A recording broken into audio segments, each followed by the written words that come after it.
Oh, hi there. It's Thursday and it's time for another slow day. Yesterday was some fast games and a lot of talk. Yesterday was awesome. I really enjoyed the stream while it was happening. I really enjoyed rewatching it and it was a lot of fun. I was playing 3-minute games trying to get that 5-minute winning streak, or not 5-minute, that 5-win streak in order to unlock the avatar. I didn't quite get it. There are 2 more days left in that. And after the stream, while I was watching Koshiro's stream, I played a little bit offline and won 2 in a row. So that took me up to 3. So I'm at 3 there, and maybe I'll try to hit that 5 mark later on today, possibly on this stream, possibly off stream. I don't know. We'll see. But anyway, yesterday was fun, but it's time for some more slow games. I feel like I need it just to continually refresh. And, I didn't play over the board on Sunday, so I'm kind of missing that sort of reset, that shogi reset that works for me to flush out maybe some of the fast games. So that's what this is. Hopefully we'll have some good games. Hopefully we'll find some games. It's always hit or miss on Shogi Club 24 at this time of day. Here we are, and I'll just wait for the room. I've been hovering around this for a while. Oagley has ranked down into 11Q. So when they always ignored my challenges when they were in that other bracket. I think I've tried to challenge at least 4 or 5 times and just never even gotten a response. There's a really cool username, Pay It Forward, who is a titled player. What is this dragon? Is that Rising Dragon? Let's try to translate this. I think there is a Rising Dragon. Henglong. Hey, Gust1. Nice to see you. Nope, I don't want this. I'll look it up. Oh, that's not what I wanted. Let's translate again, and let's see if I can... Selection not in English. It is not in English. Weird. I don't know what's going on here with this. It's not popping up any languages for me to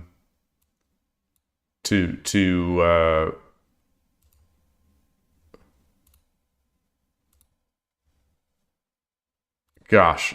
All right. Anyway, I don't know what this is. Let's do one more.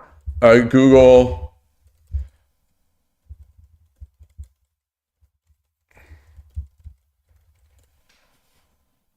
Yokoru. What is Yoko means size, width, or breadth. You may also mean. Wait. So what? Get this out of here. Okay, I get it. Oryu. Okay.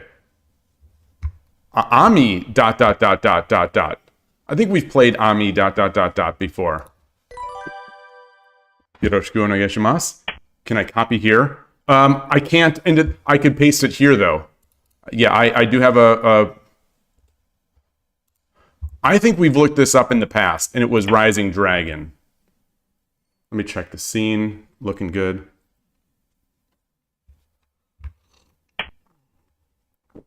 All right.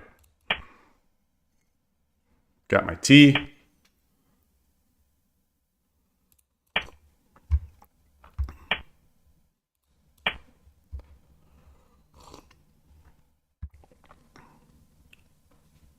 So this is a 400-point rating gap, which you will mean I get a lot if I win. I lose a lot. I lose a little if I lose. And not that any of this matters.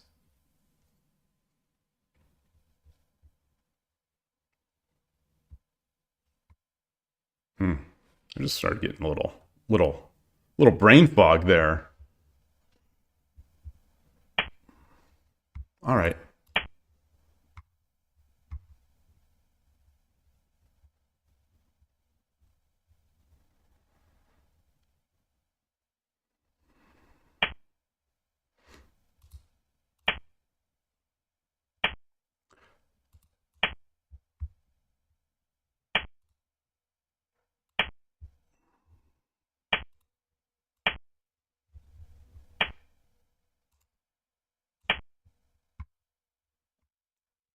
Interesting that he protects this.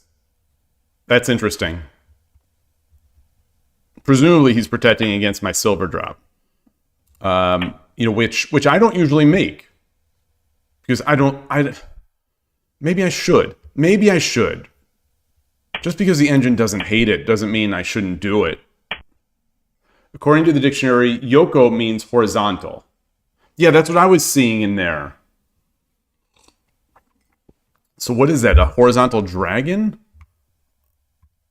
What am I doing? I am, let's come up here.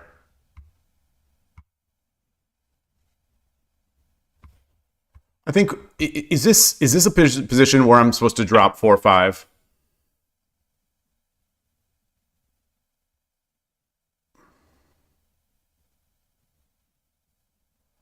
I don't think so.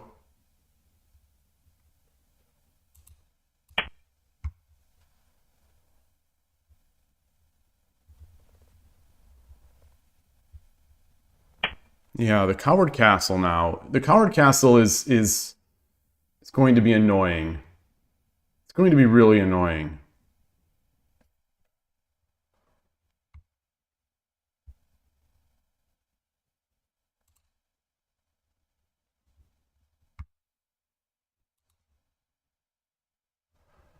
Should I just exchange off the bishops? Take. Drop back. Let's do that. Let's do that.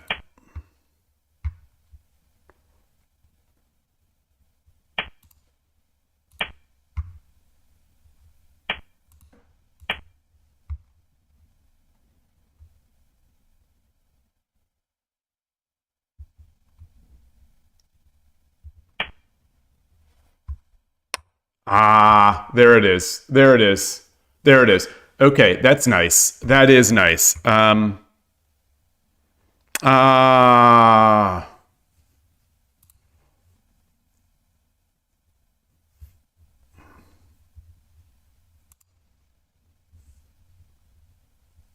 That's nice.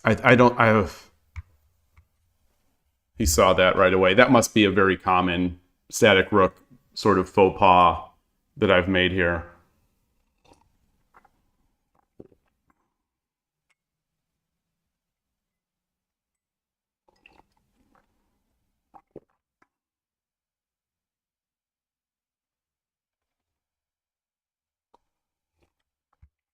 So I drop a silver. He brings the silver up.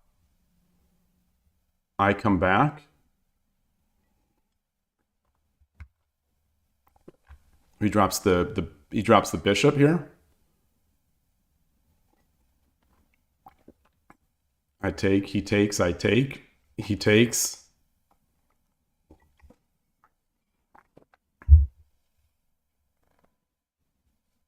All right. All right.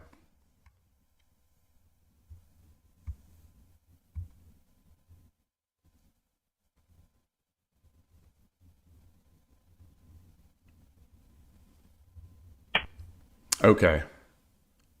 Oh, wow. Okay, let's just resign. I said my head started feeling weird.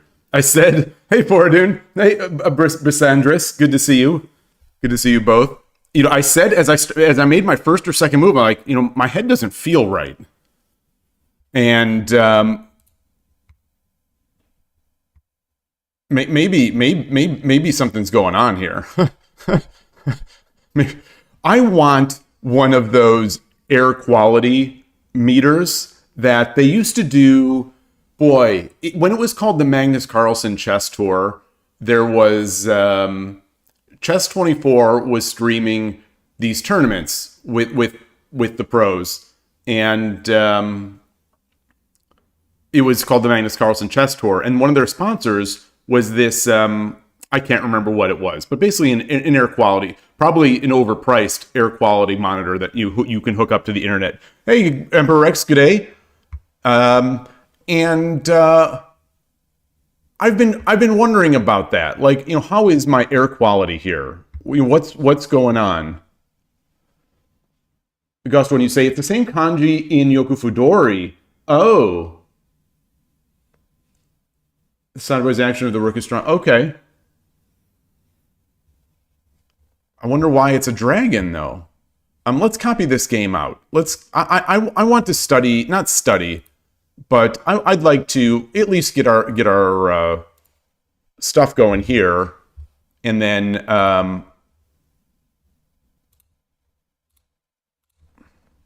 think today might be a rough day, if that's any indication.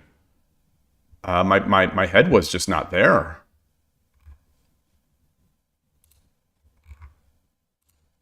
Let's put this in our Shogi Club 24. What number is this? We've got to switch anyway. So 62 chapters. We have 2 more chapters after this. So let's flip it around. Okay. Not that the eval matters all that much here, but we were at our best at move 33, and then move 34 was the problem, and then the obvious problem. So, I did my stuff. Okay.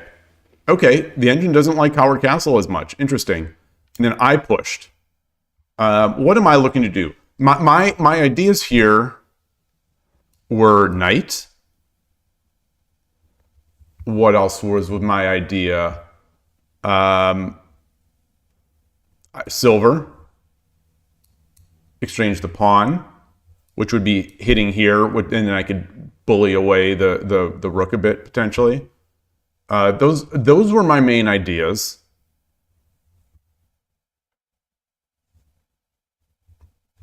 Engine is always going to like 5-9 and 5-8 gold.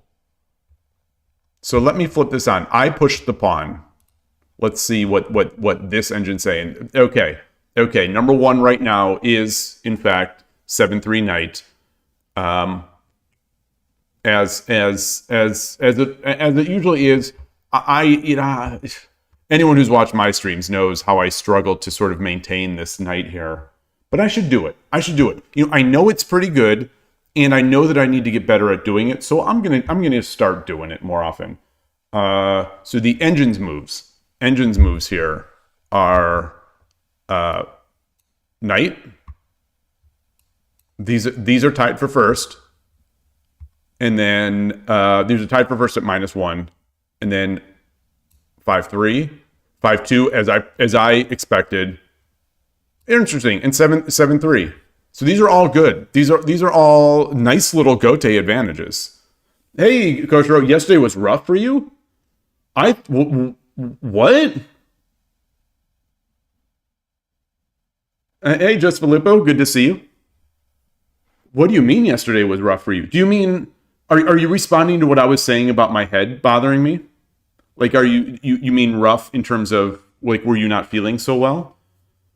Because some of those games you played were, to my eyes, beautiful games. They weren't games. They were sprints. But to my eyes, some of them were awfully creative, awfully nice. And it's also kind of cool. I'm not going to lie. It's kind of cool to see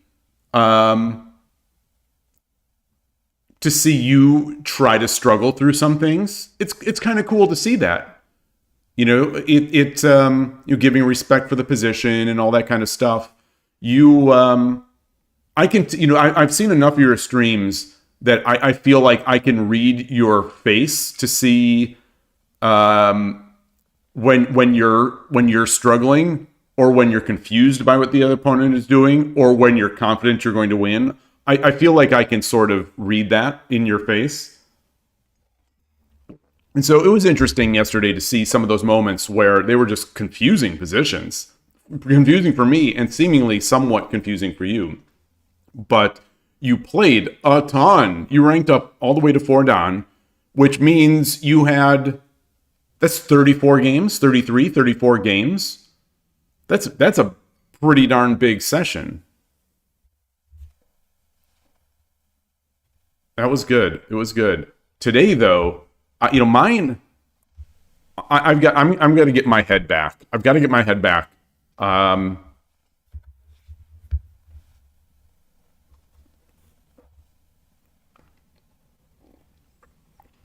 I don't know if this is just age, where sometimes, the brain is tired, foggy, whatever, or it's something else.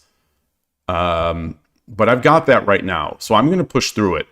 So these were the moves. These were the moves that the engine liked. My idea. What was this? Because I would have considered this as well. It's about as good as those. It's pretty good. Okay. So next time I am jumping that knight and just preparing for the slow game.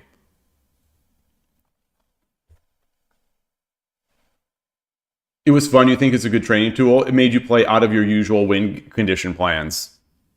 Cool. It was fun to watch. I wouldn't want to watch that all the time. Just speaking for my own preferences, I wouldn't want to watch that all the time. But it's nice every so often. If I'm very nervous about Urshin or Ryu channel's video that's coming out today, because I watch those every night before I go to bed. If he starts playing Sprint, honestly, I'm going to be devastated. I'm actually nervous about it. It's weird. I'm worried about the smallest things in my life, but his videos have become a part of my everyday routine. And if he switches to Sprint, I might just I'll probably message him. I'll probably message and comment and just say, how important his videos mean to me, or how much they mean to me, and how, I'm pleading with him not to do Sprint. But we'll see. Especially since he took down the ability to support him. He took down his pay option on YouTube, which I had just started using. Anyway, so I did this. Yeah. And there's the obvious.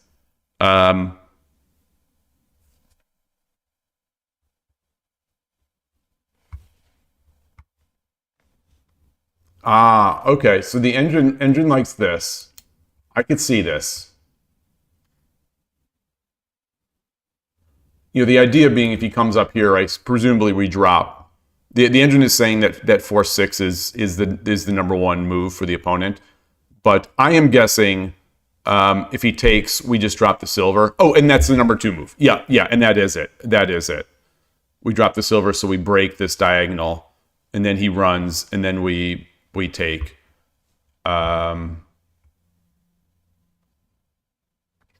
That's a nice tactic. I wish I would have seen that. It's still, I shouldn't have gotten into this position in the first place. How do I visualize this? I guess, okay, so the key is the exchange here, when I take with the rook, it does not come with tempo. So I need to be cautious that when I do not take with tempo, that there isn't a better move. And this is the second time this has hit me. And so now I just need to remember it.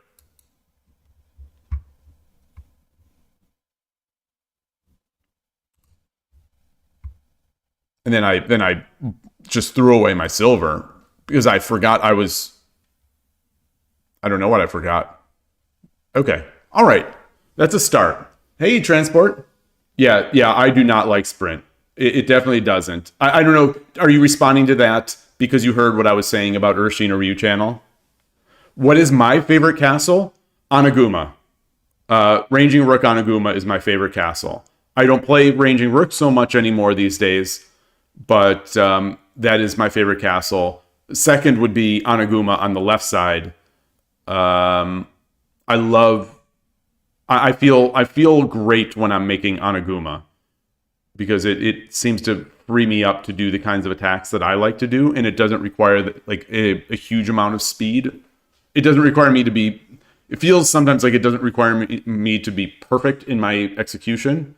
So I like that a lot. Unfortunately, the openings I play now don't lend themselves to Anaguma as often. But I've started incorporating Anaguma into my Urshin or Ryu Torizashi opening when the opponent starts playing slowly. For example, going to opposing rook. Oh, Hajime and Kana both streamed today on Nakamura's channel. Awesome. Awesome. No sprint, sadly. No sprint, greatly. Oh, man, I would love to see that. I'm going to have to see it. Oh, no, Foradun. No, I didn't. No, I didn't. I didn't see that. I don't follow Sugar day to day. So I'm usually sugar-free in my day. But, occasionally when I want a dessert, I'll go and look at Sugar's games. As I think I've mentioned in the past, Sugar's games are often impenetrable to me in terms of understanding and learning. I appreciate them, and I enjoy watching them for the sweetness, for the sugar. But when I'm watching them, I often struggle to even understand what he and his opponent are doing. Because they're playing 10-second games, so they've got a ton of time. And they're just, what can I say? I mean, people at that level are just incredible. So let me copy this link and add it. Thank you. I'm gonna put this into my tab here, my other tab on my watching machine.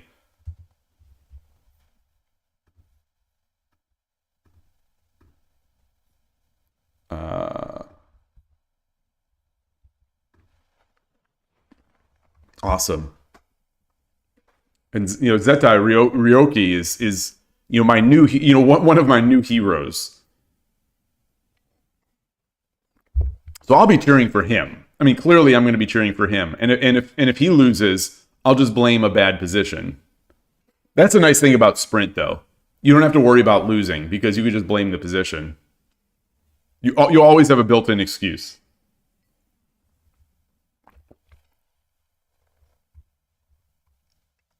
What was I going to say? Anyway, I don't know what I was going to say. So let's go back. Then not that. Not that. There we go. And not this page. All right, I lost a rating point. I lost a rating point for that one, I think. I think I lost a rating point. I think I was at 478. I think. You think sprint games are entertaining for the watchers? I think they're entertaining-ish. I think they're entertaining as a sometimes food. Yoroshiku onegaishimasu.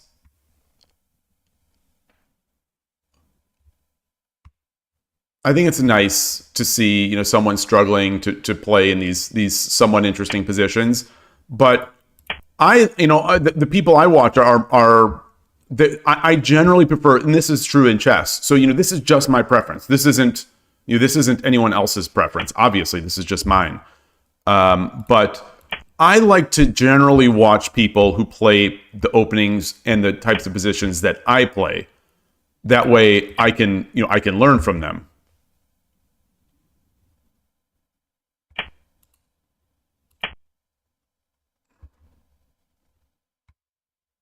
It's a little harder to learn from sort of just watching crazy tactical positions played very quickly. I think.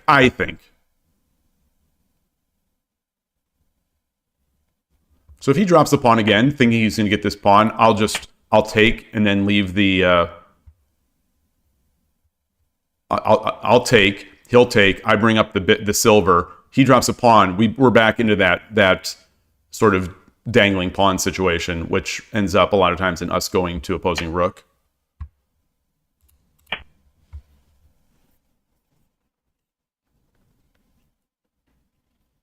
You say it's refreshing to play new ideas without struggling in the opening?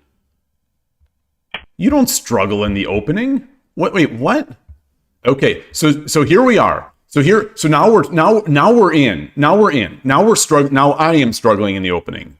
So now I am struggling in the opening here. So we're in an interesting spot already. I'm going to push this pawn first.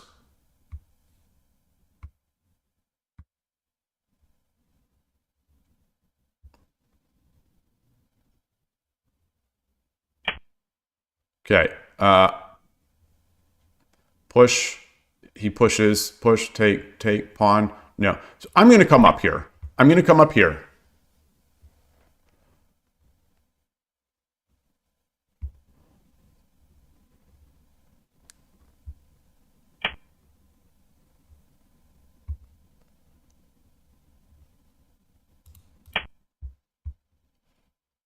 is if this fourth file pawn is pushed, my plan is to bring up 3-4, pawn 3-4, and then slide the rook in, or slide the knight in, or slide the silver in.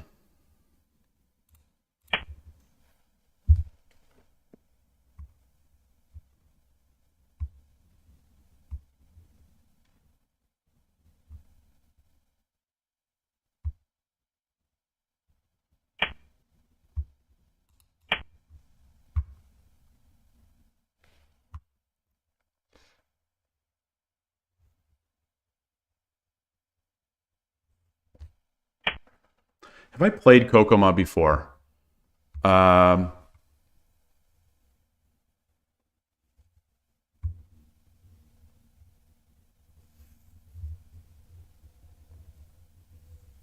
What's the meaning of this pawn with this rook?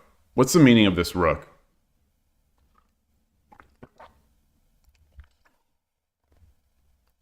What is the meaning of this rook move? Because he's going to jump the knight. He's going to race that knight in there. So how about my plans? Silver is one. Bishop is another, which I think I won't do because I think exchanging the pawns, getting the bishop, and then coming back, I think is the way I'd accomplish bishop 5-3.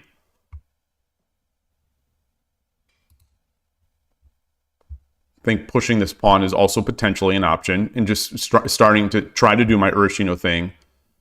I'm not sure if I mentioned it, but also getting the king over to 4-1 is my other option. So I'm going to do this first. I'm going to do this first. Camp the bishop out on 5-3.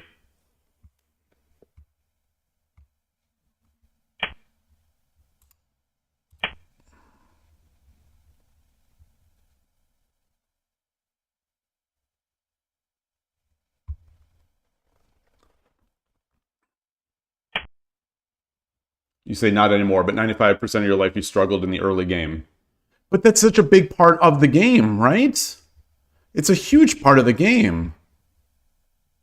It's a huge, great part of the game.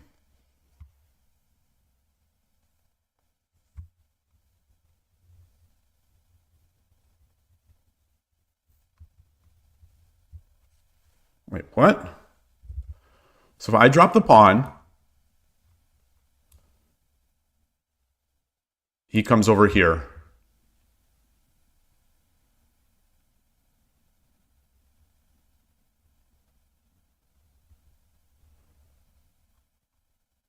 No, then I promote. Then I promote. Then I promote.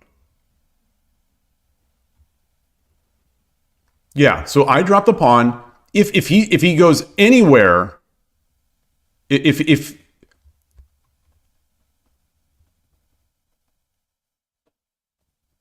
I take, yeah, if he comes here, I take clearly, and it's great. If he goes here, I take, and it's great. I think. Yeah. If he comes over here, yeah, here,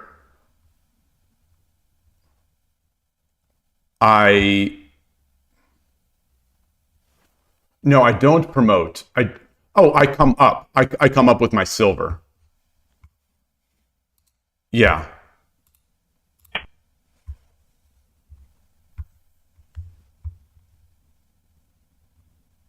If the silver takes, I come over. I promote my bishop on 5-9.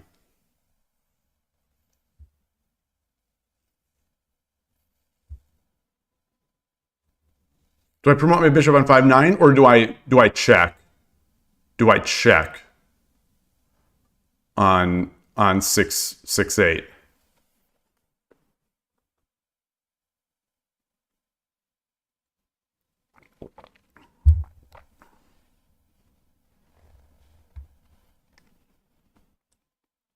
Transport, you think sprint mode fits into the overall theme of Shogi Wars, which is fast and exciting shogi?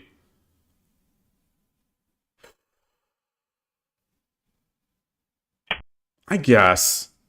I guess. I guess. I think this was one of the worst moves for the opponent. Oh, no. No, it's fine. Or is it? Is it? Is it?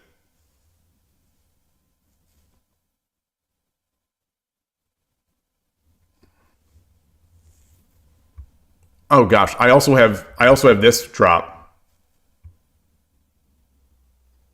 Oh, man. Which do I do? Which do I do? Bishop drop here on... Bishop drop on 8-8. Silver takes. Pawn takes. And I'm in. That gives me a token and a dragon, and the king is on the run for the price of a bishop. For the price of a silver. This one gives me a free gold in their camp. While tempoing the silver.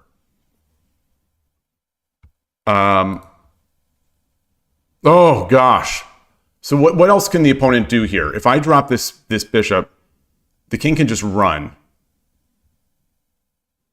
Then I take the lance.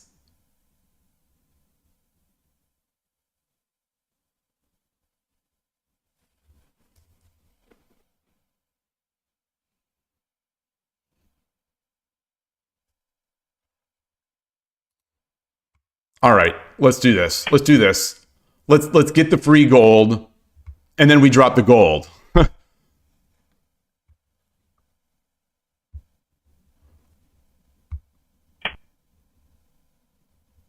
Wow.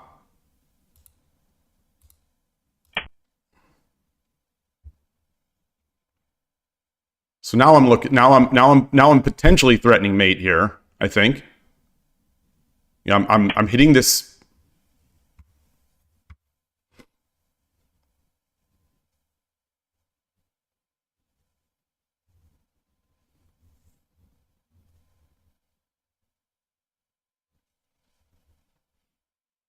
Gold drop. Silver takes. Pawn takes. King runs.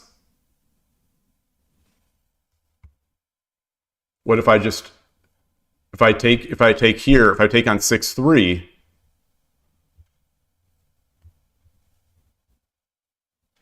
then the gold comes up.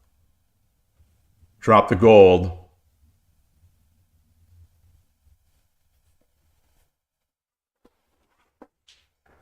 Am I missing something better? You could also drop the gold on 5-2, 5-8.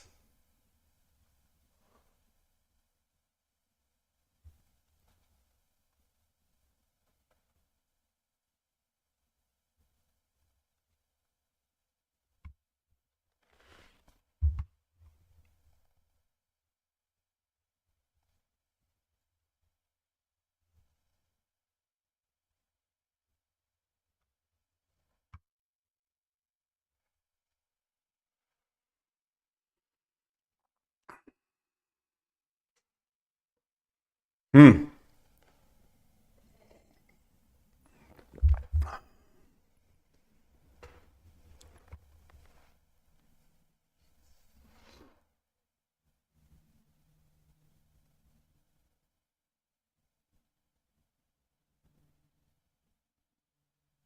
By this way, I'm not reading a message, but I saw your name. I dream of Shogi. Good to see you. Just want to say hi. So the problem with 6-3 is that after gold 6-2, the problem with horse takes 6-7 in my that I'm reading right now is gold 6-8.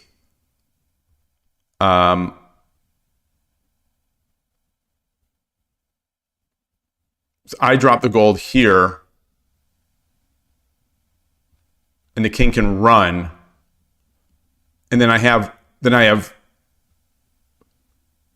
Oh no! Then I could come up here. Then I can come up here. Then I could just take the knight.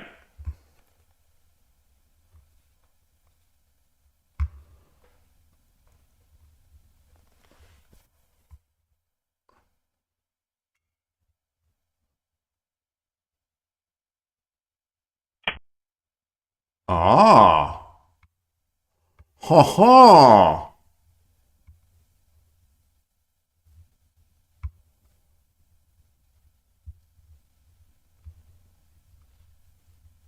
That's no threat. I could still take that because if the silver takes, I've got mate. So bishop takes, or rook takes, gold over, gold drop, king runs. I can no longer take the knight because the silver can take the rook.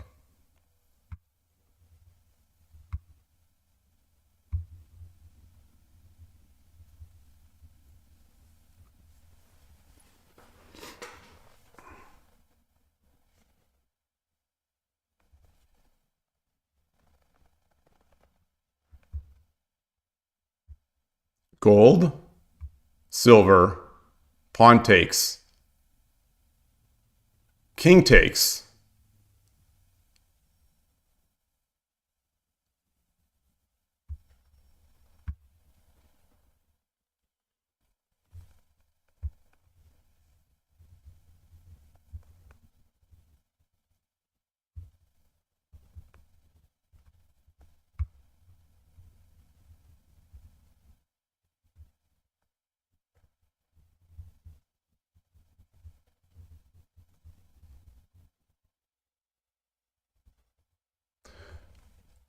Rook takes, gold up,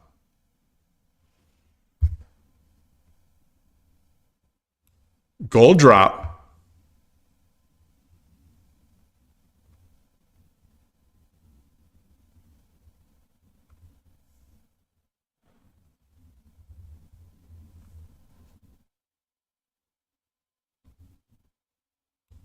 king over,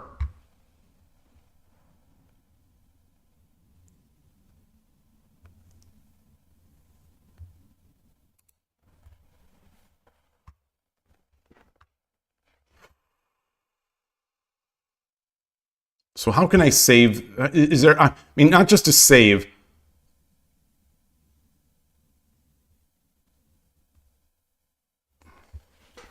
Rook takes,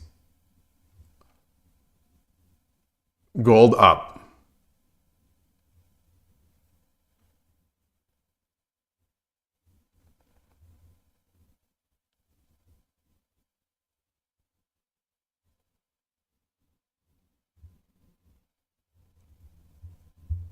Gold drop. No.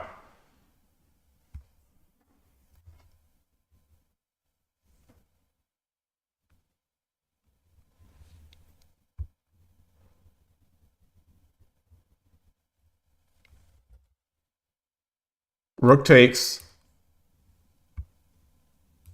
gold over,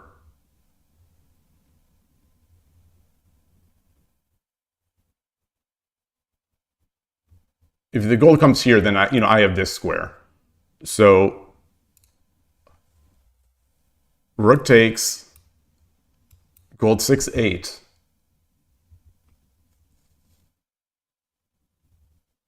Pawn promote.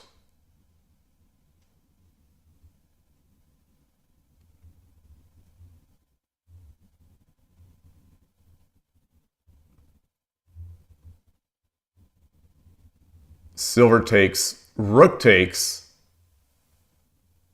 king takes.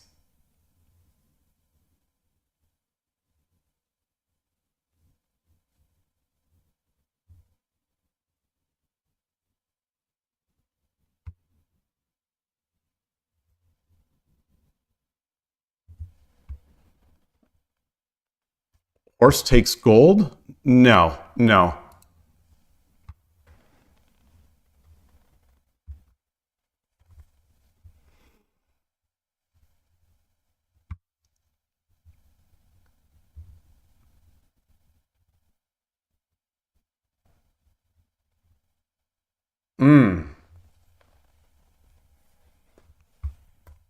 What about gold here? No. Gold here.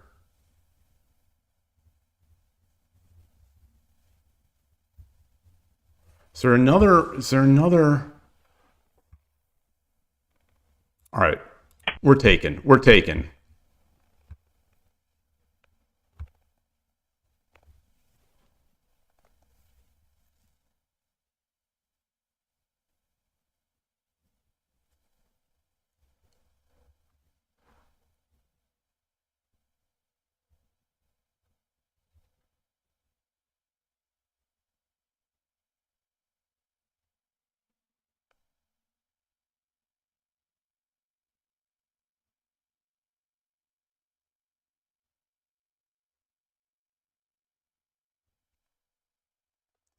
Yeah, so if he brings it up, I take here. I take. If he takes, I get the gold drop and mate. He runs. I pull back.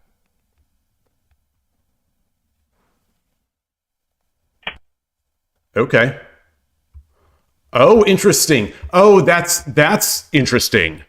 Okay, so I missed that a bit. That I couldn't just once I take with the rook that I can't just pull back. I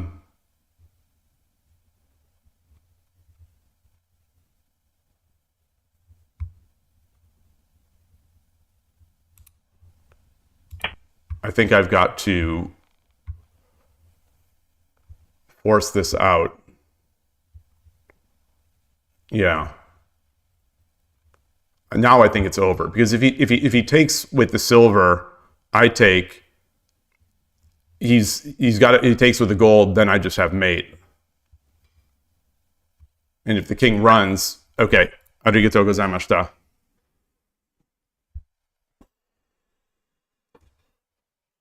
Hey, Chess Fan NC, good to see you. The king will run and eventually get checkmated. Let's see.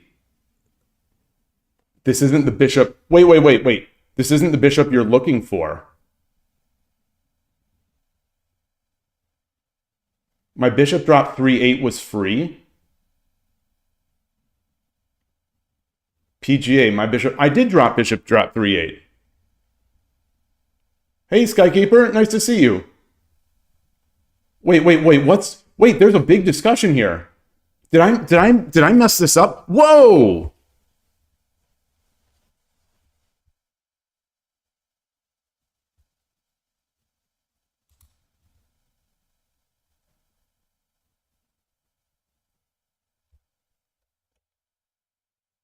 Oh, it did not like this.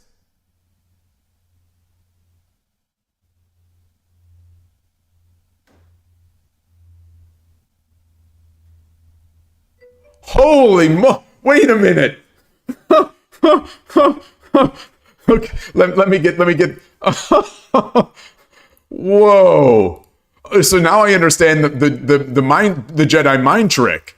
Now I understand the Jedi mind trick comment.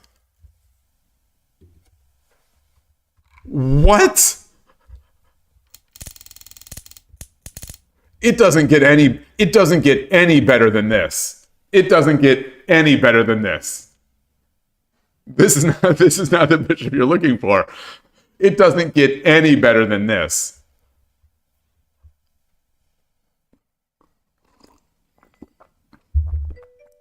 Oh, sorry. I still didn't do it. I still didn't fix it.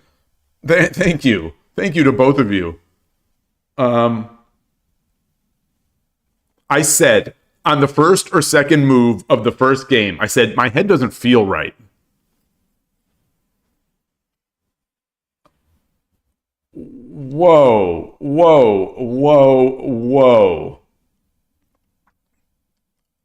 Yeah. Why do you need sprint when you've got this? Like, why would you ever need sprint when you've got this kind of opening? You've got chaos in the opening immediately.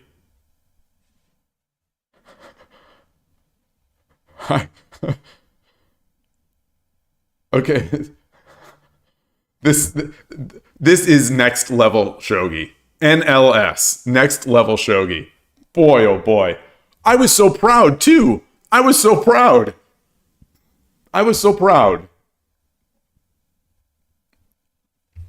So let's see what Coach Ray is saying. Keeping the sprint discussion. So yeah, let's keep the sprint. Let's keep the sprint going. until before jumping into this. You'd love to have at least 30 seconds for the first move.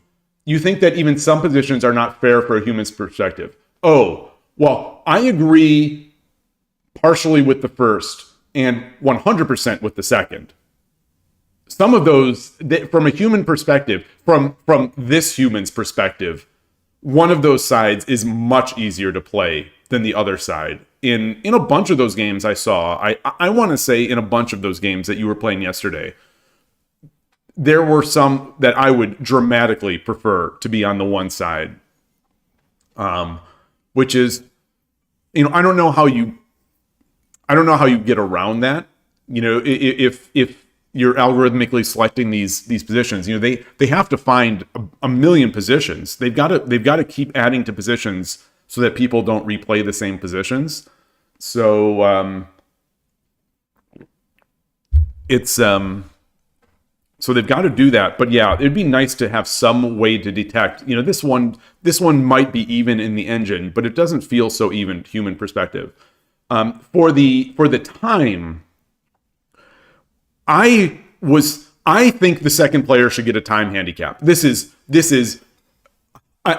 just me shooting the breeze. This is not me really like firmly believing this, because I am not a good enough shogi player to be able to tune the game. So I'm not good enough. But my initial take is that this is an asymmetric game, and that I feel that the second player is rewarded because they have more time to think. It is true, as Koshiro pointed out yesterday, it's true that the first player sometimes has an obvious first move, like an obvious take. So the first player doesn't have to think as much. But I think my take on watching those games, and my take in general, because this is going to be the way these positions are created is as I Dream of Shogi pointed out, it's by people using Kishin. So people using Kishin are not going to use Kishin in an easy position.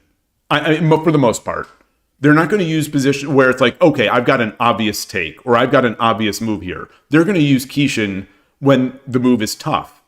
So my thinking is that the first person not only has a very tough first move a lot of times, but they also, they only have 10 seconds to consider the entire board. So in a bunch of these games that I've watched from Koshiro and from elsewhere, not that I've watched a bunch outside of Koshiro, but I have watched some. The person, it is not unusual, to Tom Jones, it's not unusual. It's not unusual for the first player to take 30 seconds on that first move or 20 seconds. So that means that the opponent has 40 seconds to study the board and think about the board. So I think my hot take is that going second is a huge advantage. So I think the first player should have, I don't know, if you want to keep 3 minutes, the first player should have 3 minutes. The second player should have 2.5 minutes. Something like that. Maybe that's a little dramatic, but I think that's required. Or the positions that they give, Sente should have an advantage. Maybe they start equating eval bucks into time. So it's like if this is plus 200, maybe Sente only gets an advantage of 10 seconds. But if this position is minus 100, which is also even, then Sente has 30 extra seconds, something like that.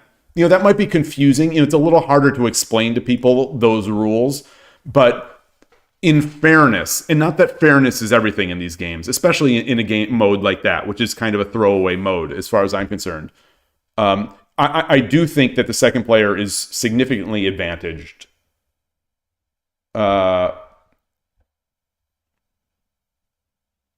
Wait, the chat is blocking the board? Wait, was that... Wait...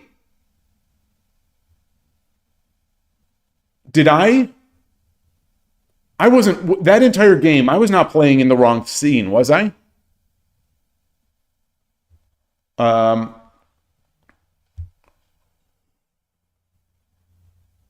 It's the latent Jedi abilities awakening. Maybe that's why my head is hurting today.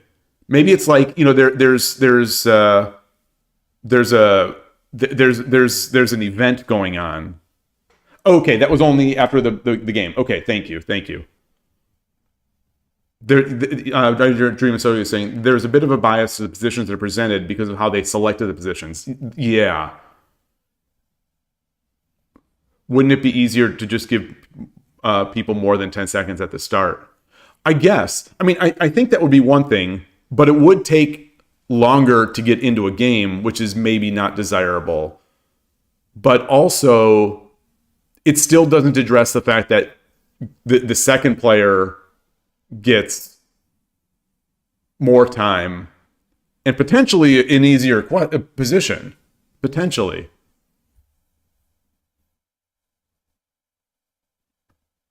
Or the second player has a hidden board and then another 10 seconds. I'm down with that. I'm down with that. But then the first player gets an extra 10 seconds. Which I'll allow. I guess I will allow that. If my contention is that the second player has an advantage.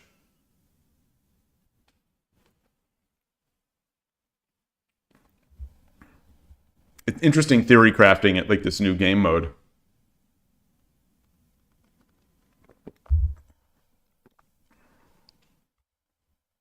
I'm just amazed that someone like Koshiro likes getting out of the opening. It's someone who can play all these openings. I'm just sort of amazed. You say this is all conjecture. In the end, heroes will have the data and be able to make better adjustments that we can invent without the data. Well, that's true. It's true that they have the data and that they're in a position to make better adjustments. But the question is whether they'll do it. Whether they'll do it is another thing. Also, you're not giving chat enough credit. You're not giving enough credit.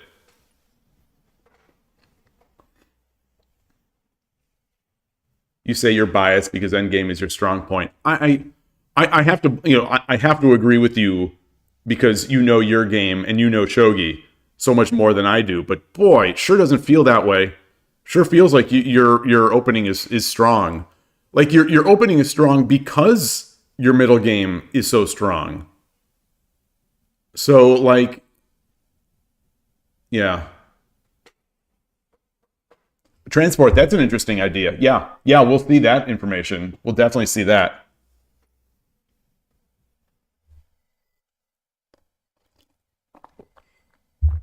I wonder if the matchmaking in any way takes rank into effect when selecting who gets first or second, or if it's simply random.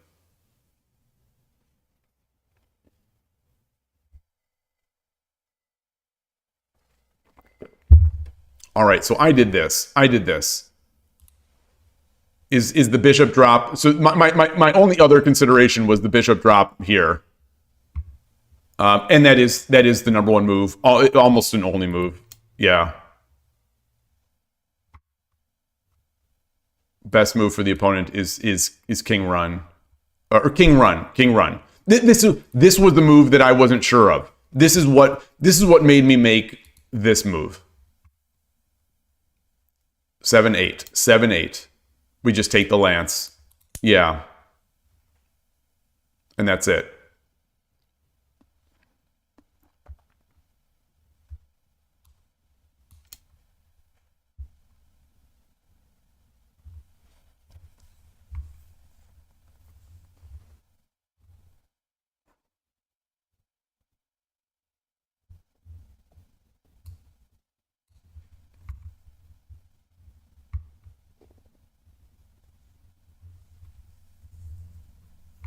This is number one. Amazingly, this is number two.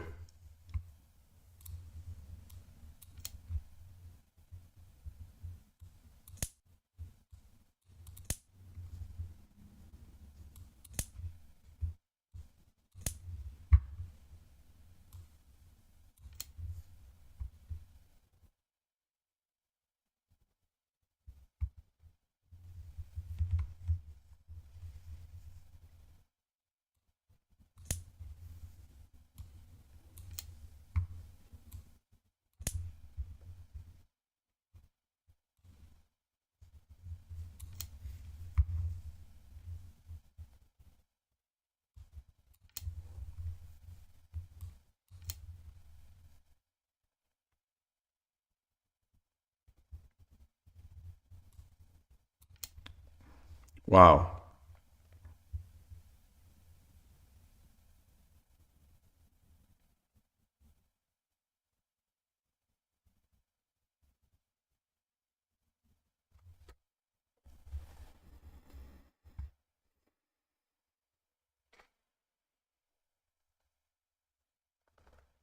And the engine is calling this basically winning. This is the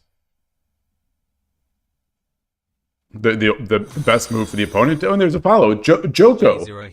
Greetings. Thanks very much for that. Hope you enjoy Shogi. Have a lot of Shogi on this channel. The engine suggesting that this is their best move. Let's say the opponent just does this. Oh, this is the second best move.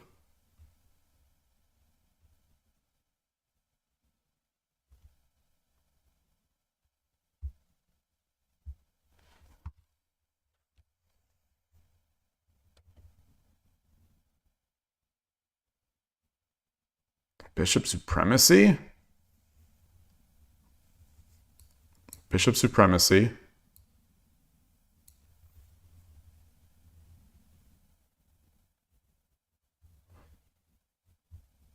All right, I'm just going to follow this line. There are other moves that I think are sort of reasonable-ish that maintain, an advantage. This is number 2, pretty close behind, but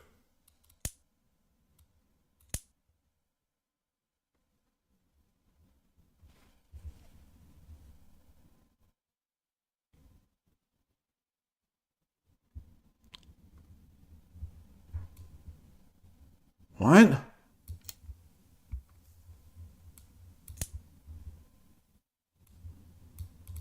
Are you kidding?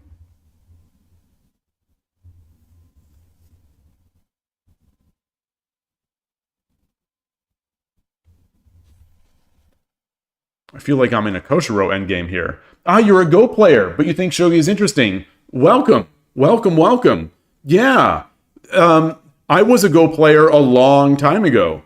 And I've streamed Go once. The biggest stream that I've ever had in my year plus of Shogi streaming is the one where Telegraph Go, the Go streamer, famous Go streamer, rated my channel. So that has been, in terms of concurrent viewers, that has been still to this day the highest Shogi stream I've ever had. And then shortly after that, I streamed Go. So that was, it's another great game. I stopped playing a long time ago though. So around when my kids were born, I pretty much stopped playing, or my second kid was born. So it was a while. I used to play on KGS for the most part, KGS, IGS. And, it's a great game. And I found Shogi from Go. Like, I learned of Shogi pretty much from Go. Hikaru no Go, one of my favorite characters is Kaga, the president of the Shogi Club. And it's a sort of a Go tangential game or a Go adjacent game. So, at least culturally. So I learned how to move the pieces, 15 or so years ago, but really only started playing Shogi seriously maybe 2.5, 3 years ago. And I just love the game. I really enjoy it. But that said, I still follow along with the Starpoint podcast, which is a Go podcast. It is not must listen to content anymore for me. It was for the first 40 or so episodes, maybe first 35, 40, but it started to get a little not so interesting to me these days, but I'm still listening to it. Like this morning, I listened to the most recent episode, which was about respect in Go, and some of the same principles apply to Shogi, I think. The discussion of respecting the game and putting your soul. A Go player would say, "Put your soul into every stone." I suppose a Shogi player might say, "Put your soul into every move." sounds better with Go, with putting your soul into your stone. But yeah, still a great game. Still enjoy watching Hikaru no Go every so often. And yeah. I hope you enjoy Shogi. Are you playing anywhere? We're on Lee Shogi right now, analyzing this game that I just played on another site called Shogi Club 24. How do I view Shogi, as a form of art or something else? Ooh, that's an interesting question. I think, and I'm curious to how other people, other viewers would what they would say.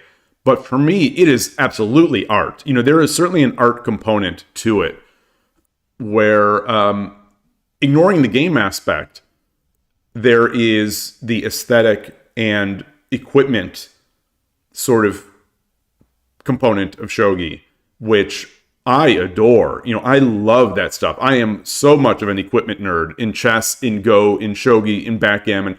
Whatever I'm playing, I am, if in whatever game I'm playing, if there is good equipment in the game that I'm playing, I am going to be mesmerized by it. So from the art and culture and style, just that overall aesthetic of Shogi, I think it's incredible. The sound of pieces snapping, of nice pieces snapping on a nice wood board, or even the feel of a real nice set of plastic pieces.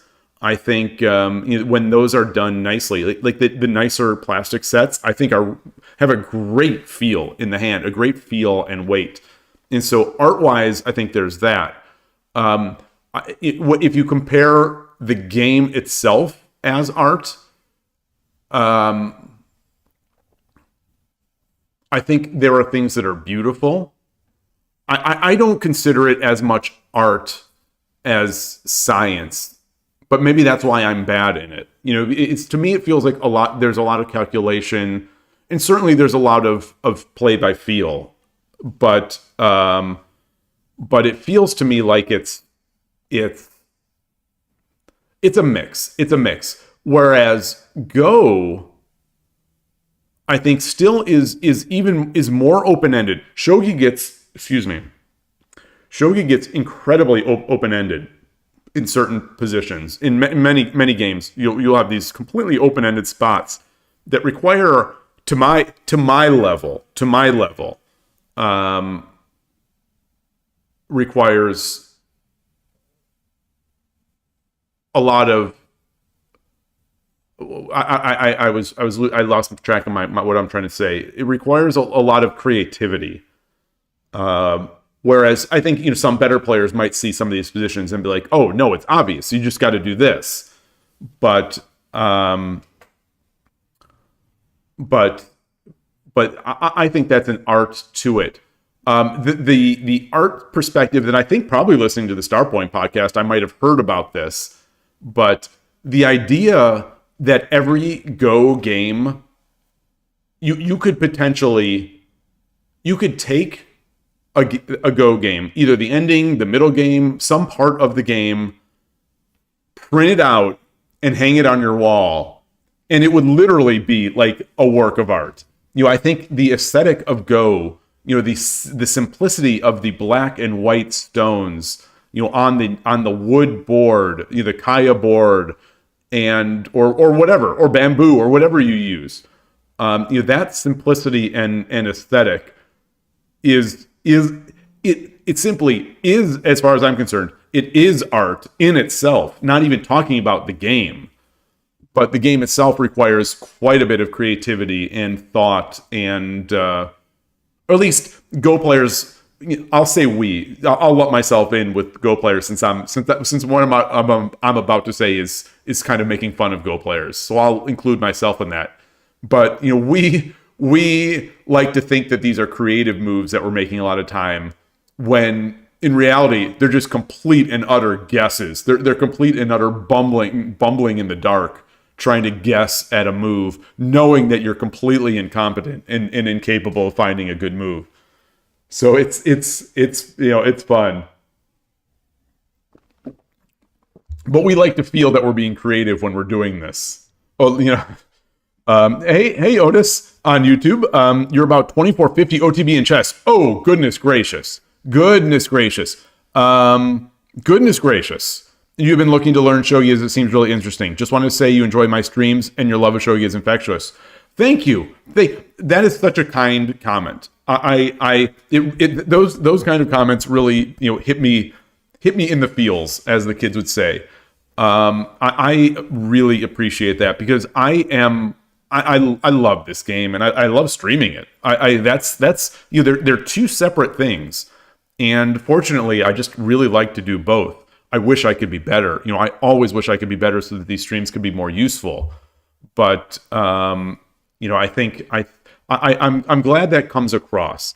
I've talked about this before, about when we play over the board at the club, and sometimes when my opponent and I are locked in a heated game, and we're obviously passionate about what we're doing, and people will come around and watch, even if they don't even know how the pieces move or what the pieces mean. One thing I've learned in life is that if you do something with passion and care, other people will care as well, and other people will be interested. Obviously they're going to have to, to convert their interest, they're going to have to learn a little more. But that stuff happens regularly at our Shogi Club on Sunday. And then anyway, in response to the first part of your comment being 2450 OTB in chess, I expect that you are going to be very good in shogi very fast. Painful to us non-chess players. Your rate of acceleration, I think, will be meteoric.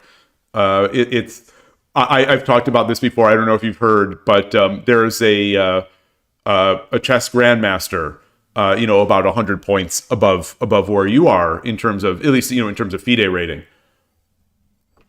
And he's been at the club. He picked up shogi. I think it was either September or October. So I think he started in September. This is less than 6 months ago. This is what, 5 months ago? Between 5 and 6 months ago. He started, and the first time we ever played, I'm gonna keep this as one of my memories forever now. I have a few sort of forever memories. I won our first game. Someone said, here is whatever his name is. Here's why don't you play XYZ? His name. He's pretty. I think they said he's pretty good at chess, or he's good at chess, something like that. And so I'm just playing like, oh, okay, oh, you like chess, oh, you're probably going to be a good shogi player. I probably said something like that. And then we played, and I won. I won the game, but it was tough. And I'm like, okay, wow, that's impressive. And then I see online he starts getting better and better and better very fast, to the point where he starts racking up some big wins. To the point where I'm thinking like, oh gosh, is this even legit? Because he's got these huge wins, and I beat him a month ago, and I'm a clown, kind of thing. Not that I'm terrible, but I am not in the elite of the Western shogi world. And then I found out shortly after that, anyone can win a game of shogi. So I wanted to believe that it probably was legit. He just had some really good games. And then I find out, oh, this guy's a grandmaster, and the light bulb goes off. It's like, there it is. And now he's already like 4 dan on 81 dojo, and I have not beaten him since. I've probably played him 3 or 4 times, I'd say, at least, both online and offline since then, and including Tuesday night. And I'll say he wrecked me. The game was over in middle game. I made a huge blunder, followed by another blunder. I made a huge blunder, and then tried to compose myself so that I don't just resign in the middle game. And in doing so, I made another blunder, and then I resigned. It was this game wasn't a testament to his skills. It was more a testament of my fear of playing him and my inability to play a slow mid game. 2 weeks ago, we played over the board, and it was an amazing game, and his class just outshone me, and it was awesome. So you're going to be good. Long story short, I think you're going to be really good.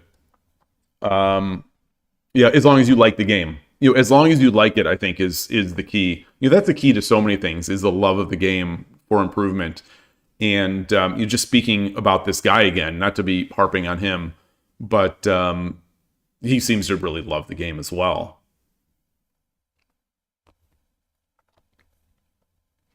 Are there any books or of problems I would recommend? So you ask about that. Yes, I have. This is apologies to shill my channel. Apologies to shill my YouTube channel. But I have this video, and the timestamp is included. I'll put it in both chats. And this is, it's blurry. It's early-ish on in my streaming. So not that I'm a good streamer now, but I was much worse then. And including from the tech side.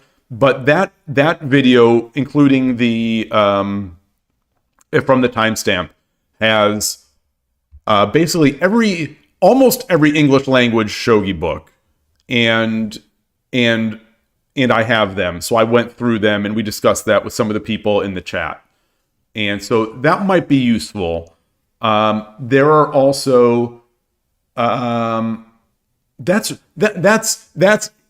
it. Other than that, just doing tsume, just doing mate problems. Hey Eric, good to see you. Yeah, so that's.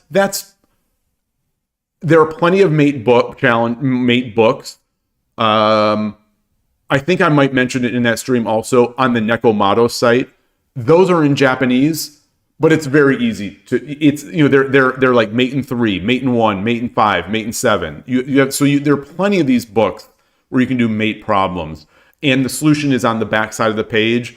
And all you need to do is know the pieces and the coordinates. The first is an Arabic numeral. The second is a Japanese or Chinese kanji number, and you'll pick those up right away. Just like I've got on the board here. 1, 2, 3, 4, 5, 6, 7, 8, 9. That's what the books will show, or the Japanese books, and they're really easy to follow. How did my adventure with shogi begin? It began. Well, like I was saying earlier, I'd say around 15 years ago. I learned of shogi because it's an adjacent game culturally and everything to Go, which I was playing at that time. So I was playing Go. And Hikaru no Go also has one of the best characters, as far as I'm concerned, in the series, in the show, is Kaga, who is a former Go player, like a young Go prodigy maybe, who is now the president of the Shogi Club. So, and he wears a kimono, and it's got king, the king here, the king piece is on the cloth. I don't know what you'd call that part. And so that's how I learned of it, and then I learned how the pieces move. I was never good at chess. Never really studied much chess at all in my life. Of course, as any American kid will do, I know how to play chess. So I knew that. So shogi became relatively simple to learn. But I didn't really play. But life happened, work, family, kids, other things, all sorts of stuff happened. And then during the lockdown, when everyone is looking for things to do, from home, I started getting into chess a bit again. And I started getting into chess and watching chess videos, studying chess, learning chess, playing chess a little bit too. So I was one of those chess players. I think there are a number of these. It seems like there are people who enjoy studying it more than they enjoy playing it. I love playing, but I didn't love playing online so much during those days. So I was studying, but mostly watching and doing chess puzzles and chessable courses. And I was a very good consumer. I was a very good chess consumer. The chess companies, I'm sure, loved me, like Chessable and Chess.com and chess book publishers. But then at some point I remembered, like, oh, there's also this game Shogi that I learned a million years ago. Chess is taking off, with the pandemic and Queen's Gambit and all sorts of things. Chess is taking off. I wonder if Shogi's taking off. Narrator voice. It wasn't. But I came back to Shogi and started playing and found that there's a local club. It was called the South Bay Shogi Club at the time, now called the Silicon Valley Shogi Club. And when the restrictions were lifted, we had a dinner at the president of the club's house, and we played a little shogi. And in that game, I lost to what I call the rite of passage for every central or for every. Let me go into an analysis board and just draw every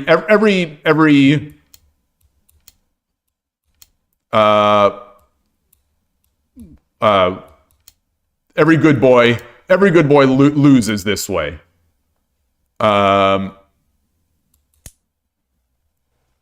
This kind of thing. The rite of passage.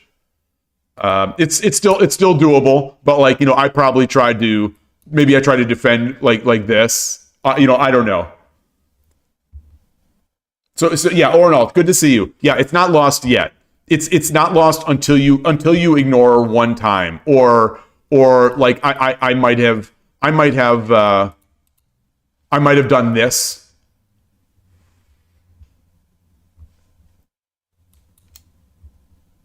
Something like this, or I don't remember. I don't remember, but it's the rite of passage where the defense player or the person on the other side thinks they have enough time to get their pieces up to defend, but they don't. Or so he pushes here and it's like, oh, okay, yeah, I can just do this.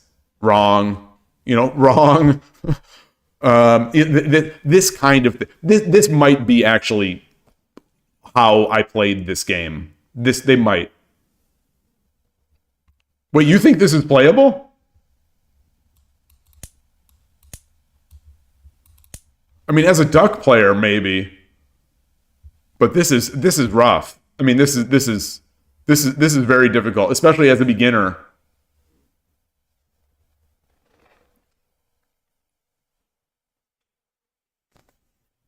For two beginners, I think this is going to be extremely easy to win, or extremely easy to attack, and very difficult to not die. But anyway, so we played at the club. We played at the club there, or at his house, and then the next week on the Discord, it was the weekend. It was a Saturday, and I just posted saying is anyone playing Shogi today? I really would love to play some over the board Shogi. And the leader of the East Bay Shogi Club, which is about an hour away from me, depending on traffic, hour to an hour and a half away from me, he responded saying, not today, but we're meeting tomorrow morning. And so I went the next morning, drove out there, and it was him, and it was an 8-year-old kid from Japan, and me. And we played that way. We rotated games every week for the next 6 months. Come hell or high water, and there was some very high water. There was some flooded highways in some of those days. But anyway, we played every week, and I loved it. I almost never won. It took a long time for me to win a game. because they're both good. They're both still very good. But that happened, and then after 6 months, the kid had to go home. His family was there. I think the dad had been doing some sort of stuff at Berkeley, the University of California, Berkeley, which is in that area of the East Bay, and he went back. But the club leader and I continued on every Saturday or every Sunday. Well, I mean, we at some point it doesn't matter. We switched Sundays to Saturday and then switched back to Sunday. But either way, it's still Sundays. And we played for, I want to say, like a good year and a half, or year to year and a half. We played just the two of us, with limited exceptions, just the two of us, every week. 3 games a week, and it was it was always one of the highlights of my week. These were great games. This player is stronger than I am. I've at least in terms of rating, caught up a bit. But he's still clearly better than I am, and he wins the majority of our games. But either way, that happened, and now but people started coming in, people started joining. We had a lady come from Japan who's out here. She's going to be going, unfortunately, next month. She'll be leaving. She came. A young boy, youngish, a kid, started coming as well. His family is from Japan. And I think they're Japanese, but like he's perfectly fluent in English. I think they've been there for a while.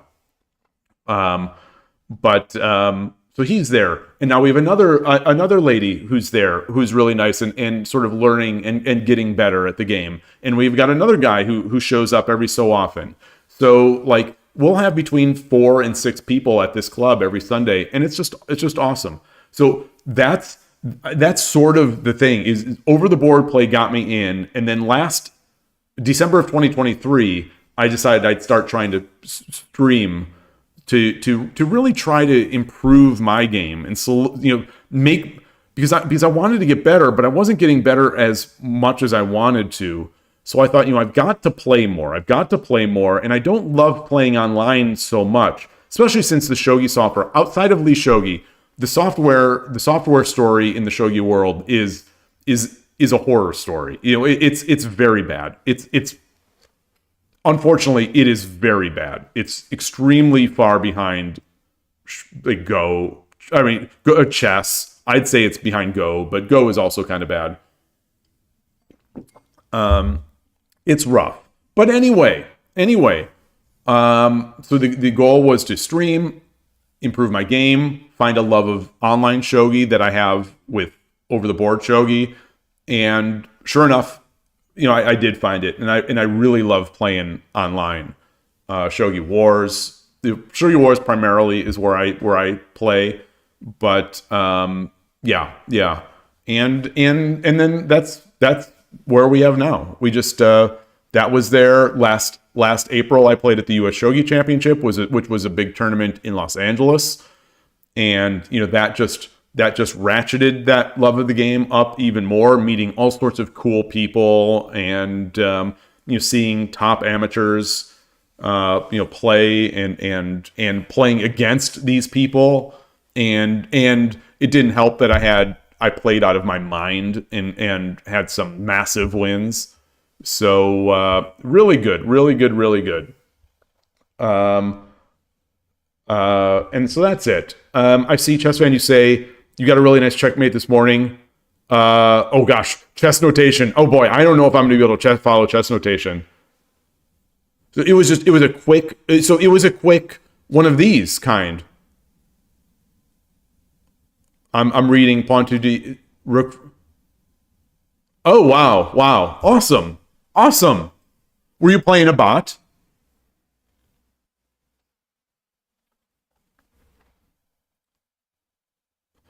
That's chess notation. That's chess notation.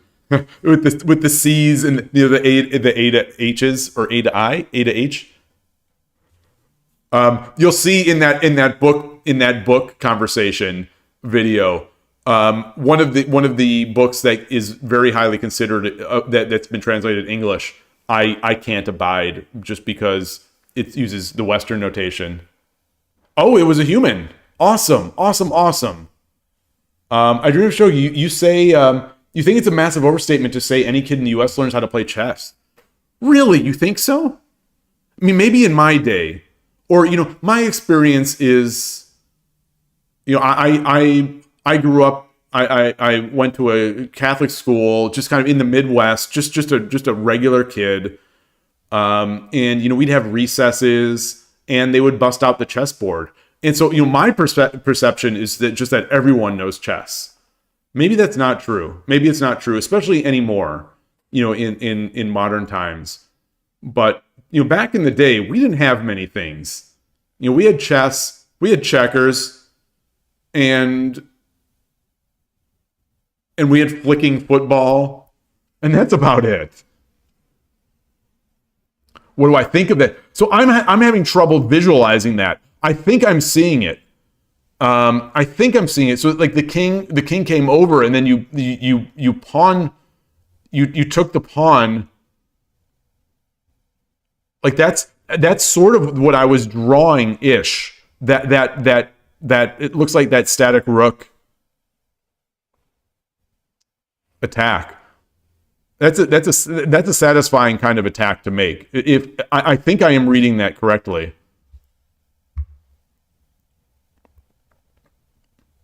So the king got himself kind of in trouble without respecting your attack.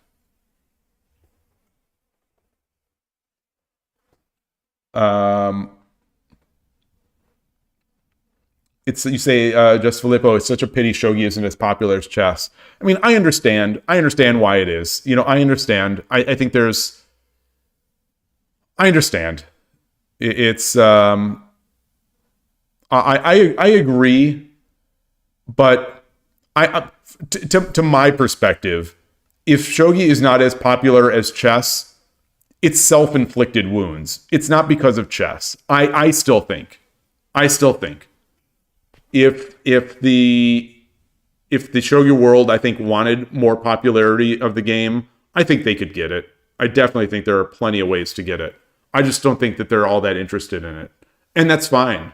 That's a choice. And my understanding is it's an important part of the culture. And if you have a pastime, or you have a sport, or you have anything, and the culture of it is important to you, and the people that you care about,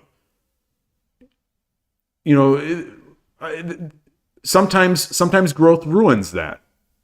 And maybe that's what they're thinking, or maybe that's some of the thinking, and I get it. I definitely get it. So I don't begrudge it, but I don't know. That's where we as Shogi players, I think, just need to do a little more work. At least we as Shogi players in the West need to do a little more work on our own to try to get excitement. I'm trying to do my little part to promoting the game. I'm just one small. I'm just one irrelevant old dude who's trying to do it. But if we get a few people, maybe there's going to be some momentum. Maybe we catch the right eye of someone in Japan who would be like, oh yeah, maybe we should have title events with some English commentary. Maybe, and maybe they try to grow it that way. I think heroes over at Shogi Wars, for the criticism I do give them, I think they're helping. They're in terms of making Shogi more popular in the West. I think they're doing a good job with Shogi Wars, and they're translating it. They're giving an app that has translation, which is good. You can sign up. Pawn 2-6, king 4-2, pawn 2-5, king 3-2, pawn 2-4, rook 4-2. And then, so he blocked himself in with the rook. Yeah. And then it was just a mate right there. I could see that happening. I have definitely had people I've had people like castle this way. And then dead. This is almost like a scholar's mate. I don't know if you'd call it scholar's mate, but this is sort of like if there was going to be a scholar's mate in Shogi, this might be it. Because it'd be too slow to get the bishop out. Fool. Okay, yeah. Ornalt is, yeah, I agree with Ornalt. It feels more like fool's mate. Like you help get yourself in mated. Kosher, you say there was a huge discussion on the internet last week about why Shogi wasn't popular in Japan. Oh, last week. In what location? Oh, there was a big discussion a few months ago on a Japanese forum that I had translated and read, and there were some interesting ideas in there. There were some very interesting ideas, but this is in the past week. On Twitter and YouTube. No, Chessman, it's not that you didn't write the notation right. Your notation, some people still use that. Some people still use that notation. It's not wrong. It's just there's if you go to there's an actual wiki about it. Let me paste this in here. Let me oops.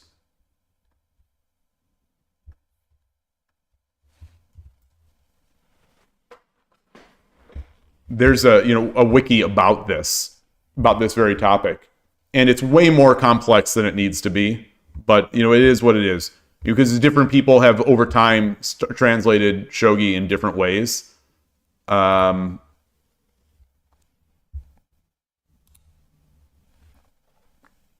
And everyone has come up with their own little pet system that they feel is better.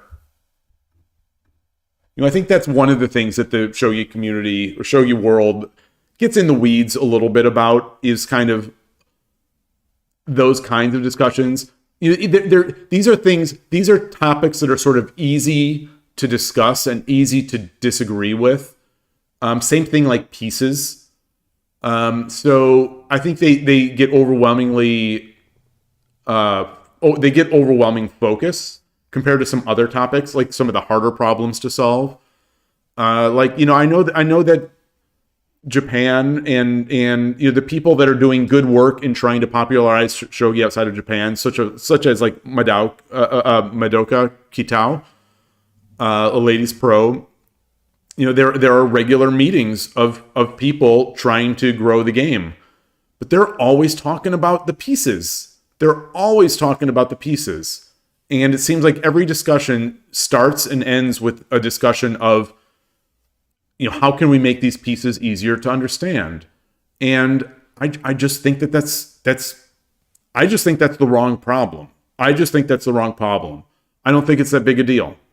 I think if you show people having fun, you show people being passionate about the game, you show people why the game is interesting and compelling, they'll learn the pieces. And maybe for whatever, I don't think so, but I'm going to say, maybe there was something special about me that let me learn these pieces very quickly, like in a day or so, such that I could play games. But I don't think there's anything special about me in that regard. So it's just a matter of learning the pieces. You just do it. And like there has to be a reason to do it though. And that's when you see people talk it up. You see people promote. You see people saying like this is cool stuff. And you show people being passionate about it. And so I think the piece stuff will follow. Oh, here's another cool fool's mate. Let's do this. This is awesome because I didn't know any of these things were sort of existed. Pawn 5-6, pawn 3-4, rook 5-8, pawn 8-4, pawn 7-6, pawn 7-6, pawn 5-4,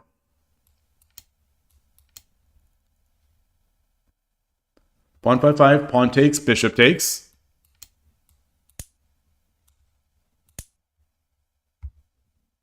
silver 6-2. So we're not even at like massive blunder. We're not even at massive blunder yet. Silver 6-2. Oh, whoa!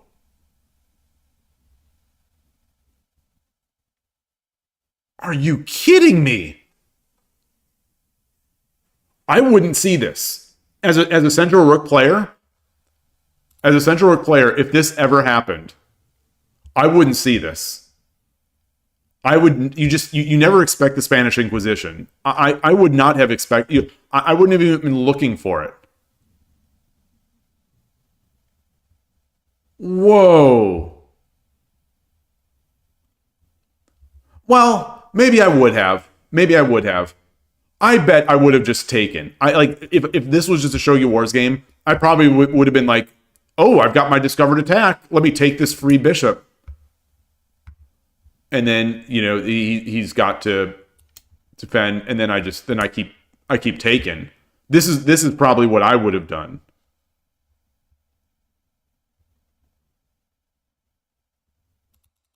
Wow, that's awesome. That's awesome. Actually, no. Here's how it's done. There we go.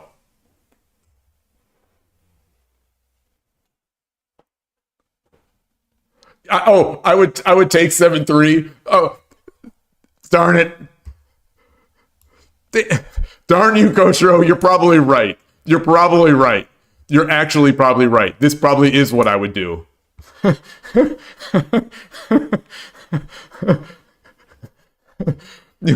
That feeling when someone is making fun of you, but you know they're right. A Nin World, hey, the Shogi engine from the NES game Hon Shogi, Naito Kudan Shogi Hiden makes this mistake. Oh, there's some speedruns out there. Awesome. Awesome. Oh, this is good. This is really good.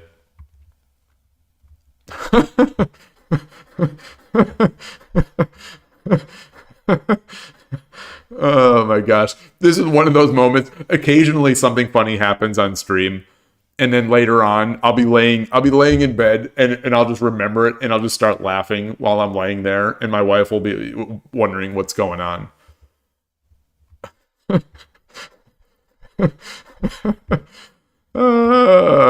Take too true. Too true.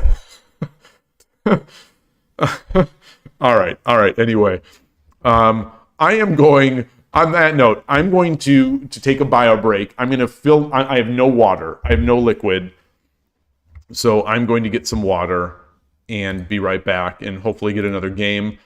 You know, I don't think I'm playing well today. I'm 1-1, but my head is not doing it. Hopefully it will be now. All right, be right back.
Okay, back.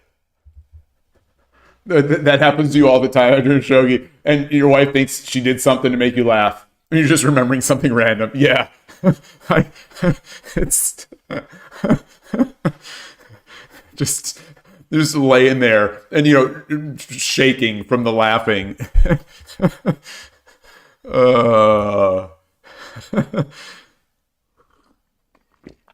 All right.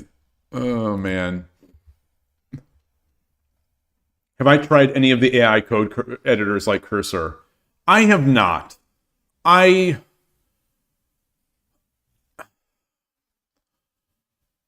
am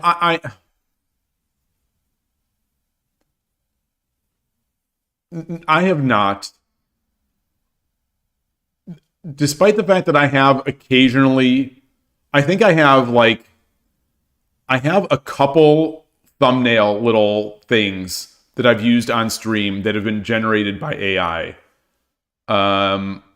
Like I've got like a cute dragon dabbing, or a cute dragon doing something else that I've put as like part of my thumbnail image. I am very much, I don't want to say opposed. I don't like where a lot of the AI discussion is going and where people are taking it. So I am not a fan of all this AI stuff. And I love programming. So I love programming. I've spent my life getting to a level that I consider to be pretty good. And I love doing it. So the motivation for me to use that has always been extremely low. And I see the things that people, I see the things that people show me as examples, like as sort of shining examples of why it's good, and why it's nice, and it's like that wouldn't have taken me long. Like that wouldn't.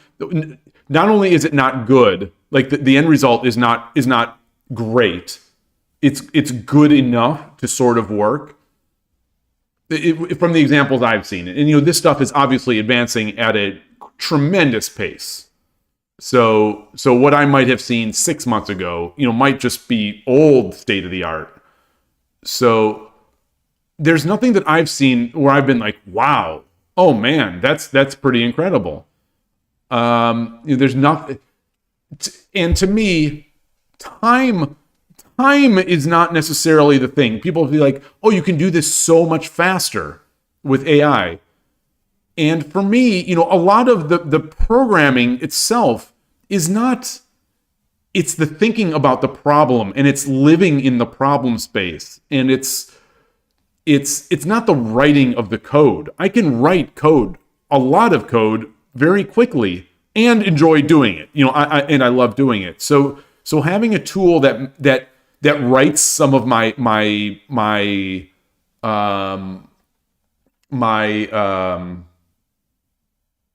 boilerplate stuff, it's not so good for me, and it doesn't really help me, and I think people really run the risk. I think we're already past this risk based on some things I've seen people say and do.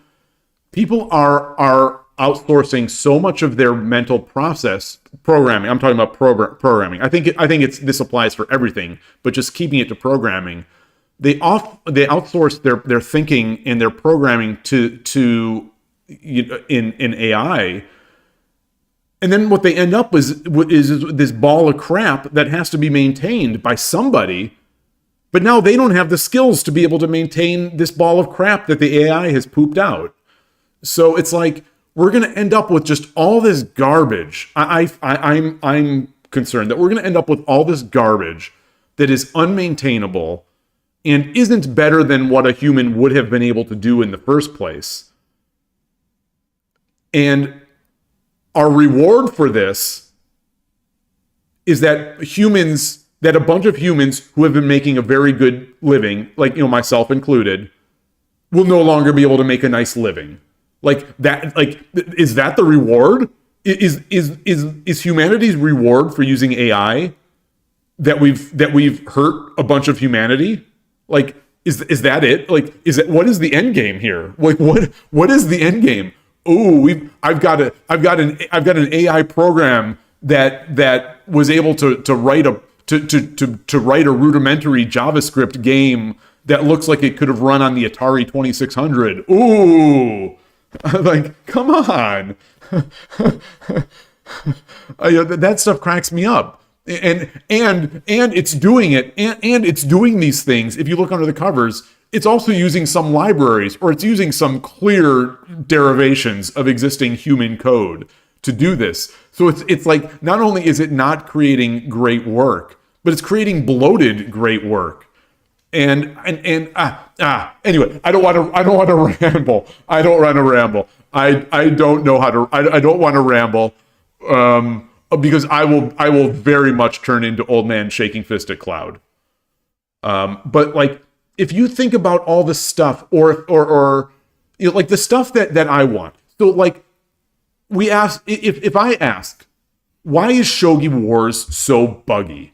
You know, one thing we've noticed in the past 24 hours with Novato on the Discord channel, he pointed out, one thing we've noticed is that you know, in this new WebGL version of Shogi Wars, the imagery is actually not as crisp as it was before.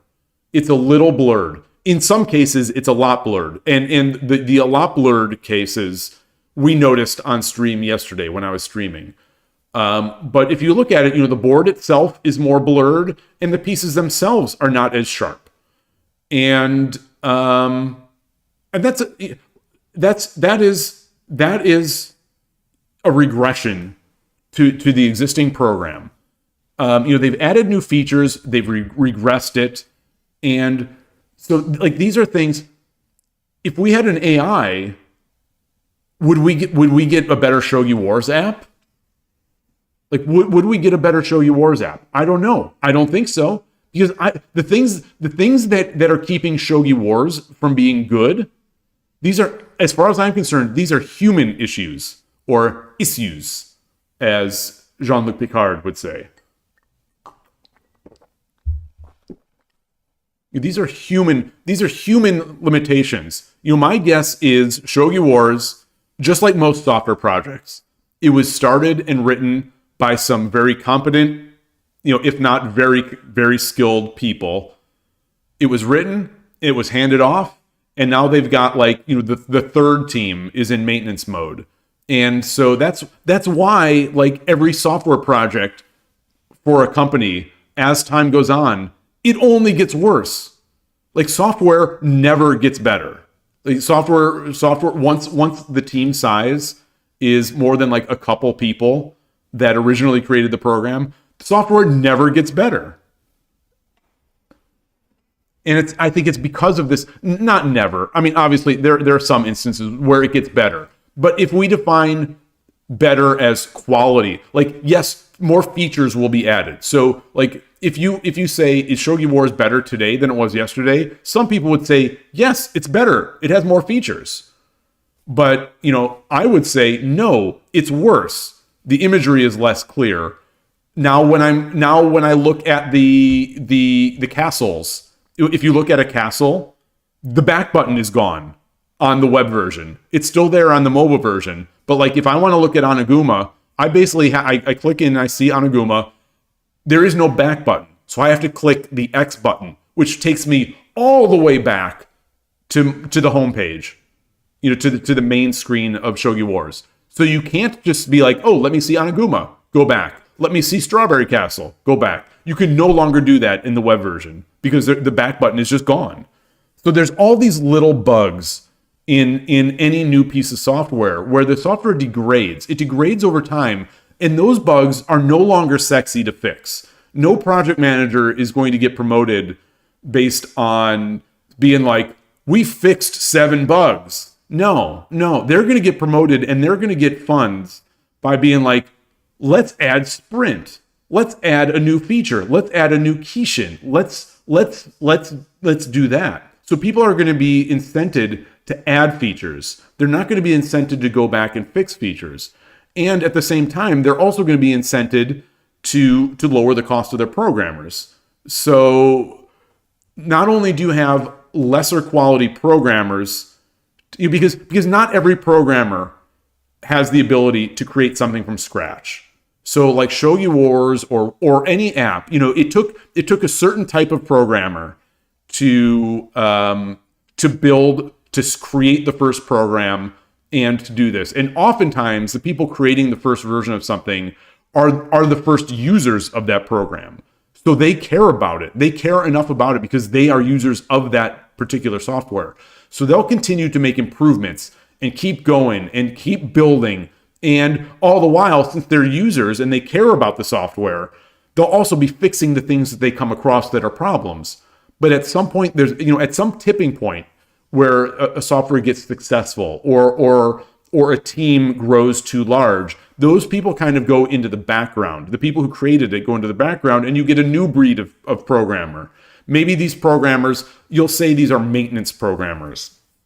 And the thing is, a company will be like, we don't need the rock stars. I don't like that term, but people will use it. We don't need the rock stars to maintain this app because the app already exists. We just need to support it and add new things. So they get lesser programmers. And now that the lesser programmers are there, they're not fixing problems. And the features they add, they will often do it in the only way that they know how, in the only way that they know how to get this new feature in there. And a lot of times that will conflict with the existing running of the application. So you get this situation where you add one new feature, but you sort of break or you disintegrate or you degrade another feature. And like Shogi Wars, this Shogi Wars update is a textbook example of it. It's a textbook example of it. This actually, maybe it's not textbook. Maybe there's a little else. There's another thing going on, is that I think they changed they changed some of the tech stack behind Shogi Wars now that it's a WebGL application on the web. So you're seeing a lot of growing pains, I think, with that. But I think it's a real problem with software, and I don't think AI addresses any of that. And if anything, I think AI will make that much worse, because now it's going to be AI churning out garbage code to ostensibly add this feature or create this app that someone wanted, and it will be good enough to release. And then each incremental feature will be good enough to release, but things will continue to degrade. And now, if a human does come in there and decides that they want to clean this thing up, they're not going to be able to clean it up. They're basically going to have to rewrite it, which is often the case when you're dealing with human code as well. But I don't think anyone's going to go in there and maintain this AI code. I think that's going to be a real problem. I mean, honestly, it would not surprise me if we have this renaissance in the next 5 to 10 years of AI written code, and that in 30 years or 20 years, if people are still alive, there's going to be a big project to come in and have some humans come in and clean up this code or rewrite this code or sort of reset things. I would think that could be wishful thinking. That could be just wishful thinking. I say wishful, not that. I mean, I could stand to benefit from it, but anyway. It's also, keep in mind that anything I say is very self-serving, because I've been a programmer for all my life, and I love programming and I love technology.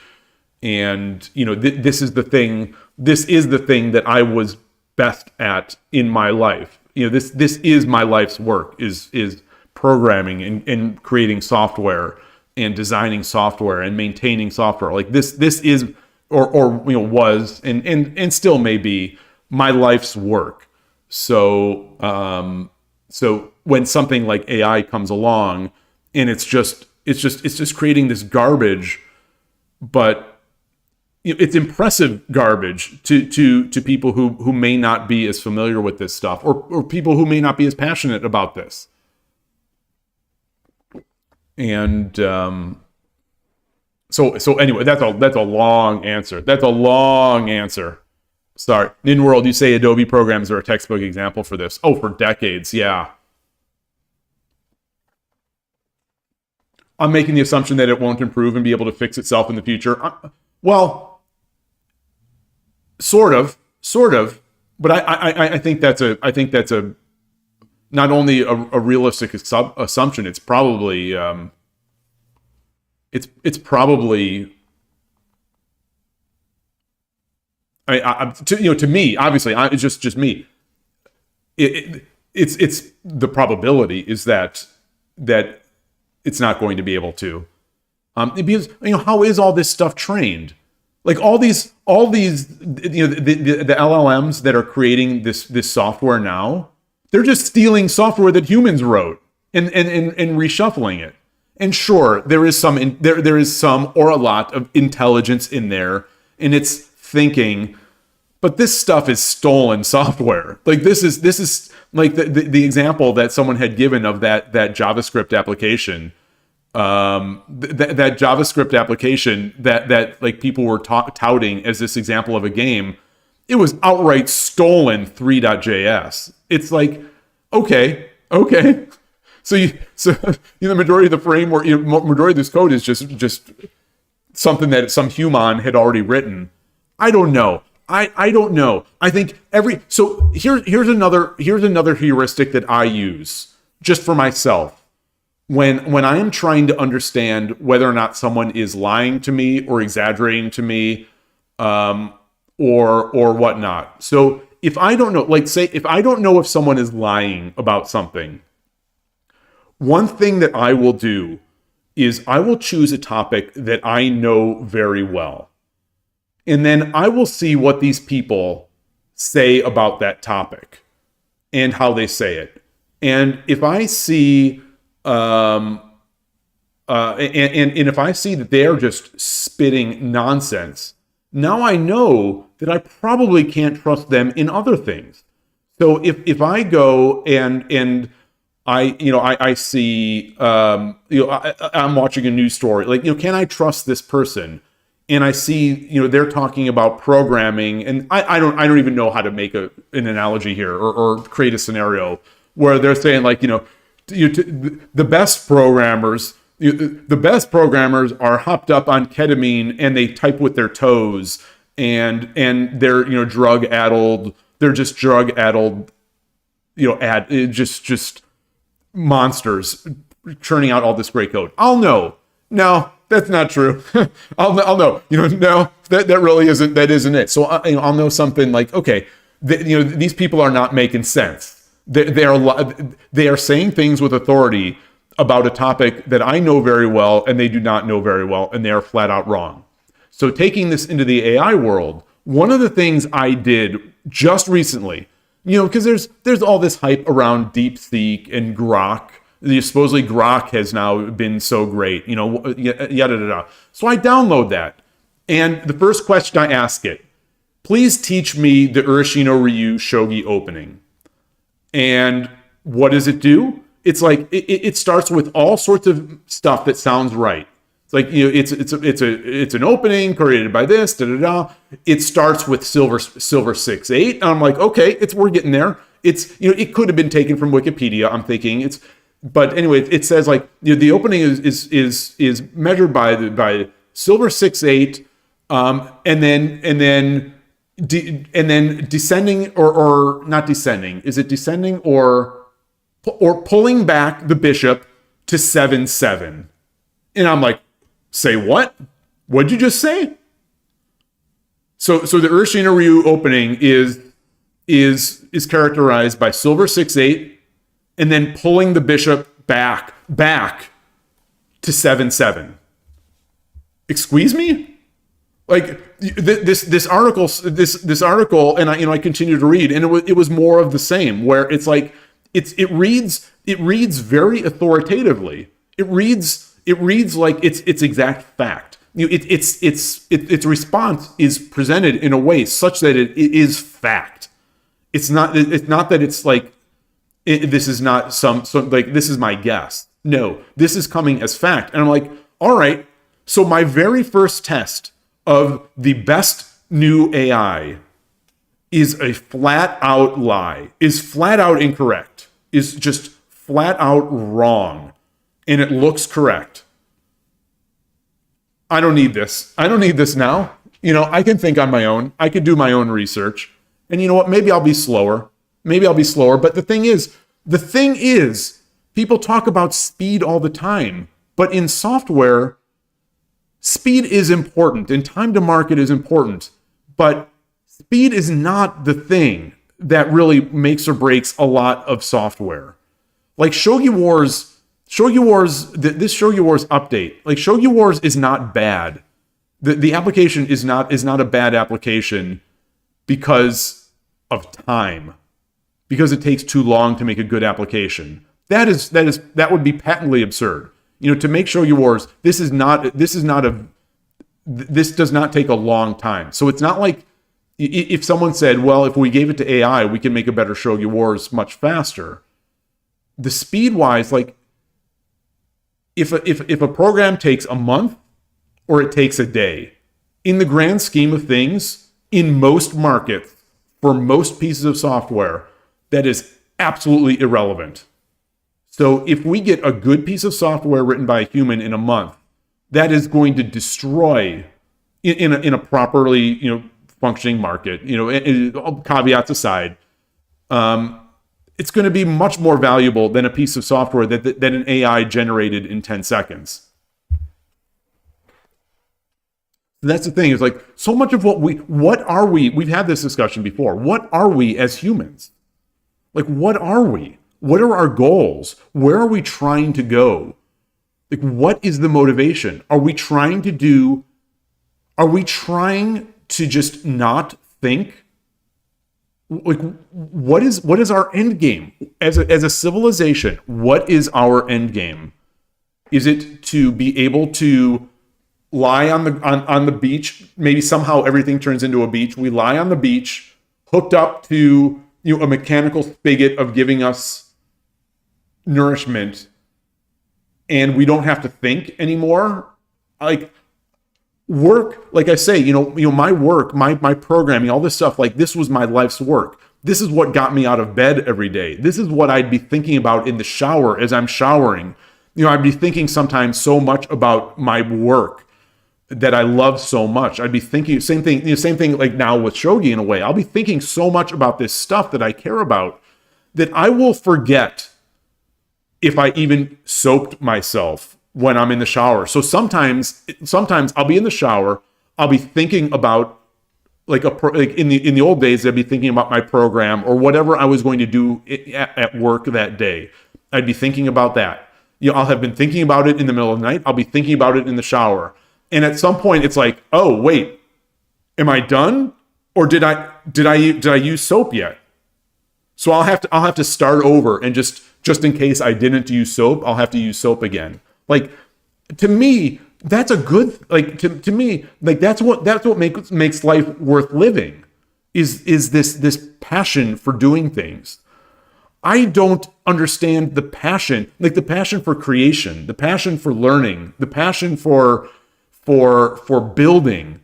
Maybe this is all easy for me to say as someone who lucked into finding a field of passion that turned out to be nicely paying and nicely rewarding, et cetera, et cetera. Not everyone grows up wanting to be a programmer, and not everyone grew up at my time wanting to do things that I ended up wanting to do that also worked out financially. But I mean, I imagine artists are feeling the same thing. They're like, this is my life.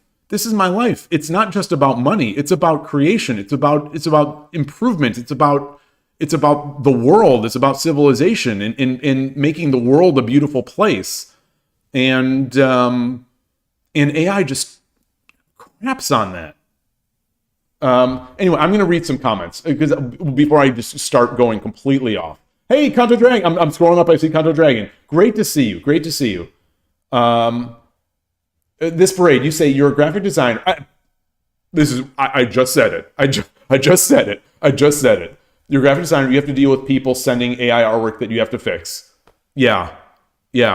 And so, like, yeah, I don't want to be a doomer about art, but like, what's the progression going to be? People start making AI art that a human has to fix. So the human is no longer doing the art. The human's doing the fixing. And then soon enough, they're like, oh, how can we cut some more costs out of this? Well, the AI is getting a little better, so maybe we don't have to fix as much. So now you have fewer humans fixing. And now you have fewer humans who are into art and fewer humans who are maybe capable of fixing. So we end up at this sort of crappy world of just mediocre stuff that was never as good as what the humans have created at their peak. And we have we've lost a lot of satisfaction of what it means to be human. Sorry to be so lovey-dovey, touchy-feely, kumbaya type ideas. But clearly I care about this stuff. And I can't believe it took me this long that I never in my life sort of saw myself as a humanist or anything like that. Not by any means. It was programming and school and just facts and sports and just practical things. But here I am, especially now that this whole AI discussion started a few years ago. I'm like on this humanist. I've all of a sudden become this humanist where I'm like, what is it? I'm asking myself questions of what is it? What does it mean to be a human? What are we trying to achieve as humans, as humanity? And and maybe this race to do things because we can do things. Maybe this isn't a race worth running. I don't know. So anyway, Counter Dragon, you say the AI we're making is not the sci-fi AI. It won't be able to fix itself ever. Well, so I don't want to say it won't ever. But that's what I tried. That's in my response to Adrian Shogi. That's what I was trying to basically say. Is so I don't know if you agree with what I said, if you heard it, but it's like what the AI is doing now is just not just, and I'm not an expert, and stick all this stuff that humans have done, put it in the black box, and let the AI spit out some vague mashup of what the humans have done. And you know what? People will talk about the medical stuff, how it can diagnose things, and yeah, doctors have become bad. The medical field has become bad, just for lack of a better word. There's greatness, but there's also a lot of badness. People with lots of symptoms are going to doctors, and the doctors are overworked, or the doctors don't have time, and doctors don't listen anymore, and so people turn to AI, and the AI finds something, and it turns out to be right for that person, and it's like, oh look, that's right. And yeah, statistical methods have always been able, statistically, there's a middle ground there somewhere where you use advanced statistics and advanced mathematics / AI to be able to solve health issues. But I don't want to just hand it over. And already people, not even to talk about politics, but the way people, a couple years ago were like, no, of course we'll still have humans deciding these things. And it sounds like that's already done. That idea that we're not going to have just the AIs running the government, that people seem to be so willing to just give that up. And already, they're more than happy to just give up. And I see Just Not Shot. Maybe I said politics. Maybe my eyes actually saw it somehow at the periphery. But you're mentioning politics. The Counter Dragon, you say it's still based on 70-year-old ideas. Only we finally have hardware capable of handling it to current extent. Yeah. We've got all this hardware. Ridiculous levels of hardware, and yeah. So anyway, isn't this similar to the logic about how an AI would never beat a human at Go? As soon as they figure out how to train the neural nets based on AI self-play, it's superhuman. It's possible. I mean, you could be right. You could be right. You could be right. You definitely could be right. I don't think it's quite the same thing. Because Go, these are games with anytime taking something out of the realm of pure rule-based measurable result, I think that's where everything gets wonky. Like Go, chess, shogi, all these games, you stick a computer in front of it, and it's just by brute force is going to learn how to be good at this game. Brute force of training against itself. But life isn't really like that necessarily. Life doesn't have those rules. Life doesn't have rules, and it doesn't have clear-cut result factors. Win, loss, result markers. And there's also, the whole discussion of impacting, what the AI says, or having humans manipulating AIs to come up with terrible results, as we've already seen, in the world. We've already there. You could find a million examples of tainted the AI being tainted by human, let's just say, philosophy, and ending up in some potentially terribly wrong statements.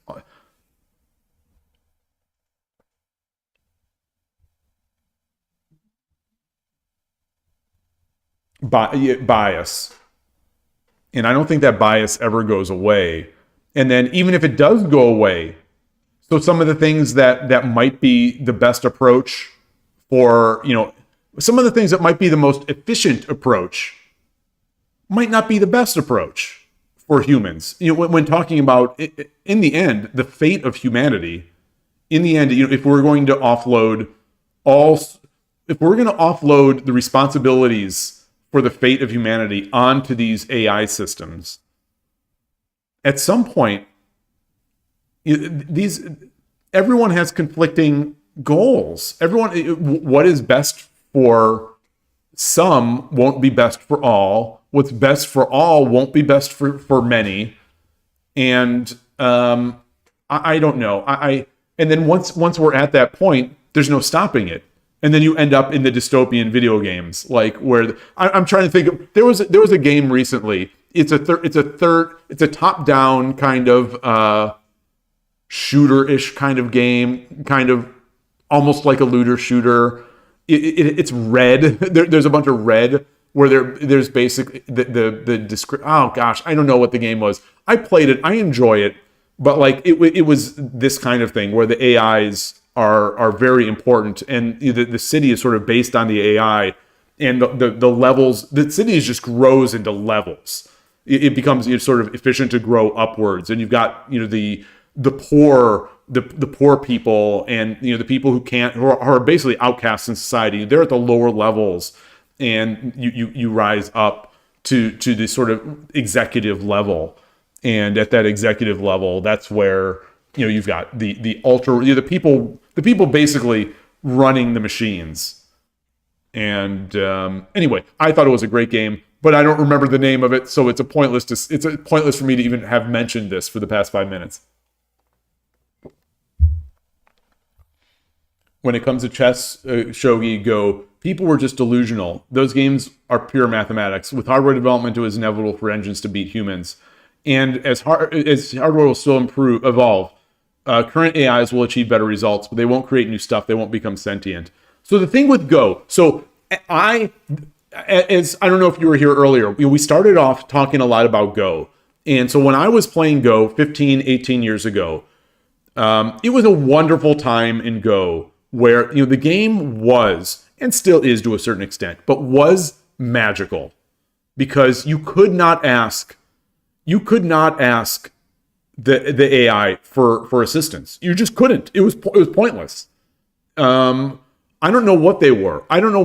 So when I was playing, I was better than, as far as I know, the best computer programs. In my mind, the best were around 6Q or so at the time. I don't know why that number is in my mind, but I was like 2Q on KGS, and the best the program I think was around 6Q. So well below my level was the best programs, and that was a magical time because the game was special, and as humans we were able to tell ourselves, yes, a game like chess can be brute forced, but a game like shogi could never be brute forced. That's what we're telling ourselves. It could never be brute forced, because the things that make shogi moves good are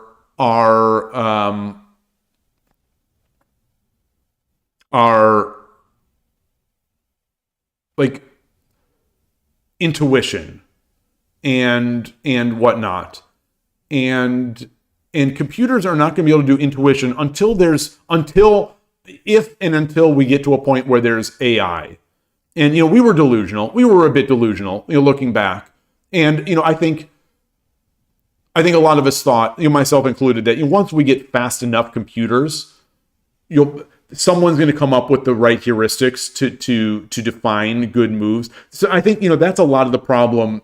I think my understanding at the time of Go is that to be able to have a computer brute force things or to do high power computations, you have to have an evaluation function. You have to be able to say why a move is good. And in games like chess and shogi, that's relatively straightforward. Not relatively straightforward, but it's more straightforward because you can assign values to pieces. You can assign values to pieces in certain parts of the board. You can assign, that kind of stuff. So it's easier to assign values and weights, this is my understanding, to a game like chess and shogi than it is to a game like Go. So we thought, if no one figures that out, it's possible that computers won't be able to beat Go. And clearly we were wrong.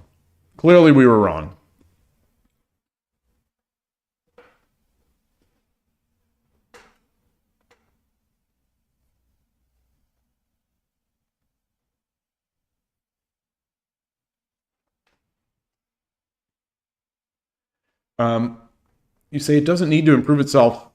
The point was that it can get better at writing code than humans and go back and correct poorly written code or rewrite. But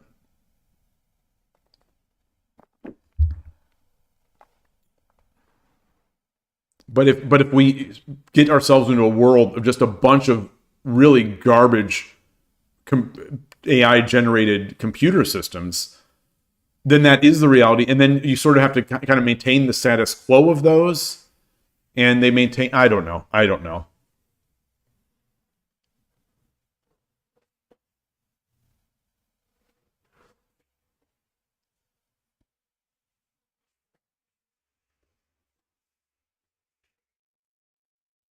So we'll see. I just know that the current state of the art, the stuff that I ask it flat out lies. The stuff that I know that I've asked, like teach me the Urashino Ryu opening, it sounds right and then it's dead wrong. Ninroll, you say sometimes even an easy question exposes that. You ask ChatGPT the starting position of shogi and every piece was in the wrong square. Yeah, it's like, okay, and I'm sure it sounded authoritative.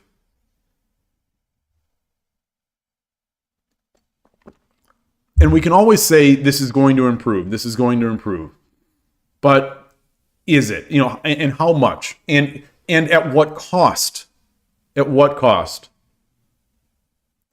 it's not yeah, I guess it's semantics. Like if someone came up and said, Frank, what is 2 plus 2? And I looked them dead in the eye and I said, that's 7. It's 7. And they're like, are you sure? Yes, it's 7. whether or not even if I think it's 7, is that a lie or am I just mistaken? Like at some point, there's Koshiro, no, AI Hiroshina Ryu coaching is not incoming. I don't know if you heard what I was saying. I was saying that the first thing I asked the AI was teach me Hiroshina Ryu Shogi opening. And what it did, it said silver 6-8, and then pull back the bishop to 7-7. Pull back the bishop to 7-7. Okay. Wrong. But it seemed so authoritative. Well, you see, there's a difference. There's a difference, but practically, I don't know if there is a difference because people believe the AI. Even now, I hear people in discussions. They are using the AI as an argument breaker, as an argument winner. They are using it as the truth. Even now, in 2025, when this is just starting, people are already willing to give up their own intelligence. They're willing to outsource their own thinking to this thing and believe it. And that is the worst part of this all to me, is that people seem so willing to give in to it. I don't get it. And especially knowing that many of these companies behind it are easily influenced by government or governments or political movements or all sorts of things. The way these things spew out facts that are not facts, I don't like it. I think that is a path to a very, very, very oppressive and bad time.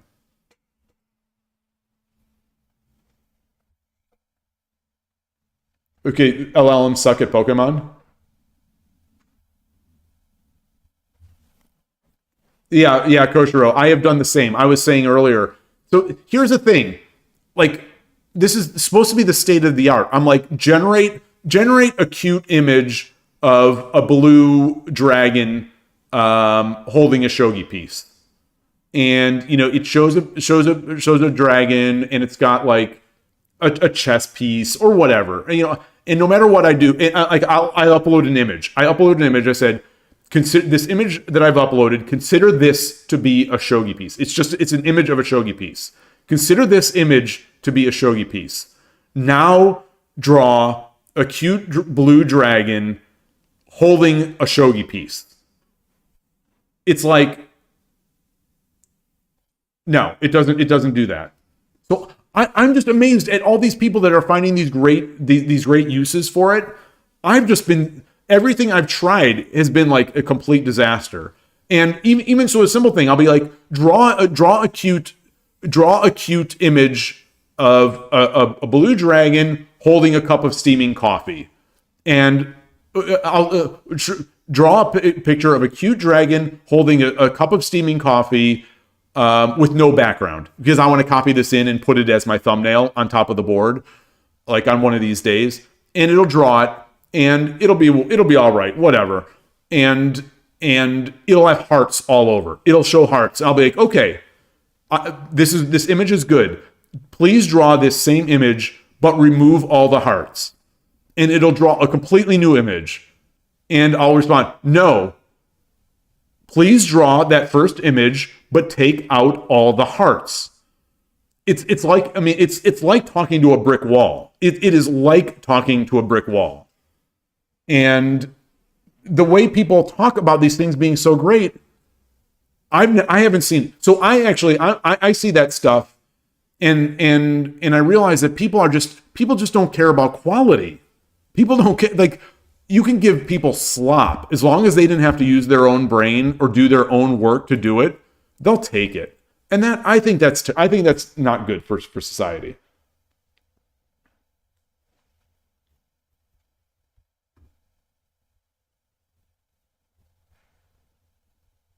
That's the thing, Kanto, for me, is that people are so willing to be lazy and so willing to offload their mental process to this unproven technology, this unproven and incredibly limited in its current state technology. And it's a statement against humanity, I guess. And so the question of, why do I care about humanity if humanity is so stupid anyway? I don't know. I don't have that. Yeah, I think idiocracy. No, you say idiocracy is incoming. I don't think, I think the last time we talked about this particular topic, I think idiocracy came up. Idiocracy, with no joke, it is no longer a joke in my mind. Idiocracy is a documentary. It is happening. It is happening. And some of the particulars are different. Obviously, of course, some of the particulars are going to be different, but it's already happening. And my concern is that once that kind of stuff starts happening, it takes a monumental effort to prevent it from continuing. So, what is humanity going to do here that is going to prevent the further growth of idiocracy? I don't know. I don't have those answers. I was going to say, I'll be dead by then, but I don't know. I don't know, because this is all happening so fast.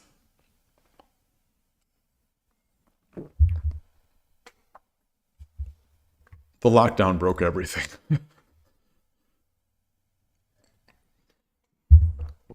I don't know. All I know is that if we get to a point where we go to the Shogi Club and we don't know if the other person is cheating us, I think we will have lost something. I think that already exists in the chess world, so it's only a matter of time. I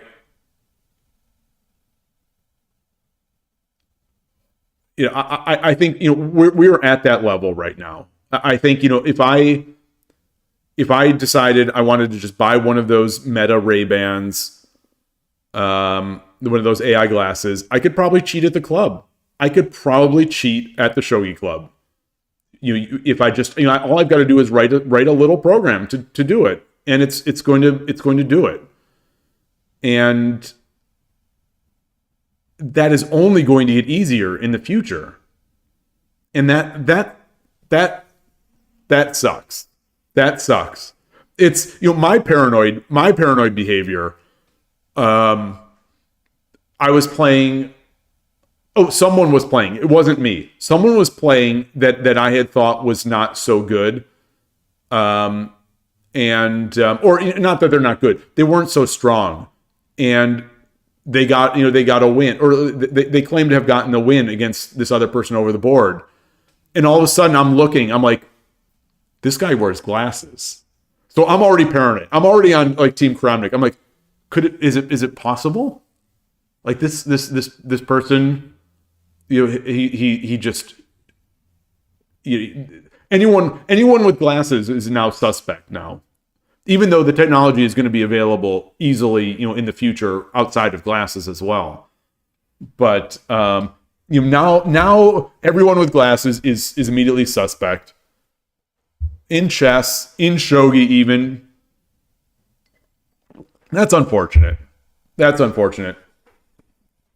Yeah, Kanto. That's the thing, it's like I'm judging people with glasses, and I'm a glasses wearer, and it's like, what does Kramer say? He's like, you just blew my mind. Oh, what was?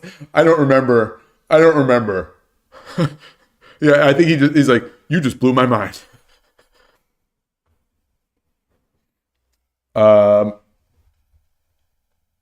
Nikosho, you say that you've seen somewhere that this is the first time the new generation's IQ is lower than the previous. Don't know if it's true. Yeah. Who knows if it's true? Every article you read, there's a slant, there's motivation behind it, and IQ itself is this. It's a measurable that's not necessarily perfect, but it almost seems possible. That's sometimes the problem with some things that are not true, the ones that seem very possible and seem to confirm things that we believe. I think intelligence is changing over time, but I don't know. I don't know. It's I don't know. Yeah. In the Dream Show, you say, you've been using AI a lot for your chess.com extension, and you couldn't have made it without the AI. Yeah, it would have taken you at least 10x longer as a non-professional software developer. So your hope is that it unlocks some more. So that's the thing. And you said it. I don't want to discount what you said. I don't want to discount by any means. I don't want to discount what you're saying, and to sort of ridicule the argument like that last. I hear that all the time. Of it unlocks more people to create cool stuff.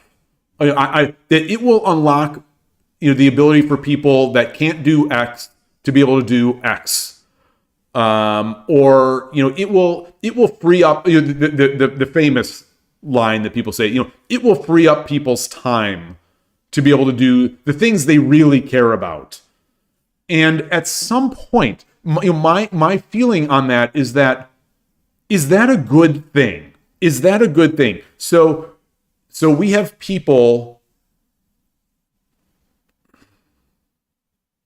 Is it a good thing that everyone can be mediocre at something at the expense of not having people being great at something? Because I do think there's a real cost. If once mediocrity is available, people will not want, or even once sub-mediocrity is available, people will not want the good stuff. So, it's like I said, it's selfish of me as a programmer who, this has been my life for as long as I can remember.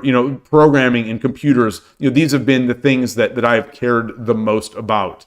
And so, like I said, it's been my life's work, this stuff. So, to see, it doesn't bother me that other people that didn't spend any time learning what I learned, I'm trying to say this.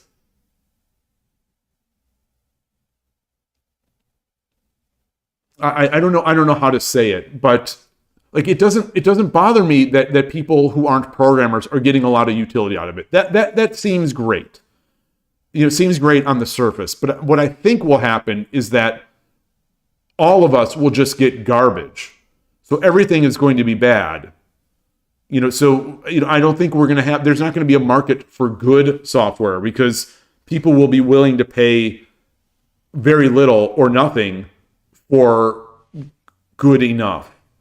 And we just continually lower the bar for everything. We lower the bar for discourse. We lower the bar for programming. We lower the bar for software. We lower the bar for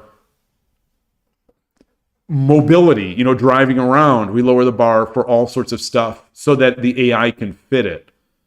And we lose out on the people, we lose out on the things that make life worth living, which is, I think, becoming great at things.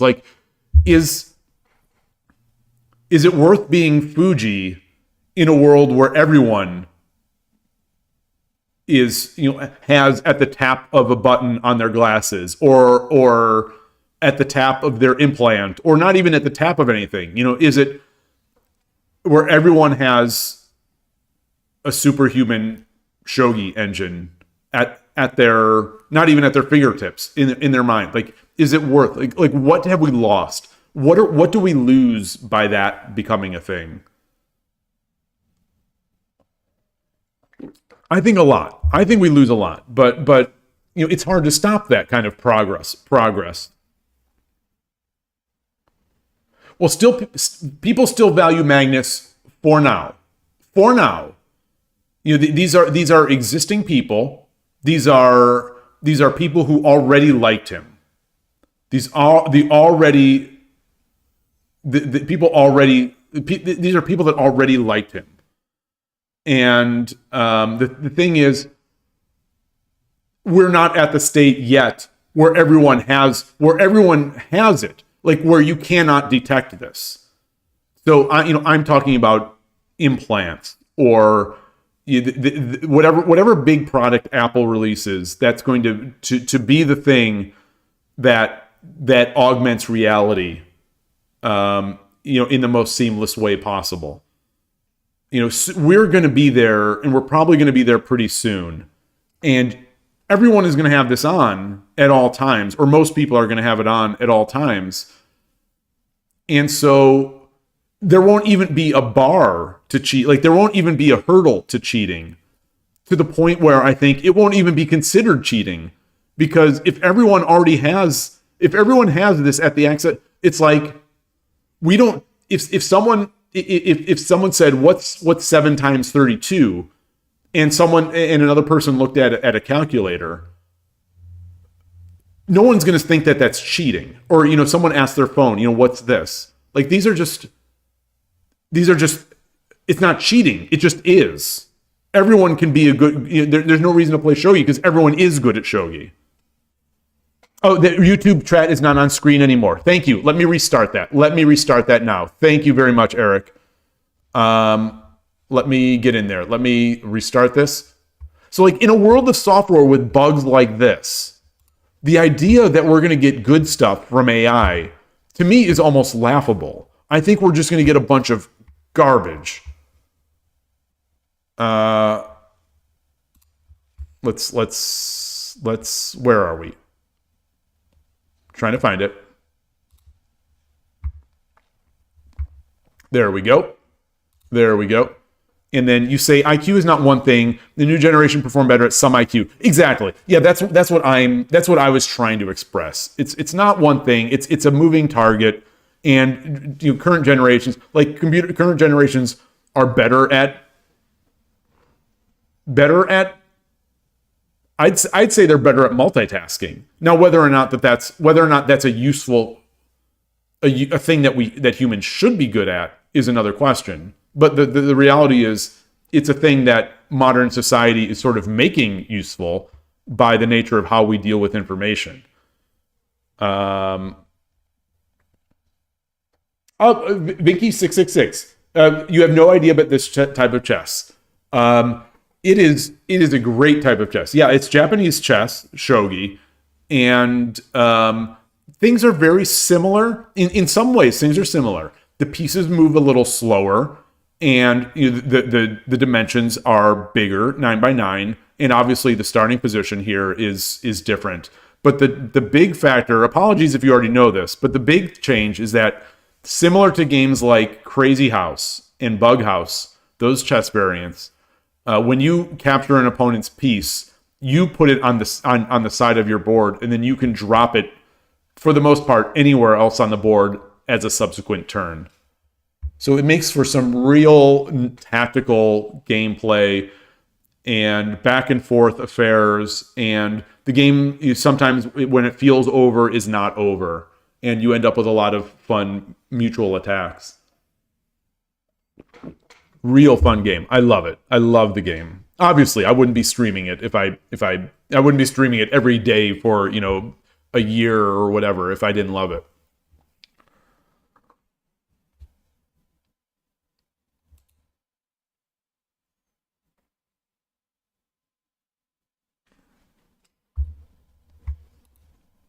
But anyway, I'm just shaking my fist at the clouds. Today is shake the fist at the clouds Thursday.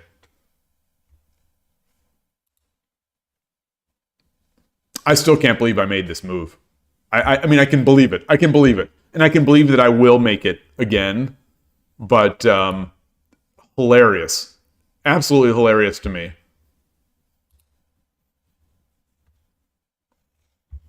Sorry for derailing. No, it's good. I think it's good that you did. I appreciate it. I mean, obviously, get me talking about anything. I can just talk on and on and on to a nauseating level. I would love to I just love to talk about things, and so it's fun for me. But it's extra good because my shogi has been so bad today. So maybe I needed this reset. Contra Dragon, you say, how am I liking the new mode on Switch? Like on Nintendo Switch? Or do you mean on Shogi Wars?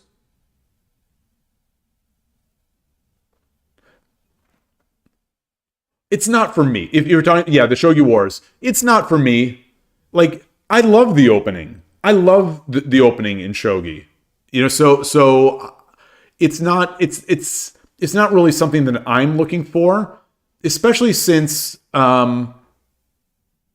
since Shogi Wars has so many ways to make the app better that I see. Like, if Shogi Wars was my app, there's so many things I would do to improve the app that it hurts me when these new features, these new half-baked features come out and all the other bugs and stuff are still there, and bugs and limitations, and then new bugs and limitations are added. And it's tough. It's really tough. I know that some people love it, and I don't want to begrudge that, their love. Let them like it. It's not for me. It's not for me. And my selfish view is that anything that splits the player base, into more buckets is something that's going to make it harder for me to find good games. So, the more people that are playing Sprint means necessarily almost, unless Sprint is going to grow the Shogi playing community, which I don't think it is. Unless that's the case, people that are playing Sprint will not be playing 10-minute or 3-minute or 10-second, and I'll have a harder time finding a game potentially. So, there's that selfish concern. It's just, it doesn't appeal to me. It doesn't, that's really, I would have rather had, if they were going to split the community, I would have rather had them add 5+5 Fisher time or 5+3, increment, because Shogi Wars right now, it's got the player base, but it doesn't have any mode. It doesn't have a thoughtful mode that prevents the dirty flag. 10-second is the closest that we have to the thoughtful mode, but I think you have to be much higher level for it to become thoughtful. Like, it's thoughtful-ish for me. Like 10-second, I might play my best in those 10-second games. I'm not sure if I play the best 10-second or 10-minute, but like when I watch a Sugar game, or Shodan 7 or Urashino Sensei, when they're playing 10-second games, they're gods out there. They're playing great moves over and over and over. And those 10-second games last quite a long time. Because they're just playing, a good shogi game is going to last a lot of moves. But for me, it's still too harried. It's still too fast. But a 5+5, I think, would be all the benefits of being a slow game like 10-minute, but also all the benefits of not being able to be dirty flagged like in the 10-second Byoyomi. So that's me. That's me. There's so many other things I would want to be added to Shogi Wars before Sprint. But again, I really enjoy the opening. And one thing I like about Study is that, the things that I'm terrible at, such as the middle game, if I fail in a middle game, I can learn from it because it's likely I'll be in that middle game position again, by nature of the fact that I play a certain number of openings. But with Sprint, you just get placed into random positions, and most of those positions I will not find myself in normally. So it's I think a little less utility there. Yes, I think you will improve by playing Sprint, and it's still a learning tool. I just think there are better learning tools that I would enjoy more for me. Again, this is all just for me. This is not, an indictment on the feature. I'm just glad that someone that can program still exists at Heroes working on Shogi Wars. Like, that's as sort of underwhelming a release as this was, especially considering the bugs that they've added in this new build. It's just nice to know that they're still trying something on this app, that they haven't just completely left it out to pasture. That's my thing. And another personal limitation of mine is that for these types of games, for me to do well, I have to care. And for me to care, I don't know what it is, but I have to have played the opening. Like to me, I could not make myself care about that sprint game because it was just some other game. It was just some other game.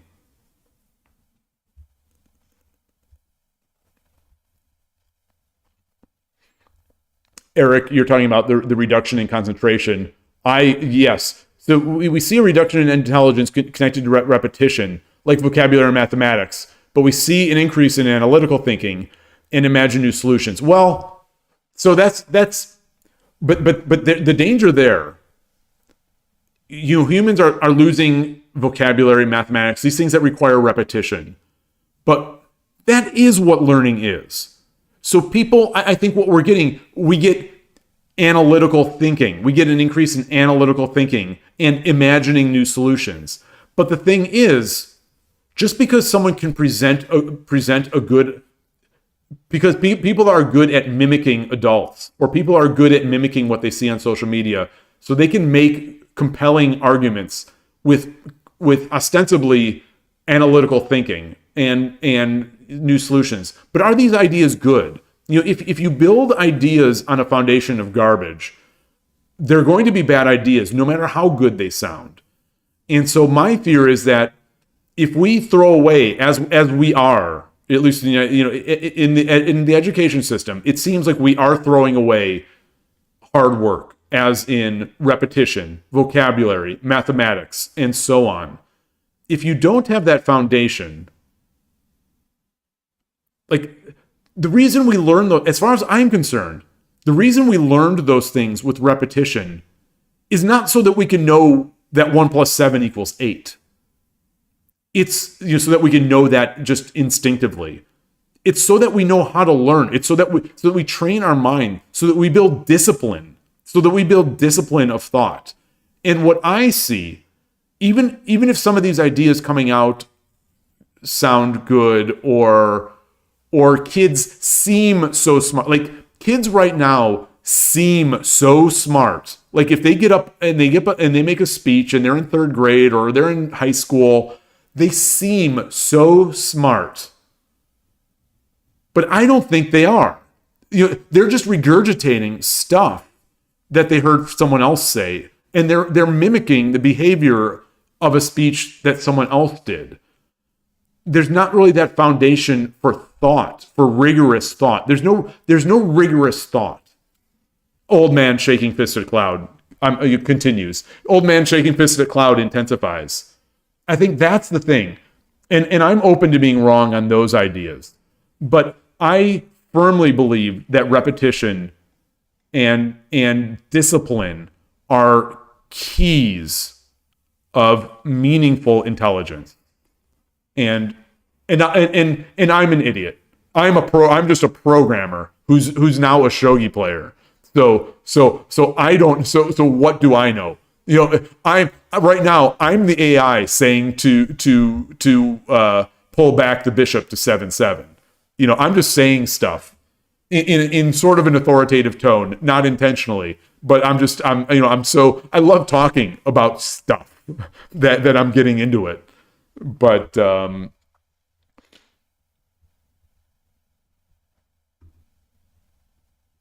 Ornalt, you say you like it, but it really shows your lack of endgame skills, not used to the variety of the castles you get.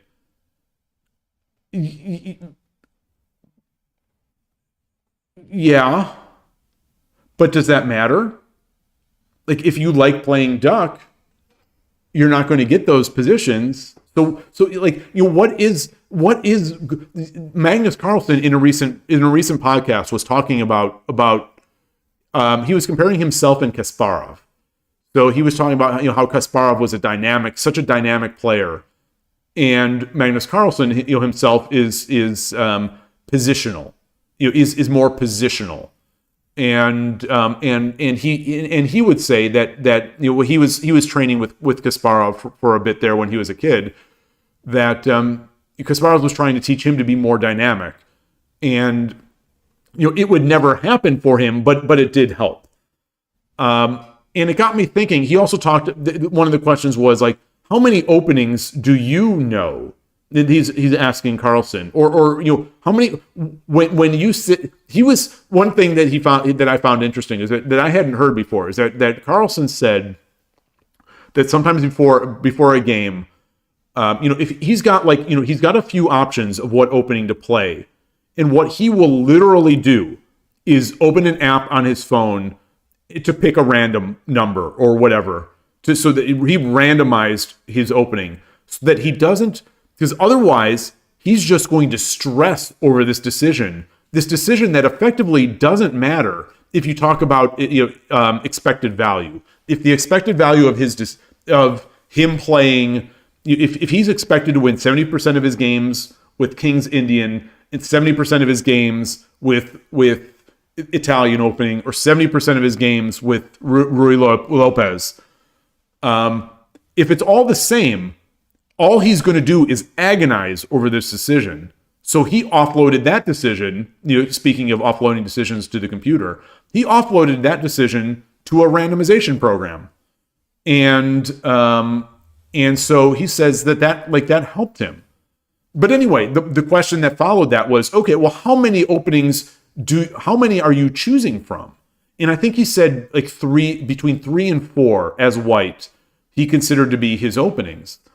The openings that he feels best with, which was mind-blowing to me because, Magnus plays everything. But he still said that it's like 3 or 4 that he would use this. And so I got to thinking, as pontificating in my own brain of like, what does it mean to be good at chess? What does it mean to be good?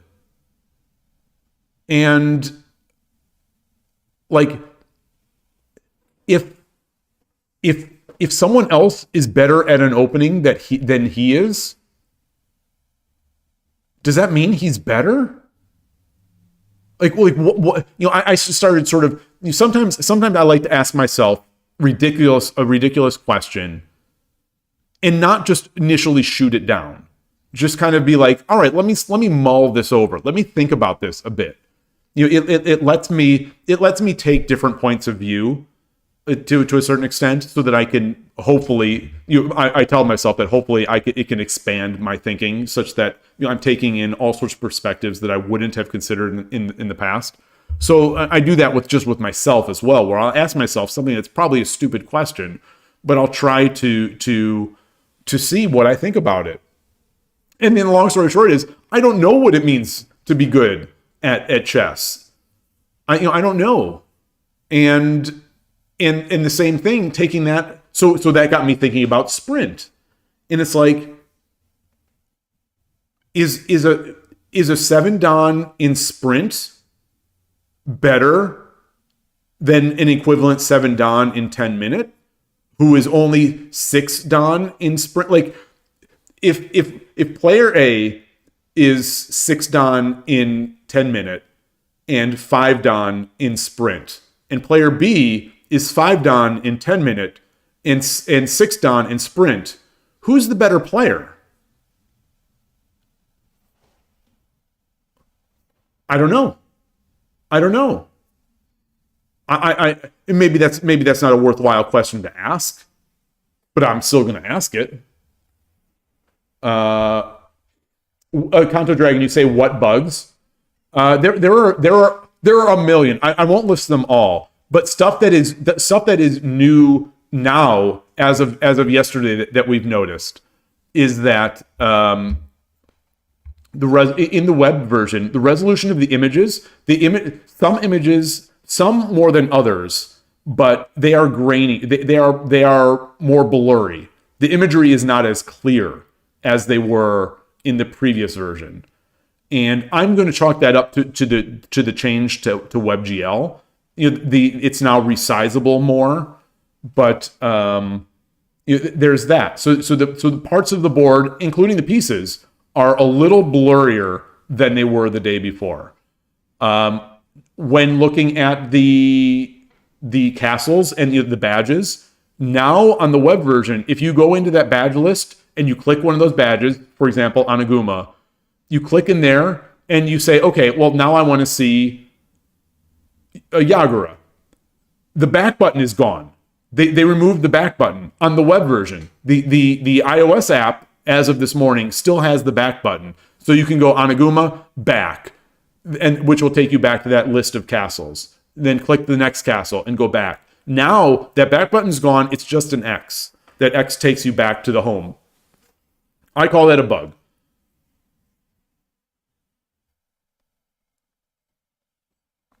I think the way that the watching page relayouts its view every so often is a bug because it makes watching annoying for me. I won't keep going into those other bugs, but like I would have a field day if I owned Shogi Wars. Like I'd have a field day fixing some of this stuff. A lot of fit and finish. I do show you say the problem for Shogi Wars launching longer time controls is that the incentive to upgrade to paid goes down even more. Well, that's why I think 5+5 or 5+3 is a nice alternative, because it's not longer. I'm speculating. I have done a little bit of Fisher testing on this stream. Fisher time control. My guess, my basis of saying 5+5, but I'd be willing to go down lower to 5+3. My basis of saying that is that it is the equivalent in terms of wall clock time. The overall time it takes to finish a game is the equivalent to 10 minutes. So my speculation is that 5+5 game, if you play 25+5 games and you play 20 10-minute games, that you're going to effectively be spending the same amount of time playing. So I'm not adding slower time controls. I'm adding faster times. It's a faster time control, 5 minutes, but it prevents you getting dirty flagged. So that's why I say 5+5, or I'd be willing to go down to 5+3 or 5+2. It would be in my world, the 5+5 or 5+3 would be a replacement for 10-minute. I would never play 10-minute again if I got 5+3.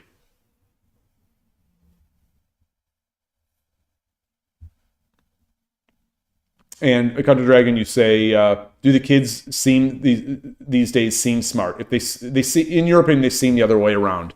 Well, I think superficially, a lot of times they present as smart. And it's very easy to appear smart.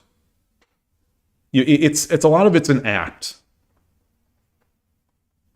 and it's always been that way. It's always been that way. But yeah. We could talk about this for a while. So I dream show you say it means.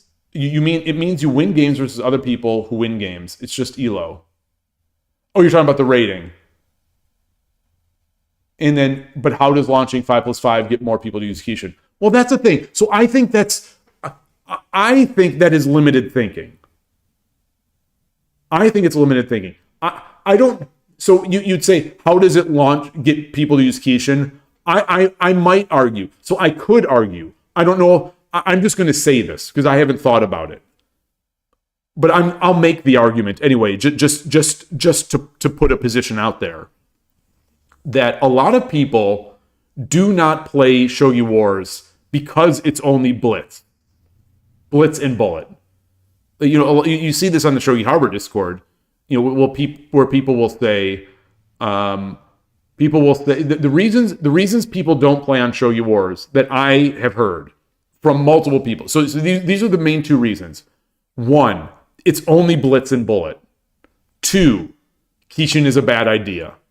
So those are the two main ideas that I have heard in that order of why people don't play on Shogi Wars.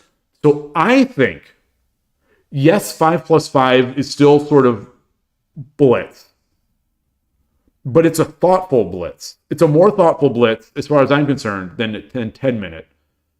So I think you could potentially grow your market that way. It would split the 10-minute player base a little bit, but I think you could potentially grow your market. But I think that question also exposes that maybe they need to find alternative monetization strategies than Kishin. That Kishin is a bad monetization strategy. I think that's my overwhelming thought, is that Kishin is a bad monetization strategy. In limiting the number of games people can play in a day is also, I think, I think that's been proven by the chess world, but it's a bad strategy for monetization. You will get some monetization, but I think you're limiting your player base. I think. Again, what do I know? But that's my thinking on that answer. So I think launching 5+5 would make your existing users happy. It would potentially grow the base of players that you have, and maybe that's it. Maybe that's enough of a reason. Oh no, Akanto Dragon, I refuse. I refuse. I see that tongue sticking out. But I will not allow this. I will not allow these lies. Kanto Dragon might be an AI. It's an AI and it's hallucinating right now, saying that I couldn't dirty flag, then I'd lose many more games. This is flat out lies. This is flat out lies. I lose way more from getting dirty flagged. Well, and now to be serious. I mean, I was serious. I think I lose way more games being dirty flagged than I get dirty flagging, because I'm the slow one. But I think the specter of getting dirty flagged loses me many, many games. And it negatively impacts my enjoyment of the site. Like, if we had 5+5, it is possible. And maybe this would be boring for the stream. I don't know, the people that like the variation on the stream. But I could see myself playing 5+5 every day of the week. Maybe I'd have one day of slow on Shogi Club 24. I think for me, if we got 5+5, I think the big loser in terms of loser, not that they care. The big loser would be Shogi Club 24, because I wouldn't play there as much. I'd be playing on Shogi Wars more. The 10 minute is just it's very stressful for me. It's incredibly stressful for me. I play it because it is a nice time control. We can get a lot of games, and I like all the stuff that's around the Shogi Wars ecosystem. I like the badges, and that kind of stuff. But I'd much rather be playing any time control besides 10 minute. And then Ornolf, I think I read this already, but I'm not sure. But you say, isn't the sprint format to prove that only the end game really matters? I guess. I don't think it really matters. It only matters though. And some of those are starting in the middle game. Some of those games are starting more in what I would call middle game than end game. But I don't think so. Because the opening is not a solved problem. If the opening was a solved problem, the pros wouldn't waste so much time thinking about their early stage moves. I still, you can't get me to not talk about this topic. You just can't. You can't get me to stop ridiculing the pros. This ignorant fool that I am. How much time they take on their opening moves. And it's like, I know you prepped. You know you've prepped. You know that I know that you've prepped. Why are you taking 15 minutes to make your third move? Come on, guys. Come on. I don't get it. I still don't get it. It's just, the time controls in professional shogi are still, they just baffle me. I'm not a chess diehard, obviously. Obviously I'm not even a good chess player. But the chess time controls make so much more sense to me. And even those can stand to be improved. You've got the pros taking all this time on moves that they've already prepped with computers. And they spend that time, and then they get into Byoyomi, where you only have 1 minute per move. 1 minute per move is, to me, is nothing. To them, it's a lot, but still, it still has to be fast. So I think the opening does matter. Here I am arguing against the importance of the opening, but I think the pros are showing how much they care about the opening and how important it is.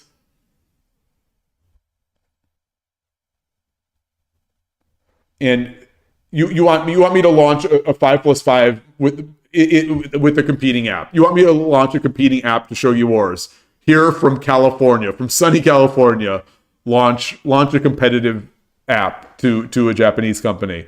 I don't even speak Japanese. Oh boy. Yeah, somehow I got to get in touch with Abima. We could or NHK. We could which the NHK tournament or is the Abima team tournament, somehow launch with them, because I think they do 5+7, or is it 5+5? What is that team tournament? I think it's 5+7.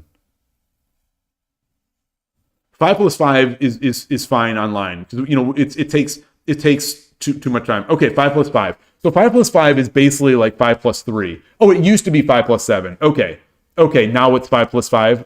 Okay, because the ones I saw in the past that had Satomi, she was Satomi at the time, from years back, Satomi and Manao, they were 5+7. I remember seeing those. But okay, so 5+5 over the board is basically 5+4 or 5+3 online. So like we just need we need to launch with Abima, make a real snazzy app, and just do it. Kanto Dragon, you would want a Shogi app with cute anime girls. Mahjong Soul, but for Shogi. We sort of... Shogi Wars is not quite there, but it tries. It tries to get some of that with those sort of... with those cartoony avatars, like the ones that I don't use. It tries to. The problem is their presentation is not as good. Mahjong Soul is an honest to goodness set of programmers made Mahjong Soul. Shogi Wars is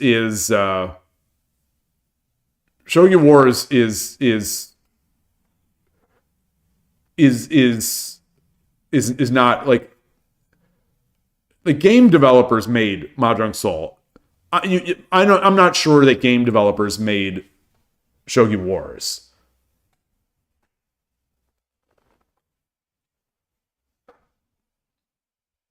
But I would love, Mahjong Soul, they don't, Mahjong Soul doesn't, they don't limit the number of games you can play in a day, as far as I know. They want you in the app. They want you buying avatars. They want you buying stuff. I think, they want you buying things. That's what, for better or worse, that's what the market has shown people will pay for. So Shogi Wars is still feeling very much like they're trying to sell shareware, in Ziploc bags down at the local, at the local CompUSA.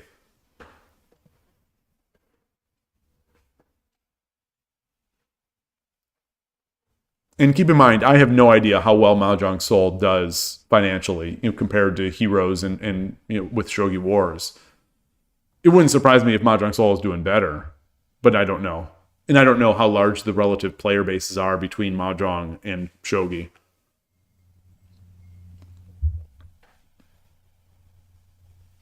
Why don't you think that, Transport? Why don't you think Shogi Wars will ever offer 5+5? Just because I like it?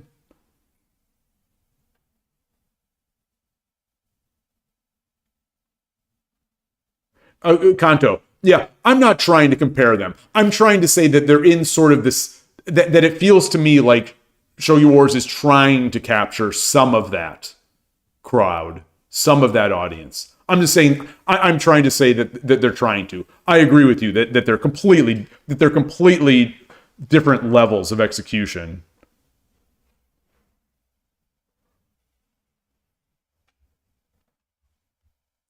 Five plus five is slow and boring. What? How dare you? I don't know. I've been staring over here. So I'm going to, hey, Gabrielle, good to see you. You got Matsuo Sensei. Oh, you got the Matsuo avatar. Oh, 2 Torizashi wins. Wait, when did you start playing Torizashi?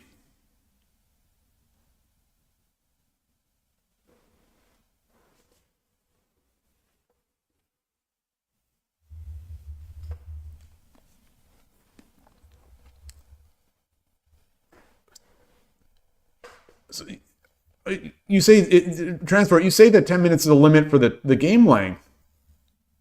Maybe I'm wrong, but I think 5 plus 5 is the same game length as 10 minute.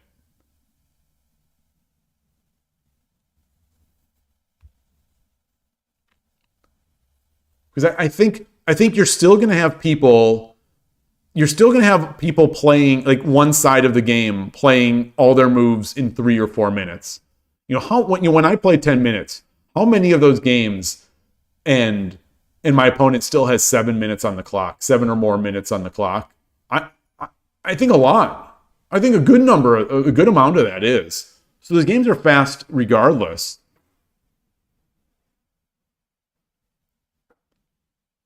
Okay, so after the Shogi Quest 2-minute games playing Urshino, you started playing some Torizashi. Awesome. I love Torizashi. I'm a Torizashi fanboy, and no one's gonna ever change me. But I'm always looking for alternatives. Encounter Dragon, you say Mahjong Soul has anime collaborations. Imagine getting characters from various Shogi. Yeah, it could be Shogi Go app. You could do mixed collabs, like getting Toya from Hikaru no Go to play Shogi. So, I mean, you're preaching to the choir. You're singing. Your mellifluous voice is like beautiful music to my ears. These are the things I dream about. I like having a collab with Hikaru no Go and having Kaga, Kaga, the president of the Shogi Club, as one of these characters we could be, and not just an avatar, sort of like be in the game. I don't know, just cutesy little stuff. I'm an old man, but I still like all that cutesy stuff. I like you seeing movement, or just like 81 Dojo. One of the things that 81 Dojo does really well, they add a little movement to the UI. They've got those flags waving. They're ridiculous. I mean, the resolution on these flags is miserable, but still, it adds character to the 81 Dojo. To me, it adds character to the 81 Dojo experience. So anything where you can add character and add a feeling of being home, so that when I'm playing Shogi and I see Kaga dancing on the side of the board or whatever, I feel like I'm at home. Or and maybe I've picked my board, because maybe Shogi War starts offering 1,000 different board variants to pay for, and I could pay for the boards that I think look good. So I'll be in my home board. I'll be in my home screen, just feeling great about it and wanting to be there and wanting to pay more money to heroes, wanting to play more Shogi. I think that's so important. Like we make fun of Shogi Club 24, but this view here, this, like I've said this, like I'm like a broken record. I see this board, as antiquated as this site is, I've got the warm fuzzies. This board, this vinyl board with pieces, this is bringing me to the club. This is making me feel like I'm there. I'm at home. I love this. And so if Shogi Wars could add, Shogi Wars has the capability of adding so much more. the voices, they just don't take it anywhere now. And I just show you the collab to do Naruto. Yes, like Naruto doesn't mean anything to me because for whatever reason, maybe because I'm too old, it never entered into my mind. Naruto, Dragon Ball, like none of that stuff ever entered my vicinity, my intellectual vicinity. But I agree with you. It would be huge. Even like a collab with like Genshin Impact or Street Fighter. Capcom, get some Japanese stuff. Genshin Impact is Chinese. Get some Japanese stuff. Get some Street Fighter. Get some, get Sakura or Ryu on the screen. Hadokening when you throw out your Urshin or Ryu. I don't know. I mean, maybe that's silly. Maybe it's silly. But like, I would like it. Nintendo is doing, they're still supporting Tetris 99, which is that awesome multiplayer Tetris game. They have events every so often. I think they recently just had an event where a new game comes out and they get a board theme of that game. You win, you get 100 points worth of placements, and you unlock this board theme. Really fun little stuff. Keeps people coming back. Keeps me coming back.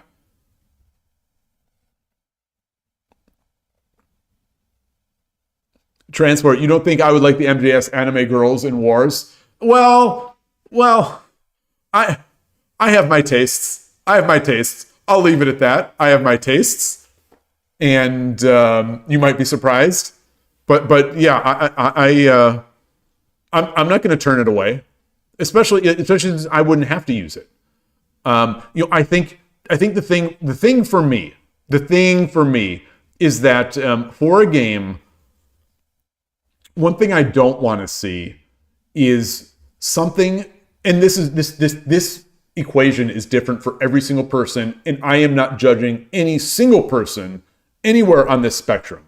So with that said, there's a level of that kind of stuff, and my bar is, would I be embarrassed taking out my laptop and having people see me playing this game? Or would I be embarrassed sitting next to my wife to bring up this game? And some of those avatars are dangerously close, if not past that bar. If they'd be dancing around on my screen and sort of suggestively saying things like Urshin or Ryu, or if they started very suggestively naming off the Shogi Wars badges, I think it'd be a little less appealing to me. But then I just wouldn't, as long as I have a way to say, okay, I don't want that. I want something else. Or, I want this calm thing. I'd rather have Manao or Fukuma speaking my stuff. I think that'd be great. Or Kaga of the Shogi, of the president of the Shogi Club.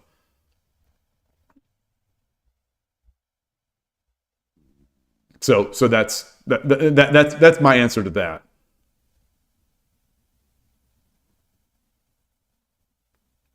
You think the spiciest Wars will go as the flirty anime girl, and they're very poor resolution images, like they're very poor quality images.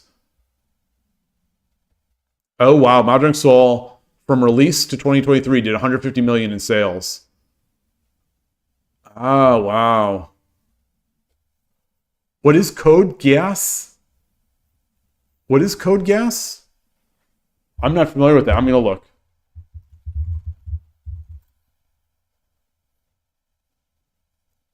It looks like a fake. What is that? Nintendo. Not Final Fantasy. It's the. What's the Nintendo RPG or sort of tactical RPG that ruined Smash Brothers with like 7,000 characters? All the sword characters. Marth.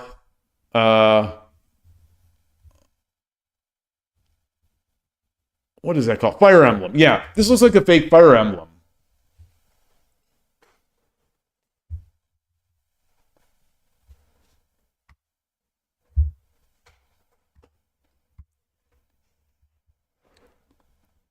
Oh, it's mecha though. Oh, it's mechs.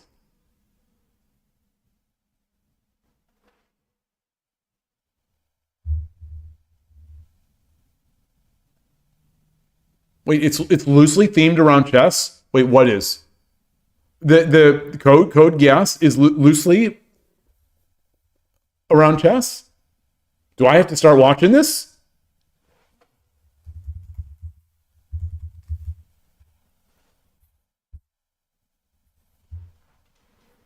Oh man. Oh no. Now I'm going to be watching it. Oh, there's like 3 episodes of chess. Okay. Okay. That's enough. That's enough to get me in. Yeah. If you make something with chess or Go or dare I ask Shogi, but if you make something with that, I will be a fan forever and I will follow it.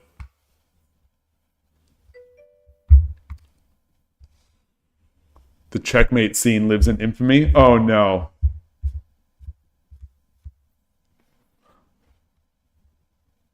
There's chess in No Game, No Life. Is it a focus? Is there any anime that is as focused on a game as Hikaru no Go or Prince of Chess or Prince of Tennis, like those types? Is there any for chess like that? Or dare I ask backgammon? Because I know backgammon has some of the top players in the world. They actually have a Meijin. There's a Meijin tournament for backgammon as well. God, I would love a backgammon anime. I know chess is not popular in Japan. I thought maybe it was popular maybe just enough to be able to get someone trying to get a fringe crowd, or to try to grow it. Because it's such a great world game. As great as Shogi is, chess is a great world game. I'm surprised there aren't more chess players in Japan. Or maybe those numbers are increasing. Just because it's a world game. No matter how good or bad the game is, if the whole world is playing something, like it's already almost worth playing.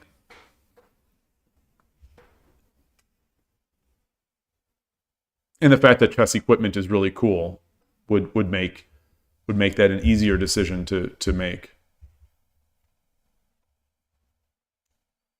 I love chess equipment. I love chess equipment. I love shogi equipment. I love backgammon equipment. I love Go equipment. Okay, I see you, Kanto Dragon. Yeah, you say chess in anime is generally a way to show this character is smart in a more global way. Yeah, that it's funny because that is exactly how I would if I see a character in a manga or an anime and they're playing chess, that is exactly how I would interpret that character. It's this character is smart in a global way.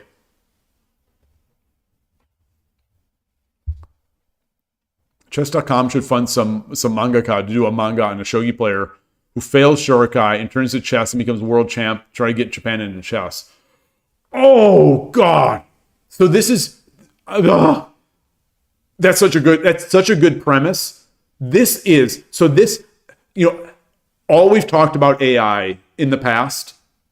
Ignore what I've just said. All the criticism and downside and sort of discussion around AI. This is my hope for AI. That I can say, create a 100 or create an ongoing anime in the style of Hikaru no Go or something whatever about a shogi player who fails Shurikai and turns to chess and becomes and competes to become the chess world champion. If an AI could deliver this to me, I will say, all right. There are a lot of downsides to AI, but maybe there are some good sides. In the same reason, I have to imagine that like Netflix is working on this stuff. I should go over to Los Gatos and ask them because they'll tell me. Netflix is producing so much trash, so much divisive trash these days. And, it's getting harder and harder for streaming services to compete. But what if you could just tell the AI to make you a series on demand? Like how far are we from that? I think probably a little far, but maybe not too far. I don't know. And I think then we get into the legality of, then the reality of the reality that these AIs are just stealing humanity's work and regurgitating it will come out even more, I think, once big money gets into like production like that. I think that will become another I think that issue will rise to the forefront, but we'll see. But I would love, for just in my own thinking, because I know nobody is going to make that series. And if they do make that series, it's going to be in Japanese. And if they ever distribute that series, and if that series does well, they'll make an anime of it. And if that anime does well, we're going to get fan subs of it. And like, there's a lot to happen between someone deciding to make that manga and me being able to watch an anime of it. Here in California, not knowing any Japanese. So I would that's the dream. For me, that kind of stuff is the dream. Is that I've got ideas and I have ideas and I don't like what other people are producing. So I need something for myself.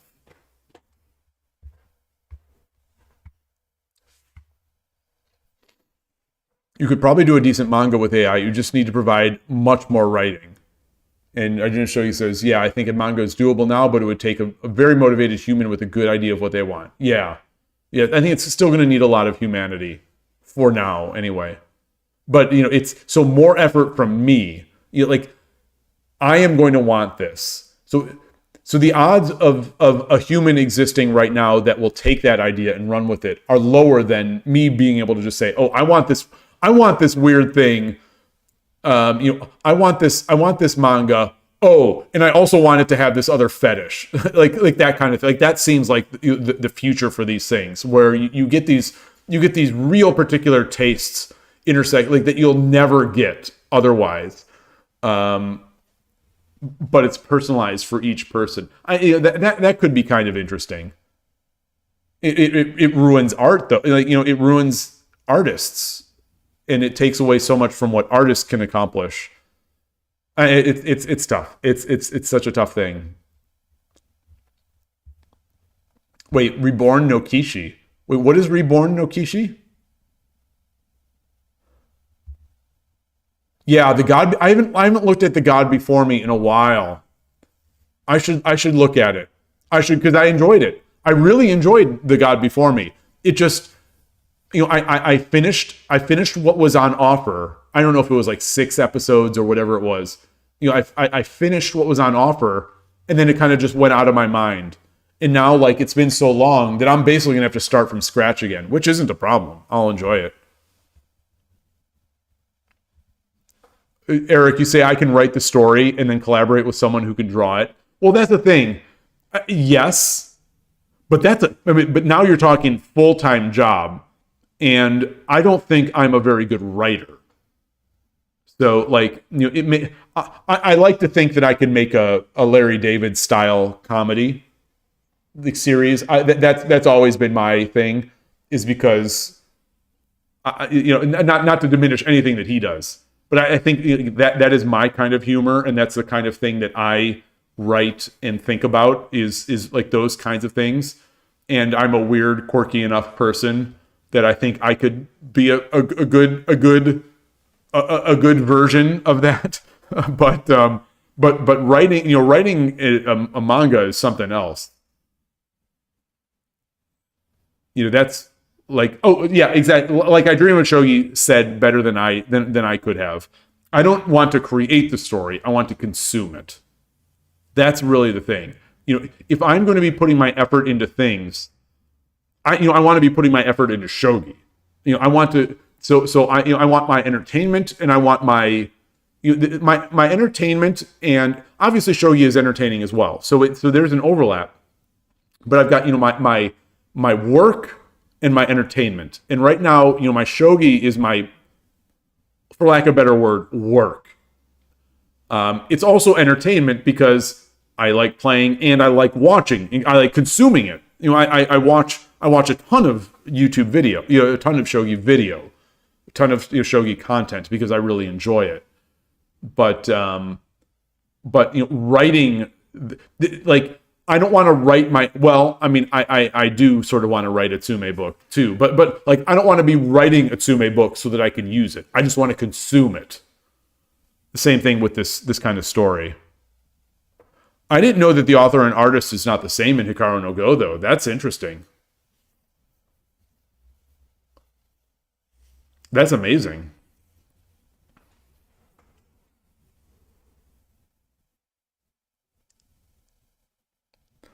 Kanto Dragon, you sound like you sound a little like me. You say that you have the manga in Japanese and you can't read Japanese. That's something I would do. That's totally something I would do. How about a chess player who loses the world championship and runs away to Japan and discovers shogi? I mean, you're just spitting out great ideas. You're just spitting out great ideas. I mean, you can even you're also a programmer. Okay. You can take out that last clause. You could just say a chess player loses the world championship and runs away to Japan and discovers shogi. Period. And I'm all with that. And then when I get bored of that one, I'll take that one. I'll say he discovers shogi and becomes a gambling shogi player, like a la Hachi-One Diver.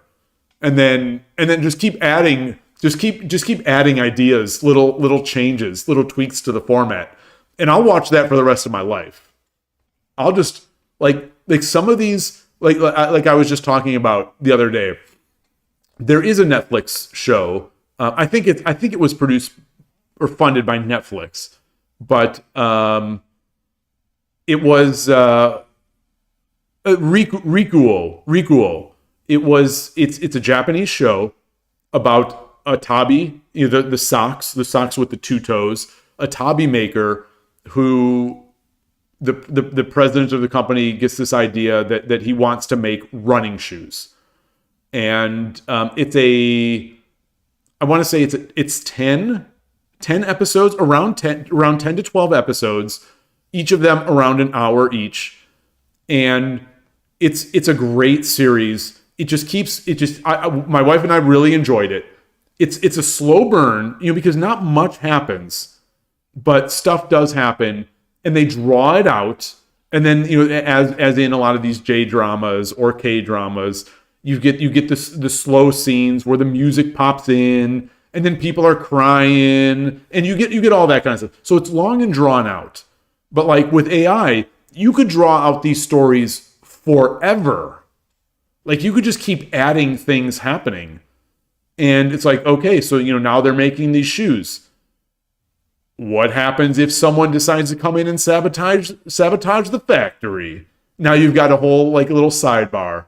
Now what if the runner who helped make them famous, what if he goes and has a son, so he's got to take a break, and they get a new person? You could just keep going on and on forever, because those shows, like those types of shows, basically they run until the writer decides that it ends. There's a lot of these episodes. I hesitate because it sounds dismissive, but it's not. I am saying this in the most loving way. A lot of these shows have nothing really going on. They are 95%. There's the idea, and then they're all just filler. They're all just filler around the main idea, and they're enjoyable because I don't know why they're enjoyable. They just are. I think it's just this genre of show. Like I said, this show lasted 10 episodes to tell this relatively short story. they could have done it in 4. They could have done it in 3. They could have done it in 20. So, you could just fill that out forever and just have an ongoing show. And I think it would still be enjoyable as long as you get enough of those key points that keep you coming back. Enough of these key wins. Actually, this particular show, I thought, and my wife and I both said the same thing to each other almost at the same time, that each show, in a happy-go-lucky kind of show, you have the characters, they have their wins, they have their losses, they have their ups and their downs. This show in particular, I think it had maybe a little bit too many downs, where they weren't balancing it well enough with the moments of, they had enough of those sort of frustrating, oh, the bad guy's doing this, oh, the bad guy's doing this, oh, this didn't work, oh, this, they had a little bit too many losses that didn't make up with the wins. But anyway, it's a great show. But as long as you get that nice balance, you could conceivably keep these shows going forever. And the network will generally, like in the US, the network will try to do that. Even shows that are great, even the best shows of all, like Sopranos, Breaking Bad. People say Breaking Bad. I liked Breaking Bad. I don't think it's the best show. I think it's very good, and I enjoyed it, and I've rewatched it. But like Sopranos to me is way up there. Hey Yuki, nice to see you. But yeah. So Adrian, sorry, you said or the network. Exactly. It's gonna be up to the writers or the network as to how long that show goes, and we would have watched pretty much as many episodes as they spit out to us. We would have taken, and probably enjoyed to a certain extent. It was a great idea. As long as the idea is good and the execution is okay, I'm going to be able to consume all that stuff. So your ideas, both of your ideas, are just like they're music to my ears. They're awesome. The New Adventures of Magnus Carlsen in Japan. That would be. Oh, Eric, you've seen Rikuo. You've seen Rikuo. It's great. I love it. I would be tempted to rewatch it. I usually don't rewatch those kind of shows. So the Netflix show from Japan that I rewatch most, it is like comfort food. It's like just sitting down in a comfortable chair and eating a bowl of ice cream or eating something. It's Midnight Diner. That's what it's called, right? Midnight Diner.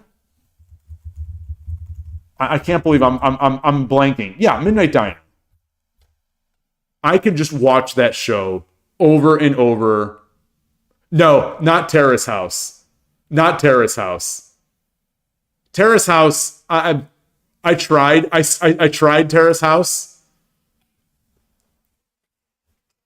I had to stop. Look, your dad loves Midnight Diner. The time frame fits. Oh, okay. I tried Terrace House. It is very cringe. That show was cringe before people started saying cringe.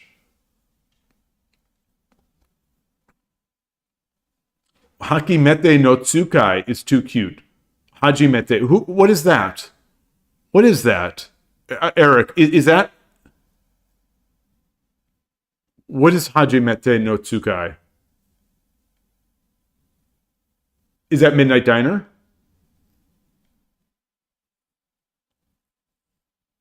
Boradun, your stocks are up again. Shogi Wars 2-1 after not playing all week. Awesome. So, discussion point. Congratulations first. Discussion point.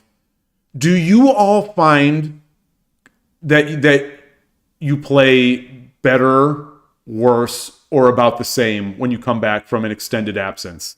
And an extended absence can be days to weeks. Oh, okay. The Japanese kids trying to do things on their own for the first time, like going to the store by themselves. Yes. Yeah, that's a good show. That's a good one.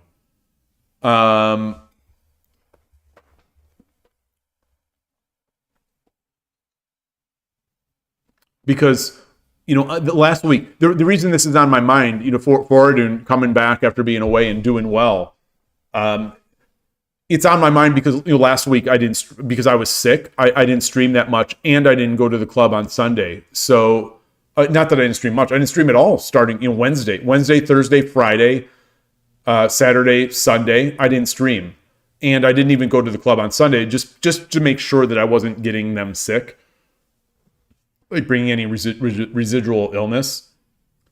But so I was barely playing any shogi. I think I played in that period. I think I played 2 games on Shogi Wars of 3 minute. I think it was 3 minute or it was 10 second. I don't recall. I did some Tsume, but mate challenge. But other than that, so I was nervous about this Monday, and I thought I played pretty well on Monday. So I don't know if it affects me or maybe my level is so low that an absence doesn't really hurt me all that much. Transport. So you say, here's an idea. If I want to grow my YouTube channel, comment on Manau's videos.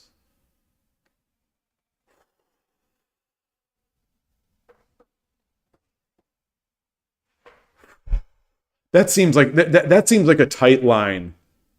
That seems like a very tight line, or a tough line to walk. For someone like me, that seems tough. One thing I don't understand Japanese.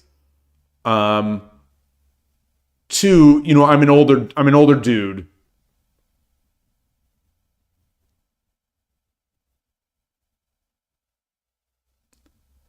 And sort of 3, I agree with you that I might be able to grow. I just don't like, I don't, it's not that I dislike it. And it's not that I'm making a judgment call against the people doing it per se. But I don't want to sort of try to make my success on the back of someone else, if that makes any sense.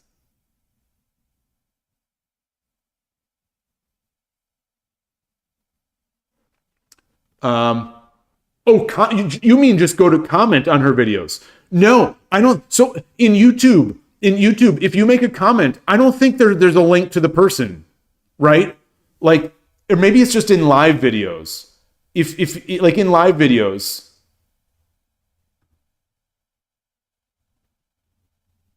I like if you click on somebody and say like, oh, I see this Gabriel here. He's saying a lot of stuff. Does he have a channel? There is no link to that user that I see. At least in the live chat. In comments, there are.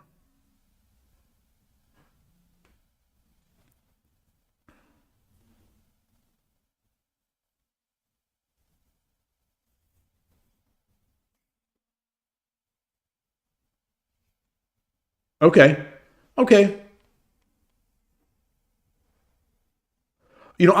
I will confess that I have made some comments in the past on other channels using the Shogi Dad account, and I've thought, well, I hope people wonder who this guy is and they go check out my channel. They search for my channel. So I have definitely, as much as I say I don't like doing that, I sort of have. I have done it in the past. And I don't think there's anything necessarily wrong with that. But it feels a little dirty. If it's just like if it's a worthless comment. So I try to make those comments meaningful, kind of thing. Like even on a backgammon channel, I'll make a comment. And I'll like, especially if it's a comment about gaming, and if it's a comment about gaming, and I'll mention shogi or whatever, and I'll hope that I'll get someone, I'll hope I'll hook someone in either into my channel or into the game of shogi at all. And yeah, you say collabs are a big way that content creators grow. Yeah, that is true. That is true. Although I wouldn't be a collaborator with her, it'd be, just commenting on her videos. And when I first read your comment, Transport, I thought you meant I make like reaction videos to her videos. So I would make a video being like, "Oh, look at Manav. She's saying this and she's playing this. Oh, isn't she cool?" Like, that kind of thing. Which I think would also grow the channel. But, I don't know if I would I don't know if I'd want to do that. In Nigerian Shogi, you say it's also a big way that people grow on Twitter, LinkedIn. Yeah, I know it is. That's what bothers me about it. I know it is, and I'm shaking my fist at the cloud. But yeah, when you're leaving chess channels on Twitch, you tell them I'm leaving to watch Shogi. Perfect. I hope those are the only comments you leave. You don't even talk about their chess. You just wait till the end. You're like, I'm out. I'm going to watch Shogi. It's this game. It's better than chess. Yuki, you say, what do I think of a prunk? Or is that, do you mean punk? I don't know what that is.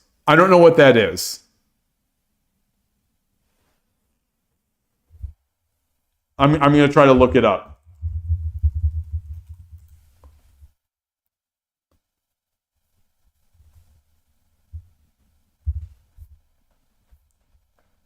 Oh, the prank shows. I haven't watched those. I have never seen one of those. This is really going to date me. I don't know if anyone will know this reference. I don't know if anyone at all will know this reference. Even I Dream of Shogi might not know this, because I Dream of Shogi is not old enough, I don't think. I used to listen to occasionally the Jerky Boys. And if anyone has ever heard of this, this is when people used to have telephones. So people used to have these devices. They were like iPhones, but they were bigger, and they would plug into the wall, and you would talk on them. You'd call up other people, and you would talk to them. But anyway, anytime you have anything good in life, some people are going to try to do bad things to these things. So there'd be people. So they basically they'd call up and then they'd be annoying. So I don't know. He's like, someone would answer hello, and he'd go, "Hey, this is Brett Wee. I'm calling about your shoes." I don't know. It would just be like bad, just stupid stuff, like prank. It'd be prank telephone calls, and hilarity would ensue. And they were called the Jerky Boys. They were New Yorkers. I think they were New Yorkers because they had an accent. And as far as Midwest boy, me, young Shogi Dad, was concerned. The only people that had accents were New Yorkers and people from the Deep South. And, to me, both of those sound equally unsophisticated. And, yeah. Very biased. I'm very biased against the accents. That's what you get from living in the Midwest. The heart of America.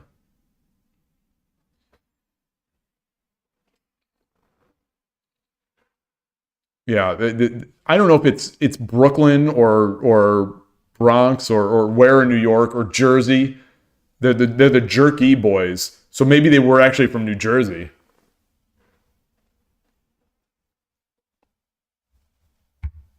I'm gonna look them up. Jerky Boys.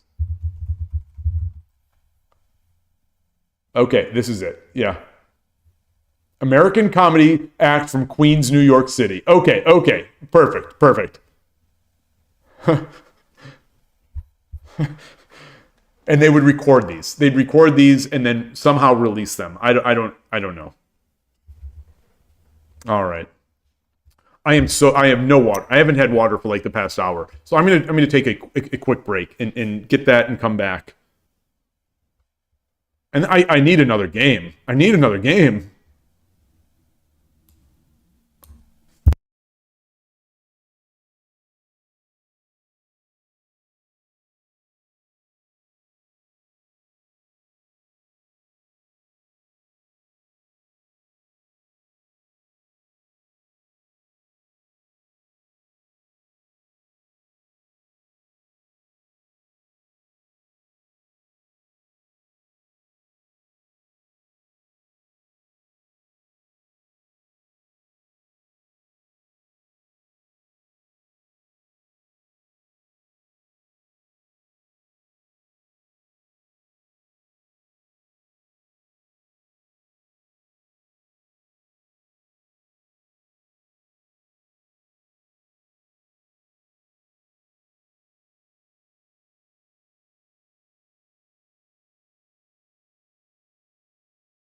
while I was over there, I was thinking about I Dream of Shogi's ideas again, and the idea, the story ideas, and I was thinking that I wouldn't mind.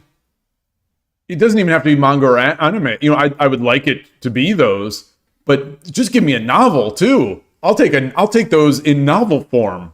Those ideas, I'll gladly read a novel. And then I start thinking, well, we could also do that, but set it in the Wild West. You just make this big intersection of all these things that I like, these things I like to read about or consume. So there'd be a Wild West guns, a novel, the size of Lonesome Dove, the size of 2 Lonesome Doves, just 2,000 pages of book, and they're in the Wild West, and he's a shogi champion going from town to town. Someone make this book, someone make this novel, and I'll just read it. It won't matter if it makes sense. It won't matter if it's historically accurate. Totally doing this. A novel with the chess player going to Japan and finding shogi. A novel with the chess player going to Japan and finding shogi is on your potential projects list. Oh, please. You won't even. I will buy that in an instant. You don't even have to be a good writer. If you are, I would love it. So there's let me just shill this guy in case anyone is at all interested. Not that he's a bad writer. Now, just because I was talking about writing stuff. I don't want to call this guy a bad writer. I'm going to say there's a writer on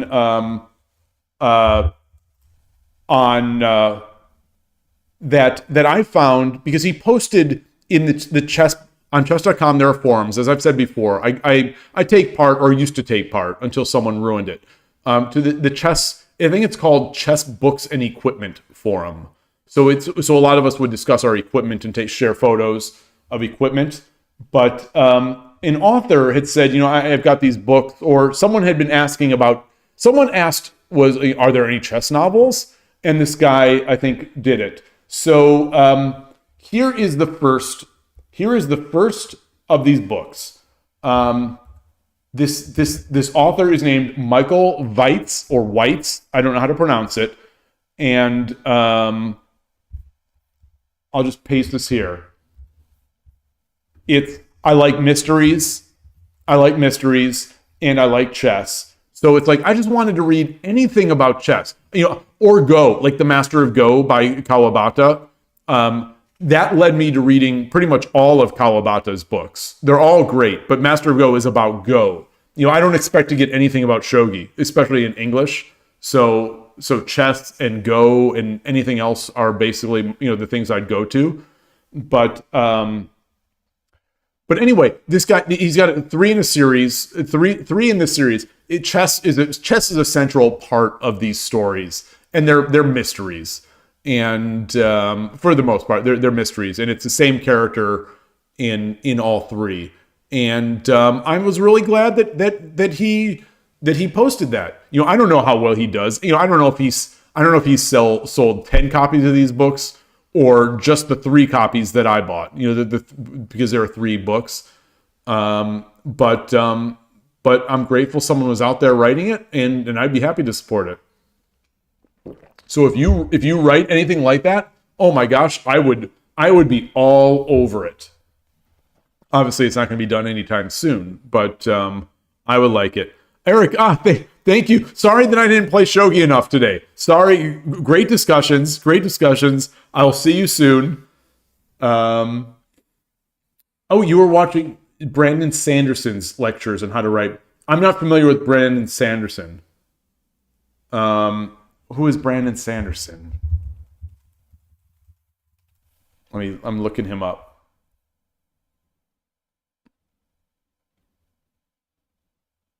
Gosh, he looks. If you put this picture in my face and said, "What is he?" I'd say maybe he's a sci-fi author.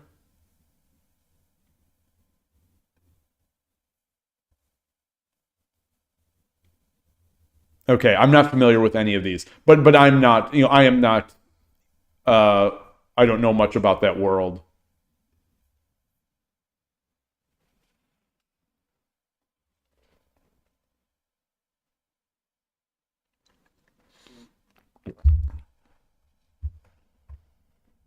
Wheel of Time. I don't know that.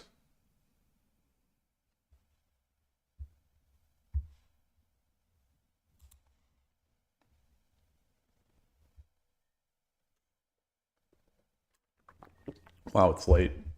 Oh my gosh, it's been 4 hours. 2 short games. Let's switch this scene. It's already on the scene.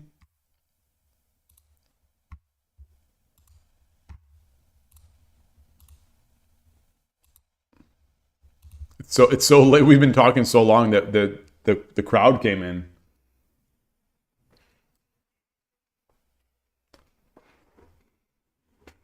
We're seeing more and more titled players on Shogi Club 24. Wonder where they got those. How do you get a title? Speaking of title, let me log out and log back into 81 Dojo.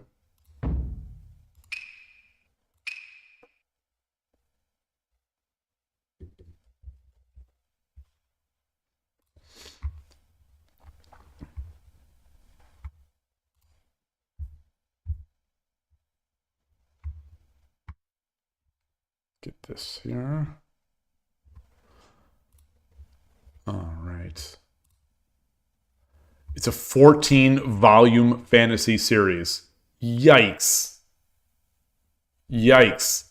So we talk about, shows that will can just go on and on and on and on, until the writer wants to finish it. That's like one of those. I love that. I love knowing, when while I'm consuming something that I like, I love knowing that I have just like a treasure trove of future installments waiting for me. So like this Rikuo story, this show on Netflix, for example, started, and it was as soon as I was hooked, which was early on in like the first episode. It was like, all right, we've got like 9 hours or whatever more of this. And so I knew we were going to be in for at least 2 or 3 good days of watching this series. And like if I get into a series and I see this is good and it's got like another few seasons after, I'm really excited. Even though a lot of these shows they start trashing the show in the second season, but ignoring that fact.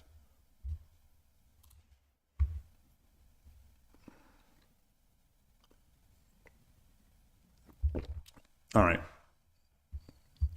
Bunsan Hebo Shogi. Dango 72. So 1972. I'm gonna guess this is a Dango lover born in 1972. I had Dango. I didn't mean to challenge, but I will. I had Dango in Kyoto while we were going up that hill with all the buildings. He doesn't want me. I bought Dango, but he doesn't want me. Fine. We had Dango. We had roasted chestnuts. It was chilly that day, so it was one of those days. Not that chestnuts need a particular weather, but roasted chestnuts on a crisp day are just so good. They're so good. Oh my gosh, I love it. I love it. So being in Kyoto, walking the up the street, I guess I don't remember what temple it was, but having Dango on the side of the road, having roasted chestnuts on the other side of the road. Oh, just the dream. It's just I wouldn't mind if I'd be there now. If there was a Shogi Club in Kanto, and I'd be not Kanto, Kyoto, and it's up that street, walking up the street, getting some chestnuts. Oh, that would be so good on the way. All those shops in Kiyomizu Temple. Chestnut soft serve. Oh, I didn't have any chestnut soft serve. That sounds incredible. Oh. So all those shops in those streets, you're walking up to the temple, I'm thinking surely one of these is going to be a shogi shop. I'm going to see shogi. I'm going to see shogi. I'm going to be able to buy some nice shogi equipment. I'm going to see shogi. I'm going to see shogi, or I'm going to see go. I didn't see anything there. I guess at the time, I didn't know that Tendo was the focal point, I guess, of shogi manufacturing. Are they still? People make and sell shogi equipment outside of Tendo, though. I know they sell it because there's one or two places in oh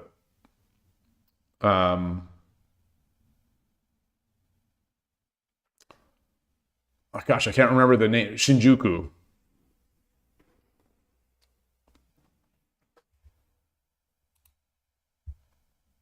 But someone that I know that went to Tendo said that he was having a very hard time finding a shop that was open.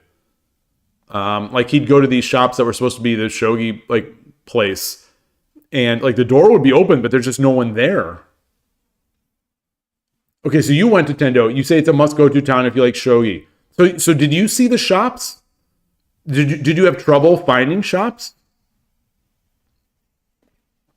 Like in the end, I think this guy said he didn't really find anything to buy at one of the shops, so he ended up buying a set at the train station in Tendo, where they had a nice shop that was selling presumably local stuff. Okay.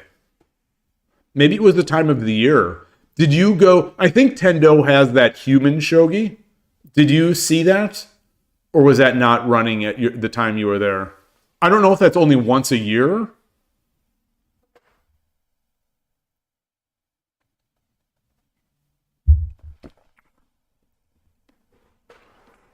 And I've seen some videos that show Tendo having sort of, I think they have tsume problems on the ground. Yoroshiku onegaishimasu. Do any of you, when you greet your opponent over the board, do any of you have trouble saying yoroshiku onegaishimasu if the other person says onegaishimasu or something? Or it's weird that I know these words and I can say them, but if the opponent, if the other player is also speaking, it's for some reason it's hard for me to say the words. It's hard for me to get the words out.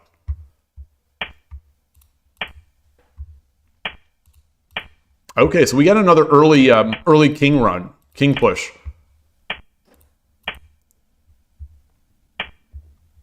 Okay, so this wouldn't be a mate like that let's.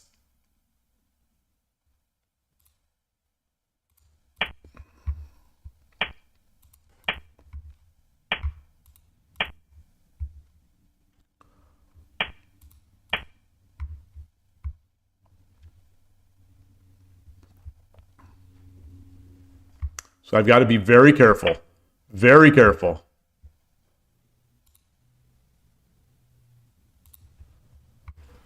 Pawn, take, take, take, take.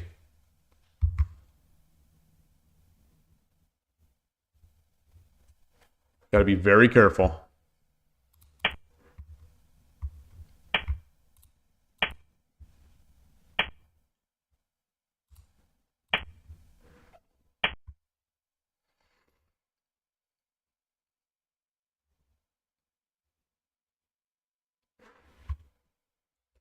Just looking at this.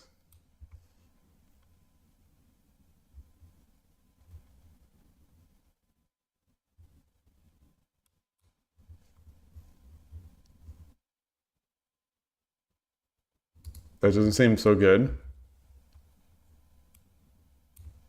No, that's nothing.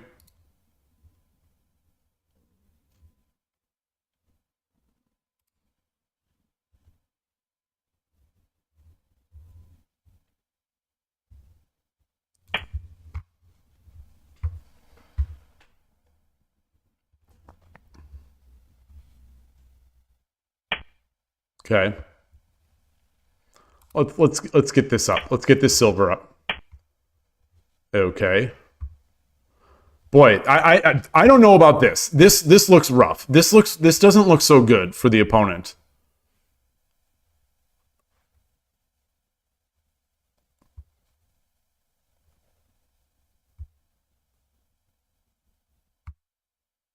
Can I drop a I drop a pawn? He takes.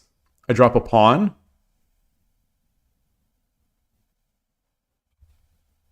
He takes.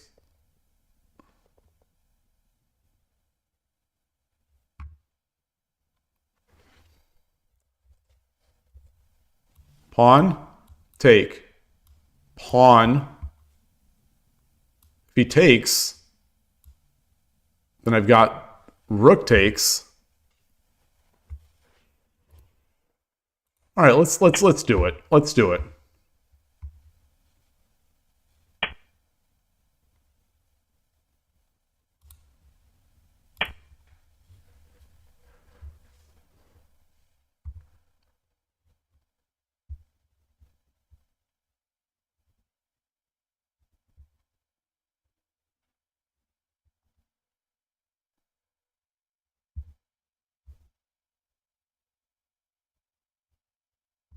The bishop is just trapped in here. Whoa!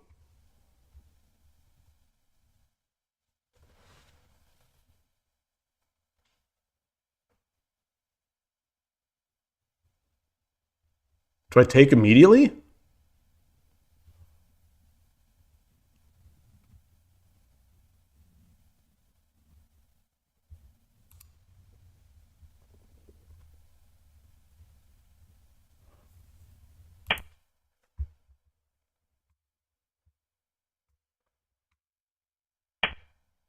Yeah.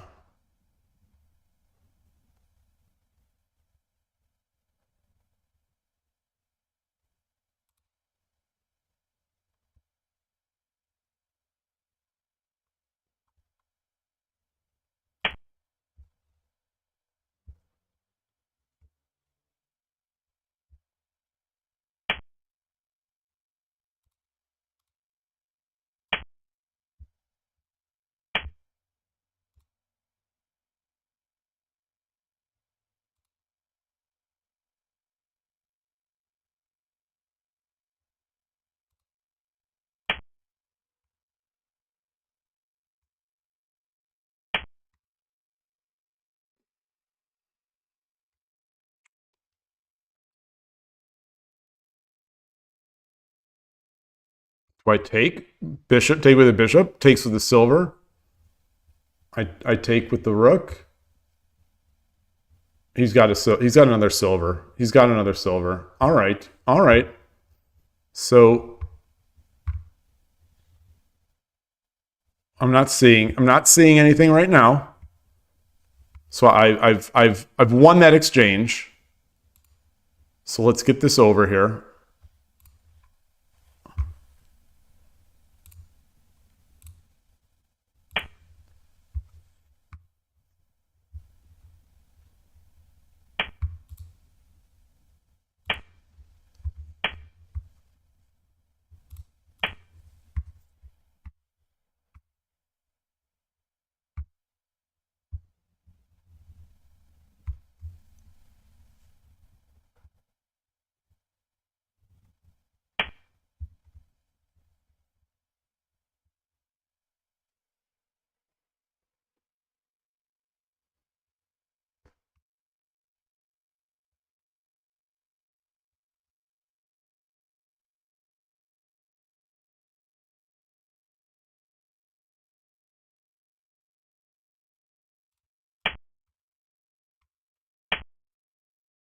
Okay.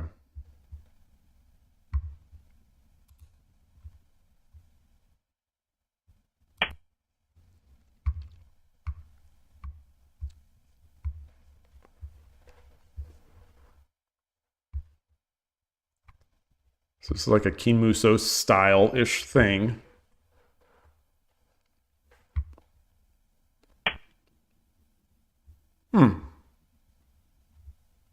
Yeah, that's nice. That's nice. Yeah.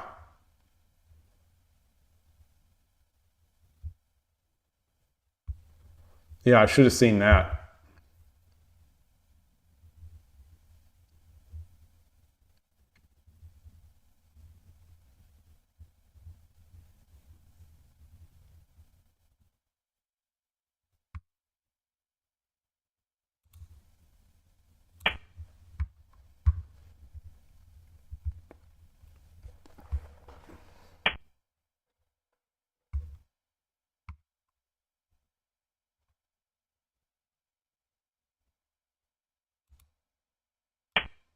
So now I've got 2 pawns.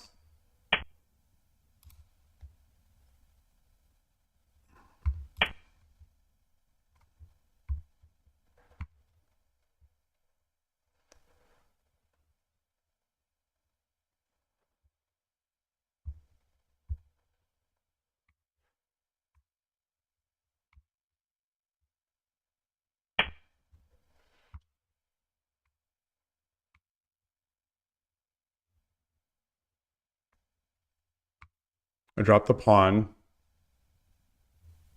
He goes back. I take. He takes the pawn.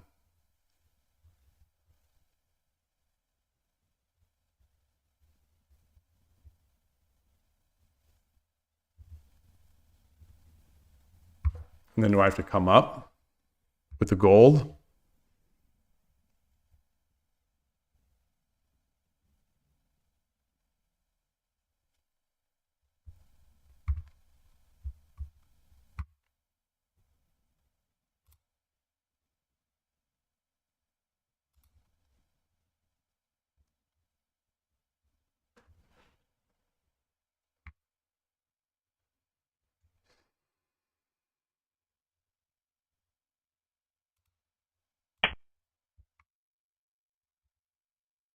Yeah. That was cowardly of me. It was a little cowardly. It's a little cowardly. I gave up that pawn. I didn't need to give it up. I didn't think through long enough. I didn't think 5 moves and down the line. It's just the 3. No, that would have been worth it. That would have been worth it. That would have been worth it. So I would have won the silver, and I would have had my gold up here. That would have been worth it, right? Okay, so what about bishop drop? Bishop drop. He comes to the side. I drop the silver.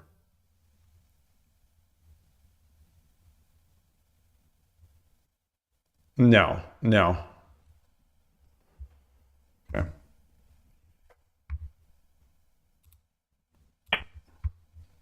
All right. That's disappointing. So I talked myself out of it. And I think it was good. Now I think it was really good.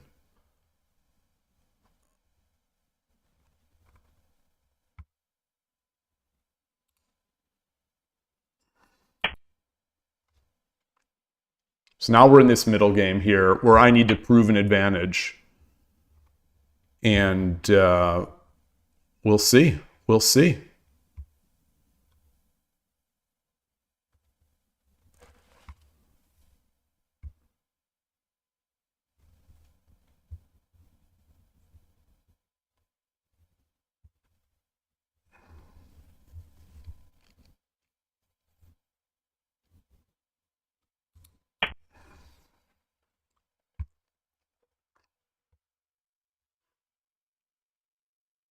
So now it's just a tough game. Now it's a tough game. Where am I? So what are my plans? I'm trying to get comfortable on this chair. Evergallo, good to see you. This is the first time you chat. Interesting. I feel like you've been here. Giving the pawn was great, but I should have continued to take the silver. Yes. Yeah, I think that's my conclusion now, is that I overthought myself. And my thinking was, okay, so after I take, I'm going to have to bring my gold up to defend that silver. And I don't want to do that. But the reality is, That's worth a silver. Oh, human shogi happens in spring. Okay, so you went to all the Tsume problems on the ground.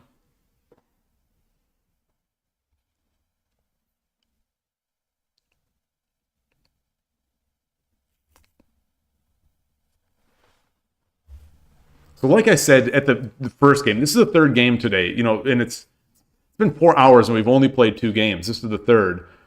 I think my brain is just not there. My brain is just not seeing things. Or it just made up that whole story about why that was bad. It makes no sense. I'm winning a free silver. Well, free for 2 pawns.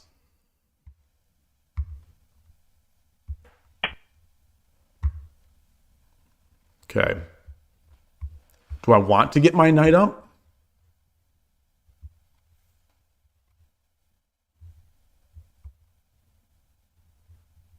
Do I want to get this silver? Do I want to take this pawn?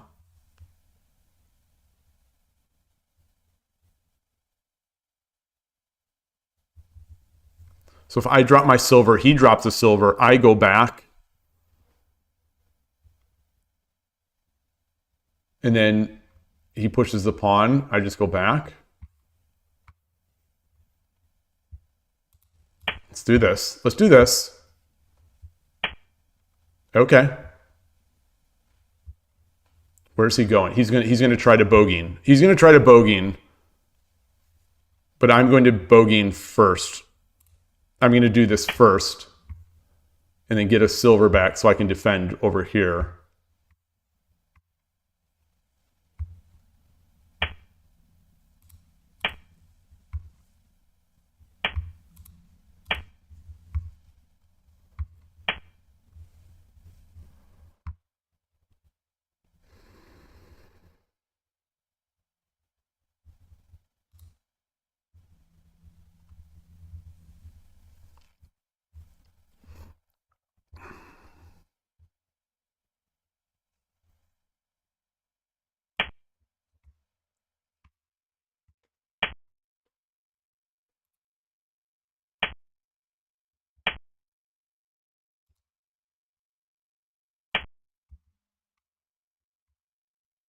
I think this sort of helps. Oh, this is not what I wanted. This is the wrong order. This is the wrong order. It's a wrong order. It's a wrong order. It's a wrong order. It's a wrong order. It's the wrong. I just threw the game. I just threw the game by being stupid. I just threw the game by being stupid. I just threw. Oh God. All right. How can I possibly deal with this? Silver here. He comes up. Oh my gosh. Why did I race through that? Why? Wow. Okay, so catastrophic mistake by the opponent, I think. No. He can't just come here. No, it's fine. It's fine. It's fine. It's terrible for me. I shouldn't have given that. Yeah, it's terrible. It's bad. It's bad. It's real bad.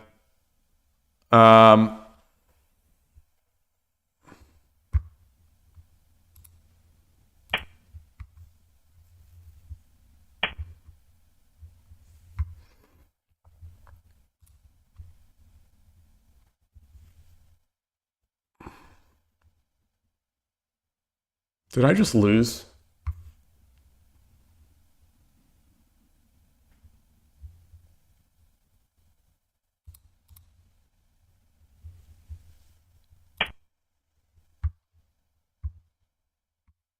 Yeah, and he's got a better castle. I think I just threw and then I threw again.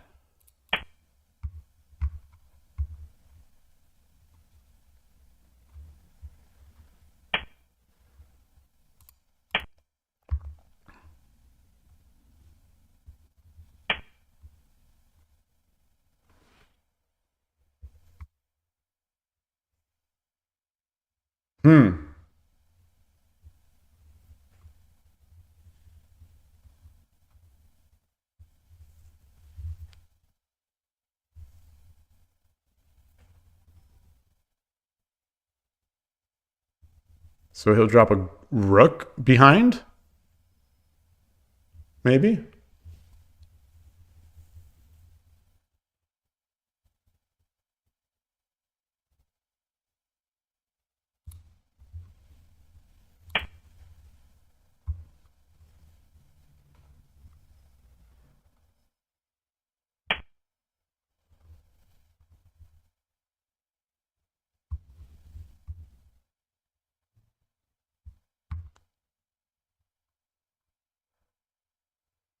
So if I take the pawn, he drops a rook. I go to the side. He brings the gold up.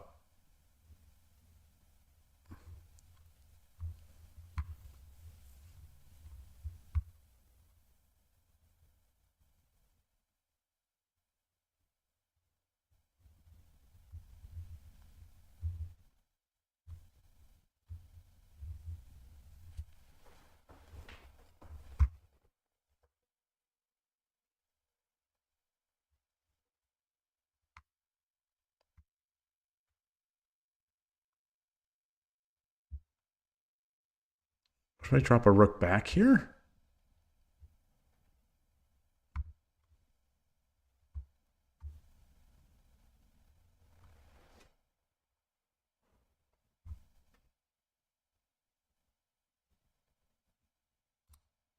All right, let's do this. Let's attack. Let's attack.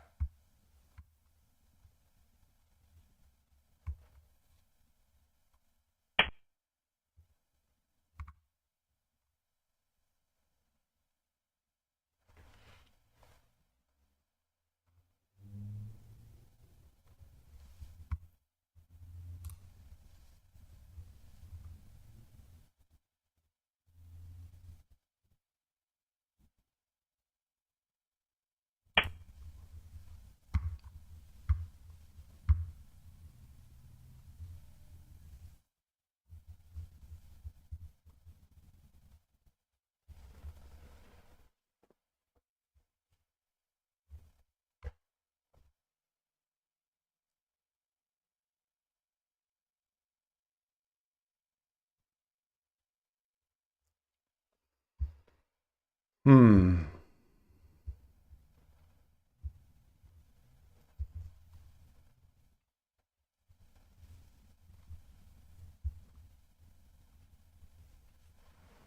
So he's going to bring the gold up. Oh boy. Okay.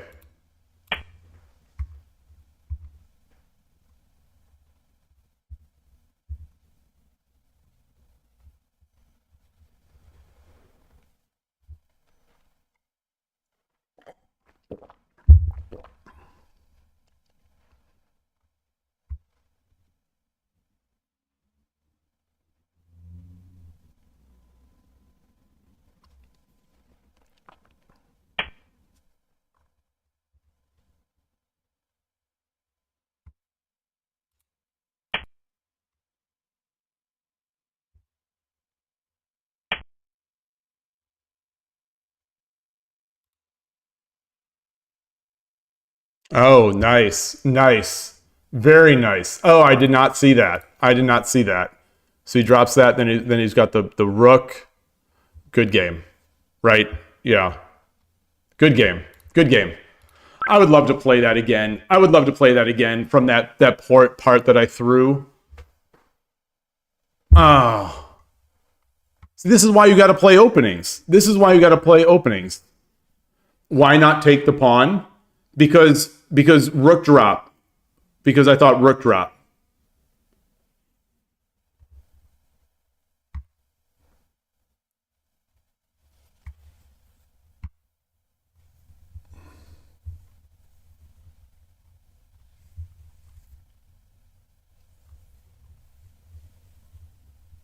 So let's see. Let's copy this in. I am not seeing the board very well today, but I'm still going to keep playing.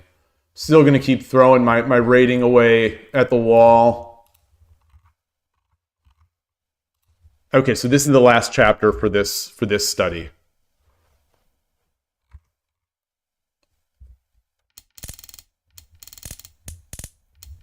It's all good. It's all good. Wait, so where was that? I don't know about this. I thought this was all good, but I'm not sure. I spent quite a bit of time on that. I don't know if I'll find something else. Okay. Oof. So it came back. It came back. Came back. So where was this?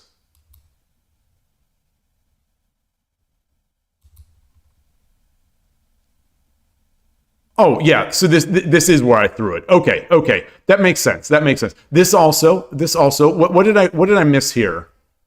Oh, I not taking the silver. Not taking the silver. Yeah, yeah. All right, so there's a bunch of points to look at here. So this is move 45. So move 46. Move 46. I had a bigger advantage. Let me change the scene.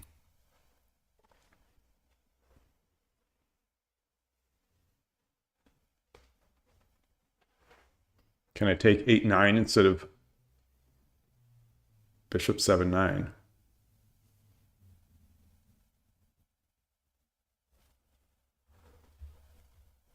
All right, so here we are. This I think 40 was it 44?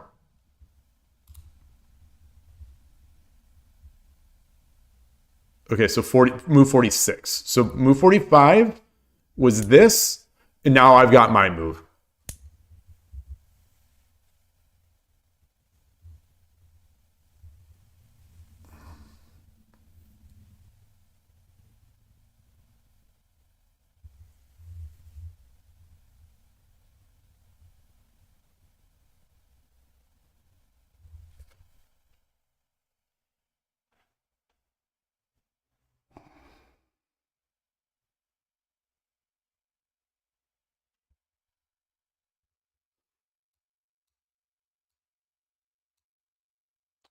You know, if I take the knight and the king takes, obviously I get the one gap, which is still not mate. Which is still not mate. So I don't think that's it.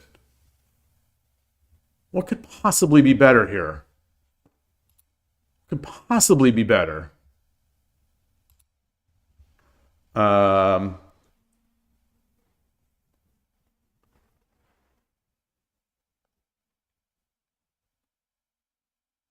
Yeah, rook takes. If rook takes, king takes, pawn drop, king takes 8-8,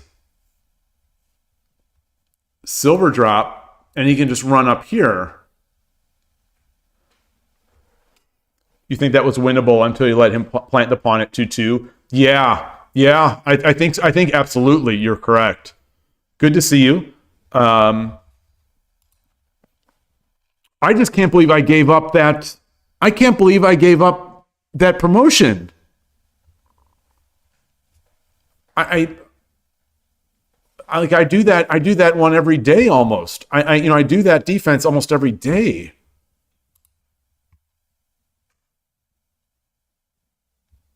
I have no excuse. I have no excuse other than that I was talking. Okay, so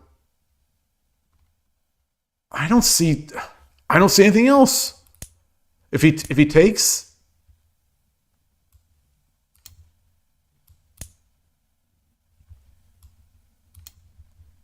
oh, the bishop, the knight is still there. Oh, whoa, no way.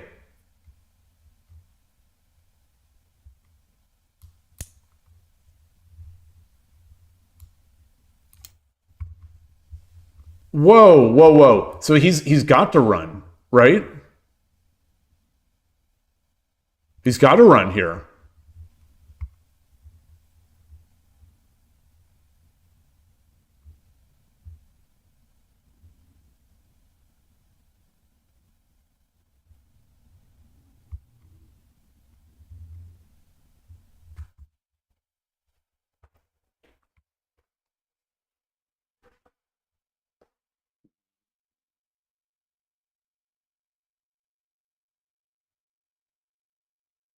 Is that worth it?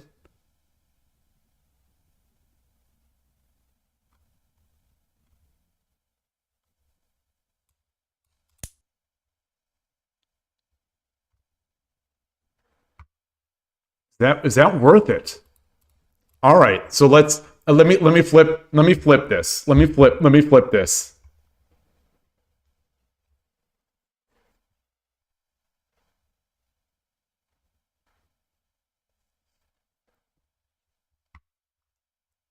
Let me flip the engine on here.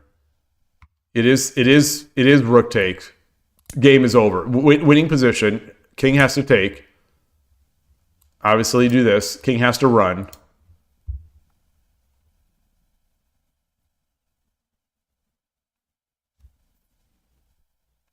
Seven nine silver. 7-9.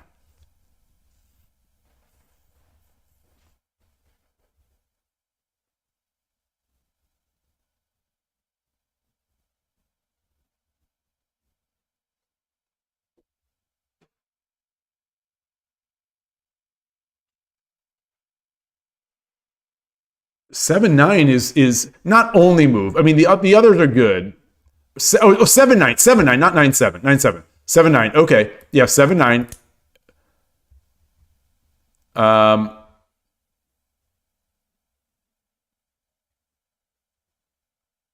The only move that is not mate is so 6-6. He's taken. He's taken. He's definitely taking. So now I've got bishop drop.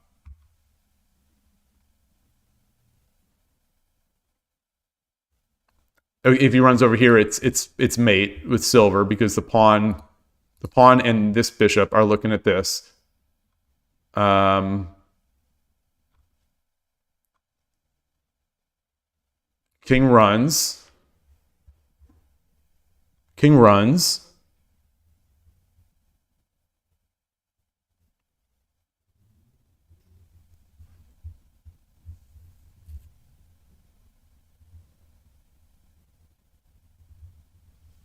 What do I do if the king runs over here? Knight. I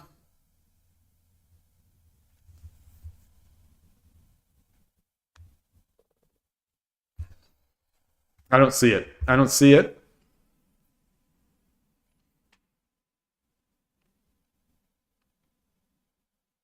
I don't see it. I don't see if he runs.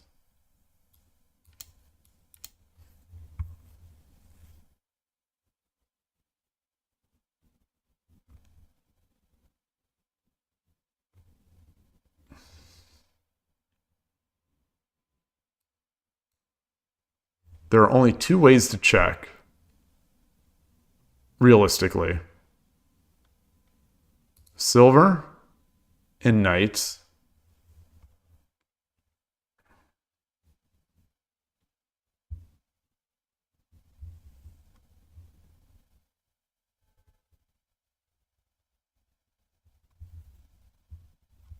If I jump the, he comes here. If I jump the knight,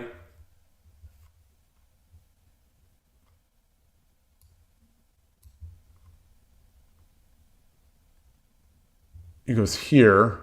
Drop the silver. No,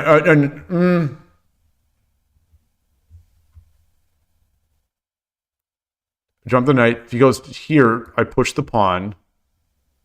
He comes forward.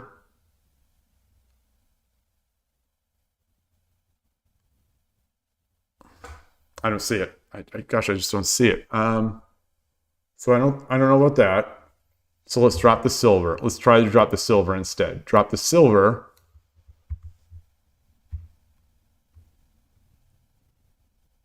It has to come down.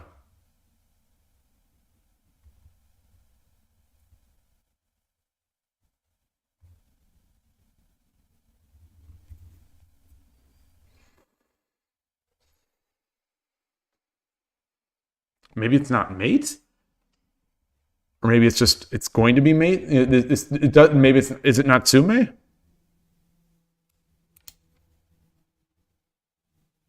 Okay, so what is it? Okay, so it says mate in 4. It says mate in 4.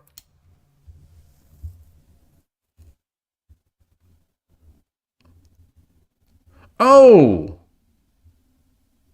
Oh. Okay.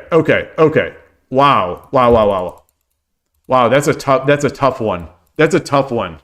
That's a tough one.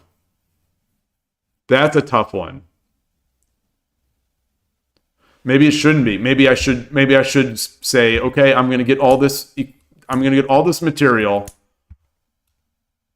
Oh wait, that's not it. I'm going to get all this stuff. And he could trick into that, although I don't think he's going to fall into that.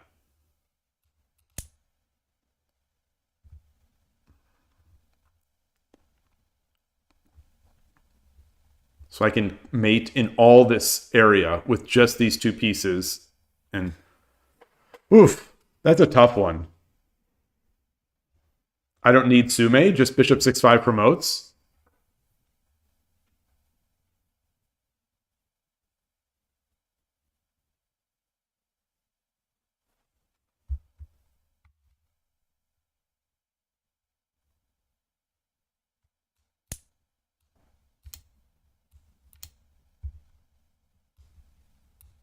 Yeah, I guess you're right. Yeah.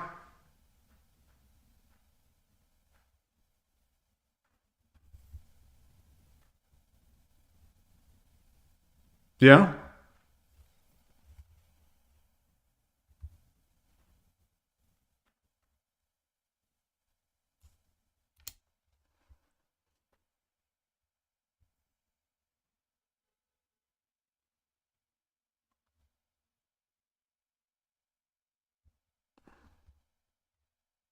Yeah. Maybe everything is, yeah. I'm not, it's all, I see it aside. I said almost every move is like mate in something. Well, that's, yeah, even if, I agreed. So that's the thinking that I have, is that even if I couldn't find the mating sequence, having the king that far up the board is pretty miserable. But I'm giving I'm giving some good material for that. And my king is not exactly safe. It's not in harm's way, but yeah, maybe that's just how I have to think about it.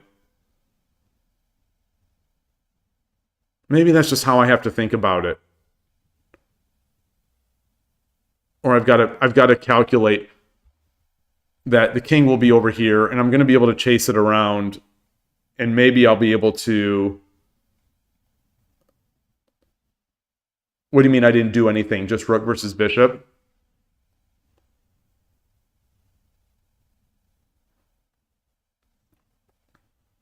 As Urashino Sensei says, Shogi is a game about capturing rooks.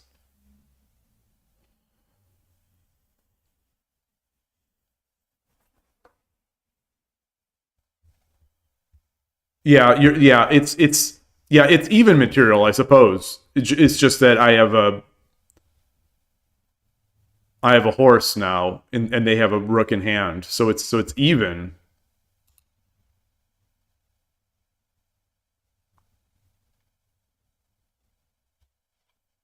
It's so funny because I'm trying to find this area, thinking I've got to have mate up here, but the reality was I could have.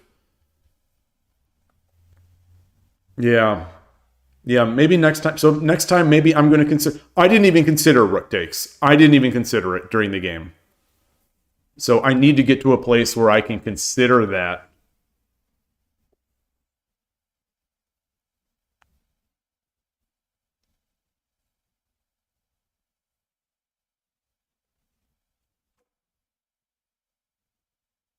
Yeah. All right. What happened in the other spot? So I got the advantage back, and 65, 66. So move 65. Okay, so he took. Oh, obviously, of course. I this was my whole plan. This was my whole plan. This was the whole reason I did this. It was the whole reason I did this. Yeah. Yeah. There's the whole reason. And then I talked myself out of it, forgetting that I'm winning a free silver. Yeah. Yeah, that hurts. That hurts. And then we continue on.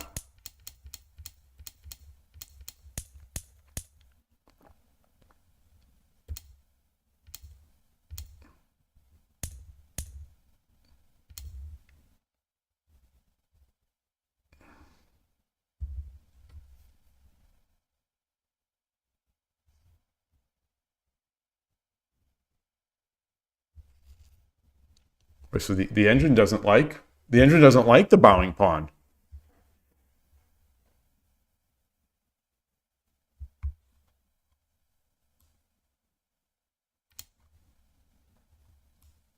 Wait.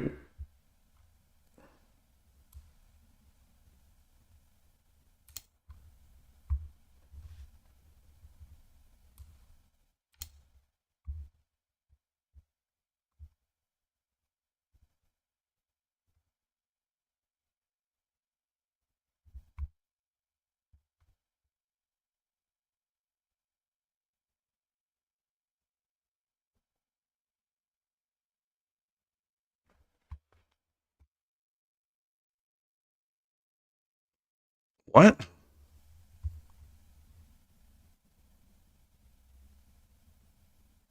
8-6 pawn. 2-9 silver.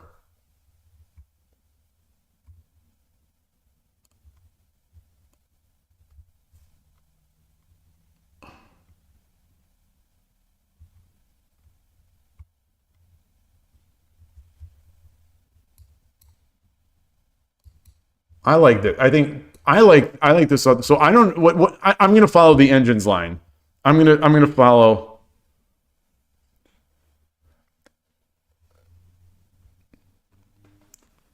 Well, the pawn 2-2. I mean I'm used to defending that. So the I think I just messed up the move order.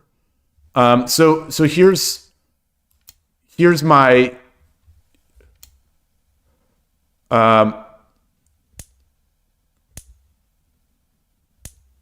the move order here is, I think, this.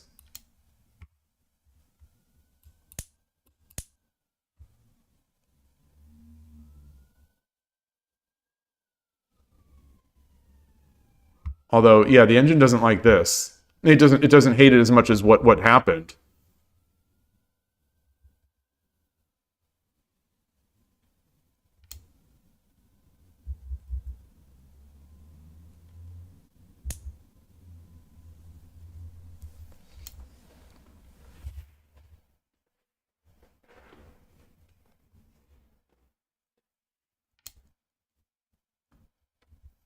Again here it wants that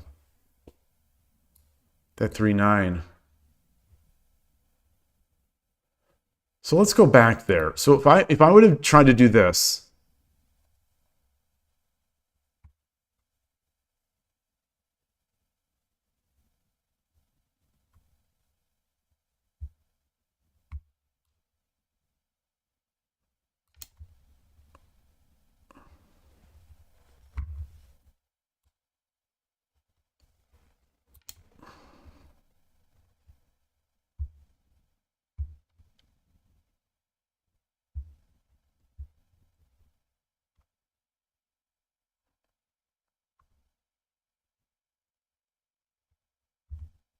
so I think if he comes here, I drop the silver here. What happens to this?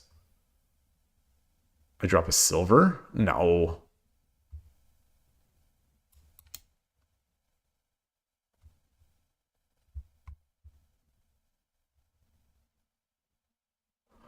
Oh, now I get that pawn. Now I get that pawn. Wow. Okay. Maybe I just drop this. Yeah, okay, 3-4. Yep.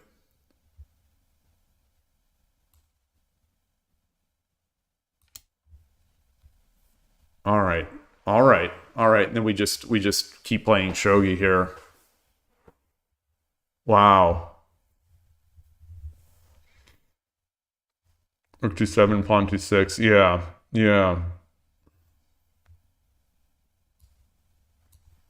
And then followed by the rook takes 2-4. Yep. I got fancy. It paid off. And then I stopped getting fancy and lost it. And then, yeah. Boy, what a collapse. What a collapse. What is this one now? Where did we finally start losing? I think I just crumbled. I just crumbled mentally. I just crumbled mentally. Oh, it's here again. It's back here. Okay. All right.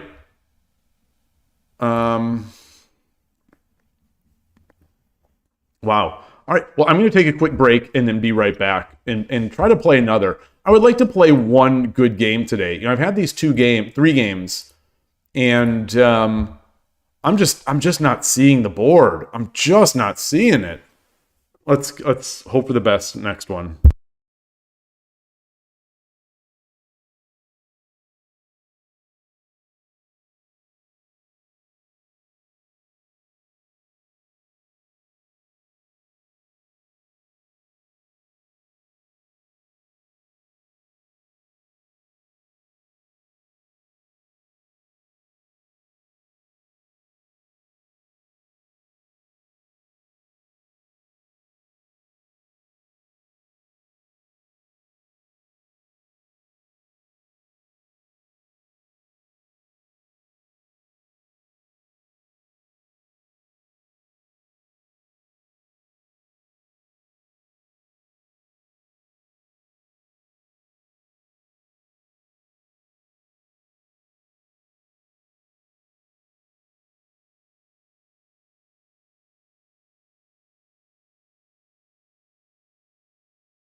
All right, I'm back, and boy, it is late. It's late, boy.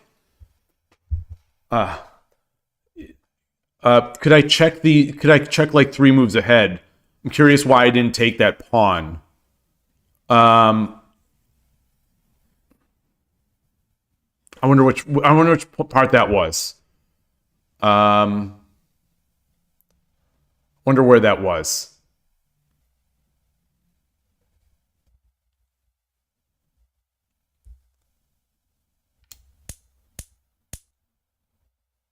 I'm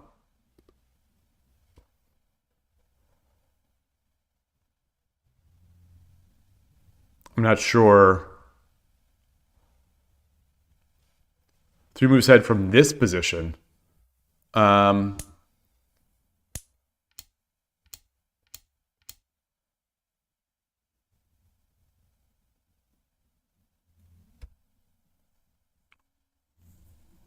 I didn't even think I could capture it. I didn't even think I could capture it. I'm just not seeing the board today. I am just not seeing these moves. I didn't even see it. I thought I couldn't capture. I have no excuse. I have no excuse. I didn't think I could capture the pawn.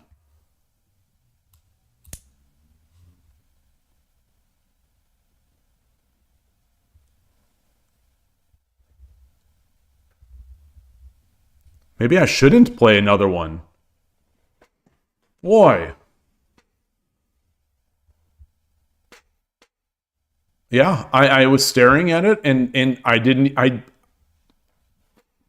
have a good excuse. Maybe I should try to finish up the Shogi Wars 3-minute streak. I'm at a streak of 3. I need 5 for the avatar. Maybe I should just step away slowly from Shogi Club 24 today.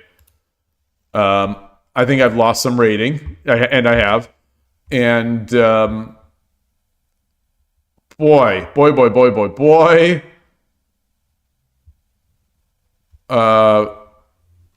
Let's do that. Let's go in here. Let's change this Thursday streak.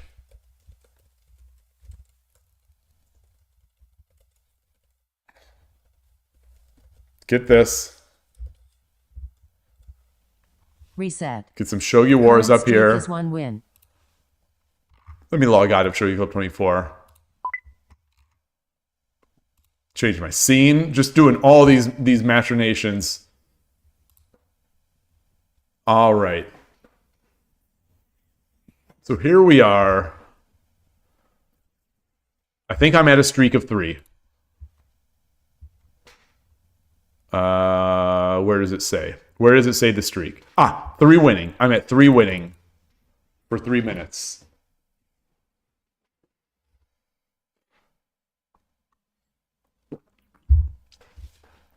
Let's do it. Let's do it.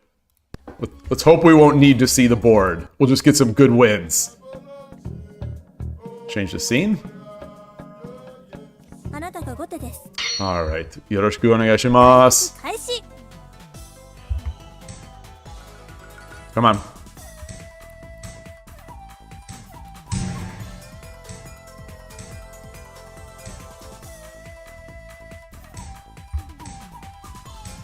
Bogey-ish.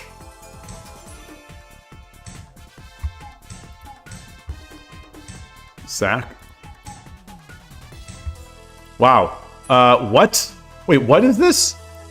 What is this? I don't know what this is. I don't know what's going on.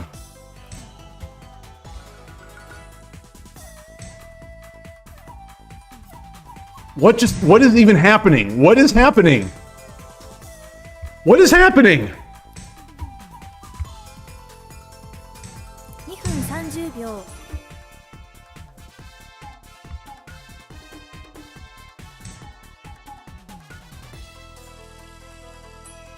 Do I have any mate here? No. Oh, God. What is happening? What is happening to my precious game? What's happening to me today? What's happening?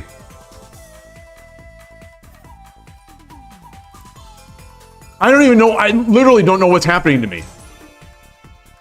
I'll just keep playing. I'm gonna keep playing. I'm gonna keep playing. I'm gonna keep losing.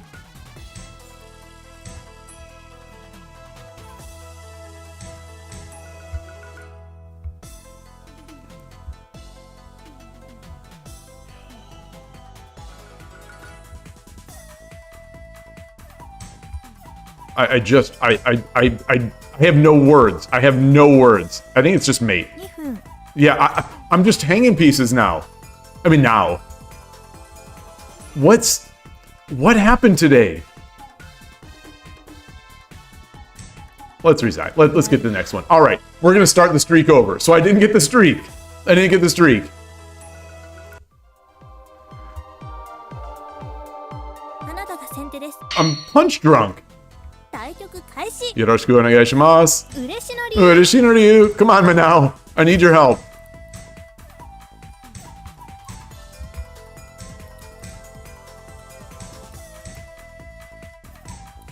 All right. It's not Torizashi because he's in his let's do this.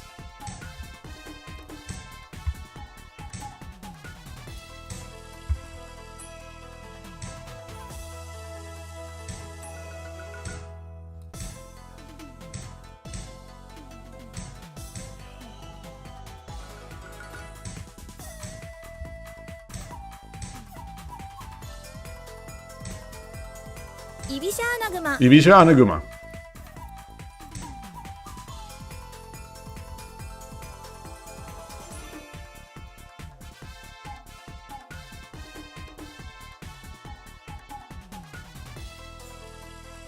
Gotta get this bishop going.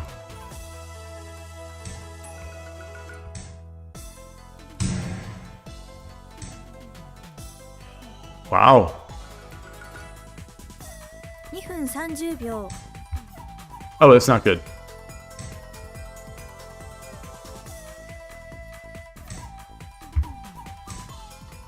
Interesting.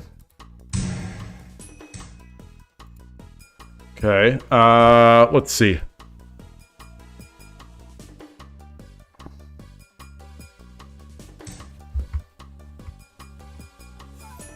He's playing fast. He's playing very fast. Wow, nice. Nice. Oh, I just gave it. Oh, shoot. Yeah, all right. All right, well. It's one of these days. One of those days. 2分 All right. Oof.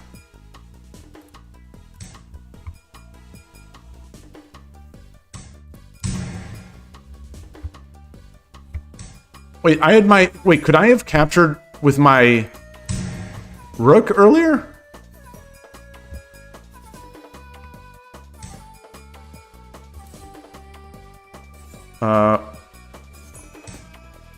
Wow.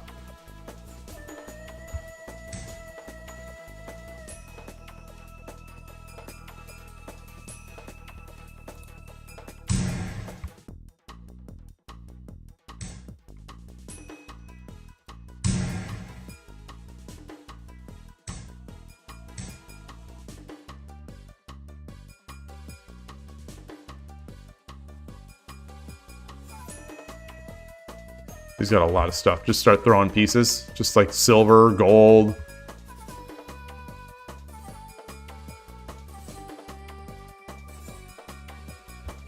Do I have, I have no real hopes. I've got no silver. I've got no bishop to put over here. I've got no...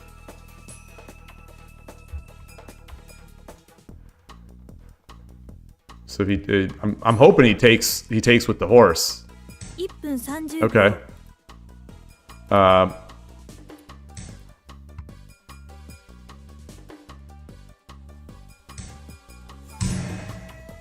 Good game.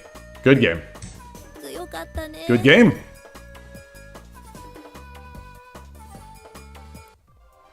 Okay. Loss. Let's get back. Let's get in here. Is one loss. Loss. 対局開始 Current state is Yoroshiku two losses. onegaishimasu.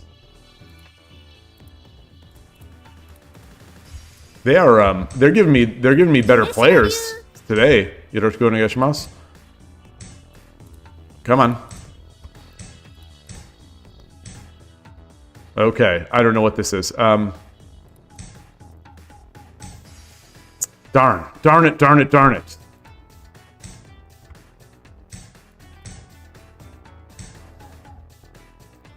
I'm not sure what he's doing. Okay.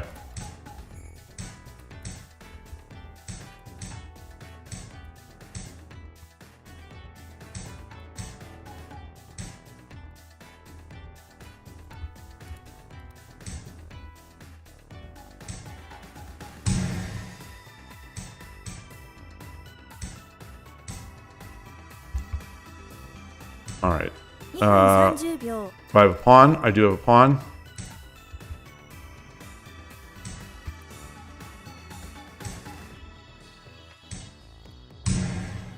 That's not good. That's not good. It's real bad. Oh, all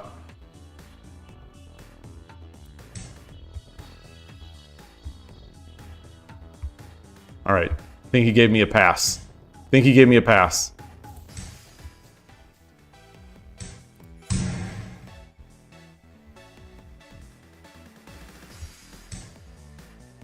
Wow, where's that coming from? Oh. Night, night, night, night. Let's 2分 okay.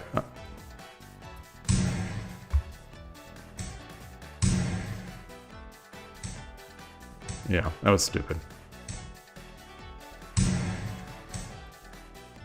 Wow.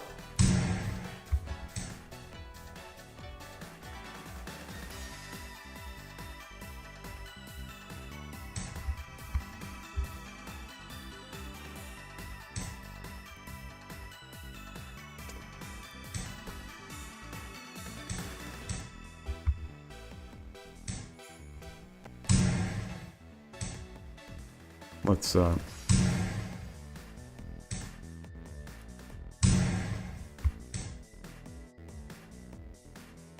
分30秒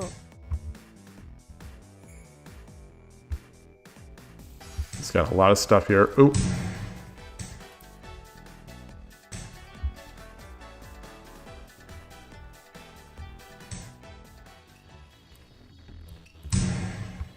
All right, that's looking good.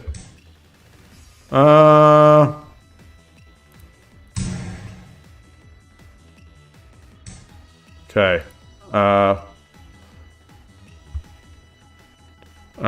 Do I have a knight? Do I have Shoot, shoot, shoot, shoot, shoot, shoot! 103. 1分 Oh, that's nice. Totally missed that. Totally missed that.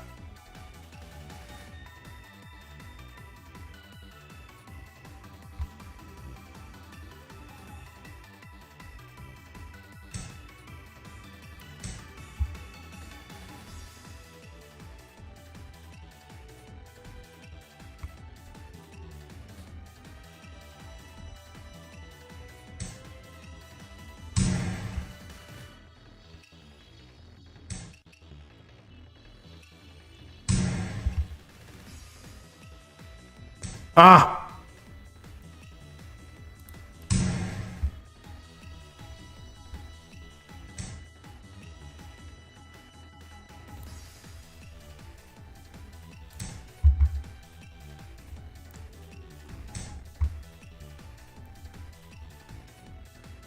Take. Oh, shoot, no.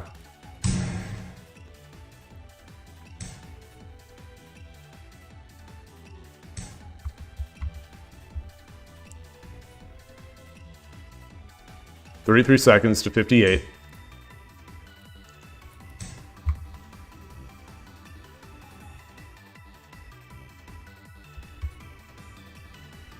$30 秒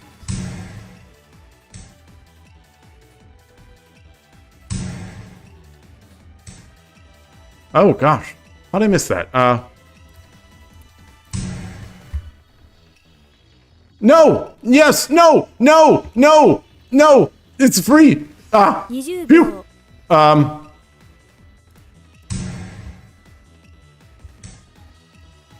Nah!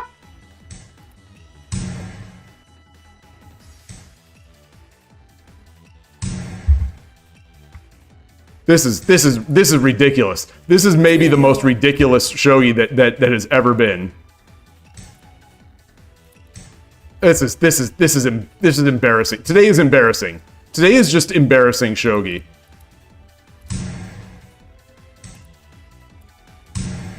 This is just flat out embarrassing. Mate in ones.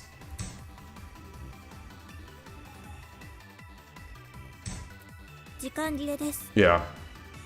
All right. Maybe we're not going to win any today. Maybe I'm just throwing this out there. I'm just throwing this out there. Loss. Current You know, streak is I 3 started losses. with a streak of 3. You know, I started the stream, the Shogi Wars part. I've got my water. Maybe today's a good day for a sprint winning streak?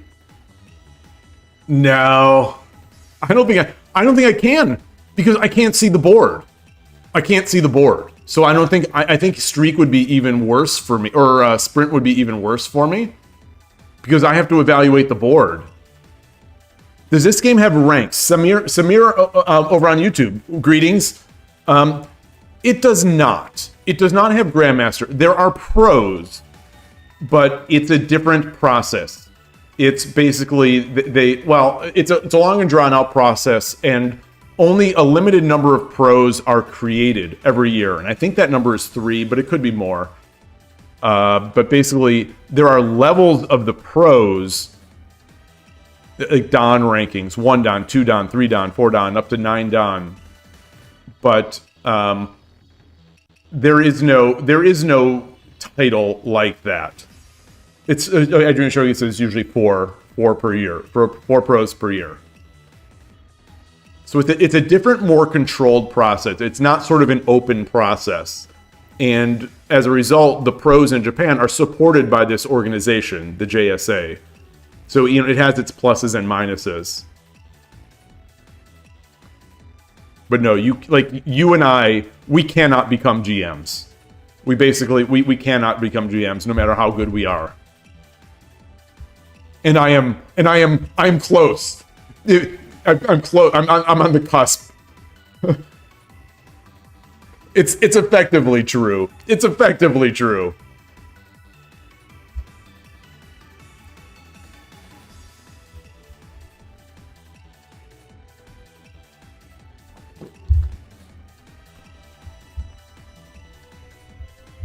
But I guess like to get a GM title, you still have to go through a bunch of you still have to go through a bunch of FIDE tournaments. So in a similar way, it'd be difficult for someone outside of the main chess lands to become Grandmaster. It'd be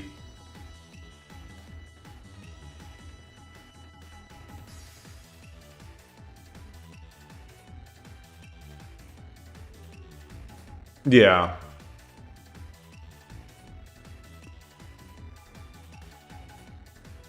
Yeah, you basically have to you have to go over to Japan, and you'd have to do that stuff. You'd have to do all that stuff that I Dream of Shogi is saying, which is possible, but not possible, really. Kind of. I guess it's sort of possible. If you're independently funded by someone to go and live all that time over there. Maybe. But I'm in no risk. I'm in no risk. I'm in no risk. I'm just trying to get a 5-win streak on Shogi Wars. I'm trying to get a 1-win streak. Yoroshiku onegaishimasu. And I'm not even, I can't even see the board. Oh, we got one of these. We got one of these. Someone did this. Someone did this to me over the board.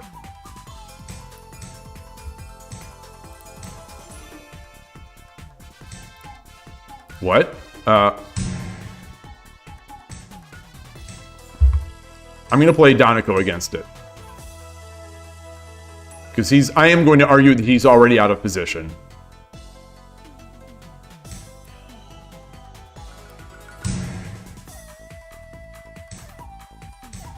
So he's losing, I think he's losing Tempe here. He's just losing Tempe. I guess maybe he wanted to redirect.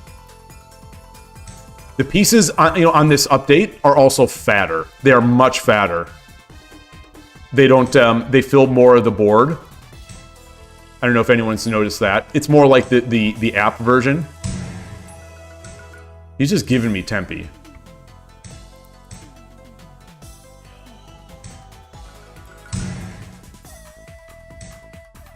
Okay. Okay. So.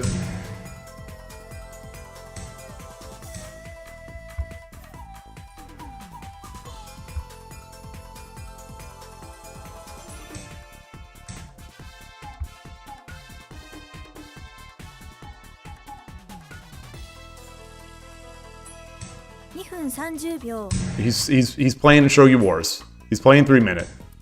Okay.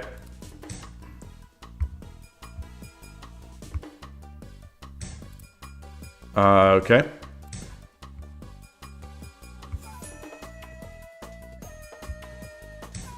Okay.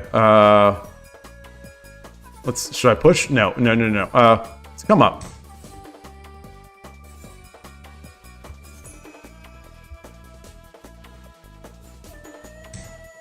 All right. Where am I trying to go? Here?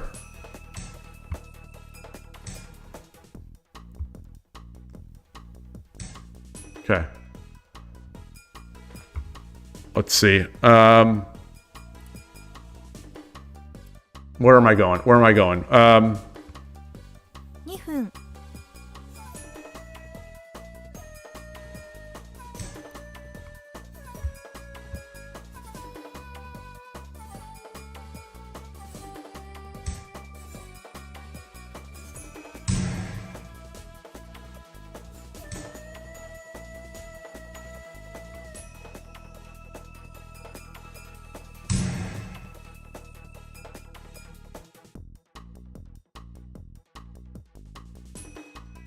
Oh, I should have dropped the yeah, I should have dropped the I had the fork. Shoot. I had the fork.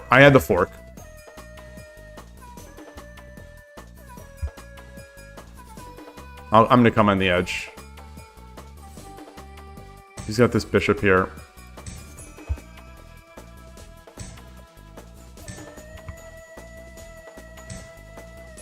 Okay. 1分30秒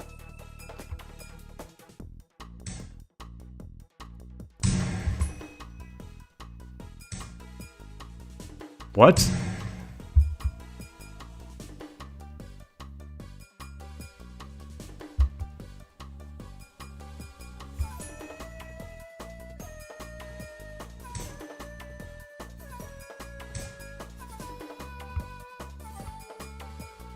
So I've got a lot of stuff. Also got this open. Okay. Let's do this. I don't like it, but I'll do it.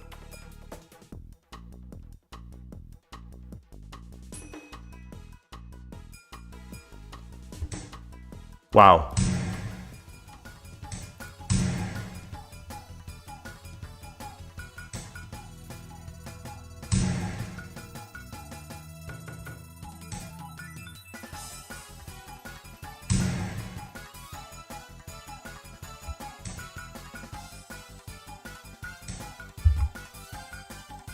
Oh, I should have come up with the bishop. Uh,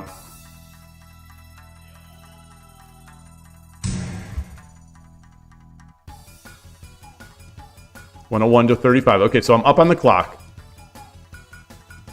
1分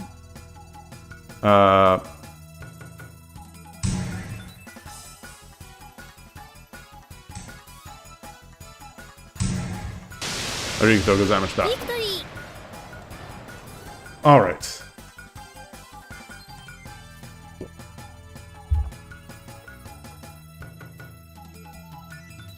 If you stripped Fuji of, so I saw that on the other side, the first part of it. If you stripped Fuji of his pro status and made him go through the pro exam, he'd probably be a pro again within 2 years. So you're saying it could take me 2 years.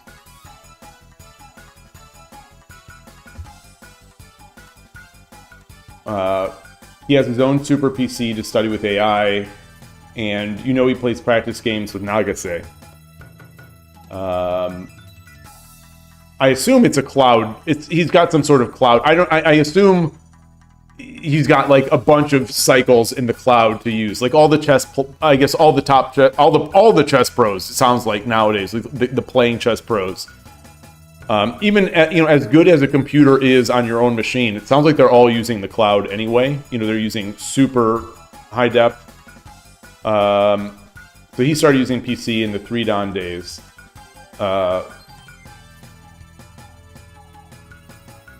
Yeah, so Shogi is about to be disrupted by the new kids coming up with the AI, with the computers. So Fuji started late. So Fuji is still, even though he's young, he's the old generation of players who didn't start with computers.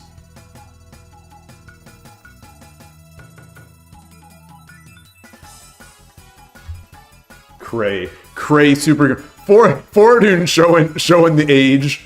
Foradun showing the age, saying Cray. I'm sure the Cray name still exists somewhere. I think Sun had owned it for a while, and then Oracle bought Sun. Maybe Oracle still has Cray? Who has Cray? Who has this brand? And are they doing anything? Oh, it's a subsidiary of Hewlett Packard. Oh, where where you go to die. HP is where dead technology goes to rot. Cray used to be something. They really used to be something big.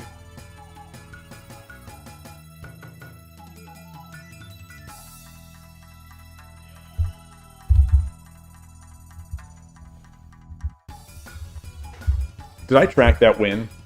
It deserves to be tracked. It deserves to be tracked. Win. That was Current tough. streak is 1 win. It's tough to come up with ideas in a 3-minute shogi game, especially for me in Doniko. It worked out. あなたが後手です。 Let's go, Tay. 対局開始。よろしくお願いします。嬉しのり。 Urushinori. Okay. Wow. Oh, so he's I don't like this. I don't like this. So I guess I've got to. I'll steal this pawn. I'll steal the pawn. Oh no, that was stupid. Same thing as that other game.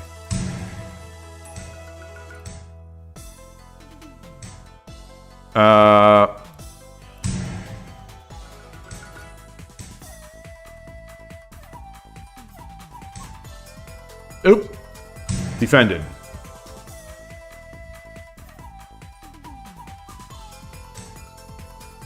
Okay.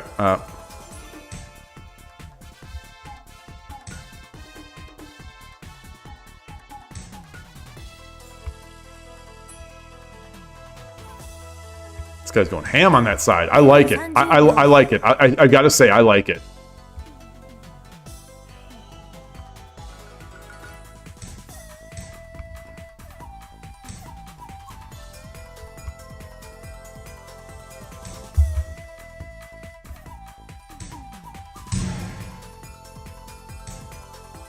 Yeah, I like it. I like it. That sounds good. That's good. I respect it. I respect the hustle. Oh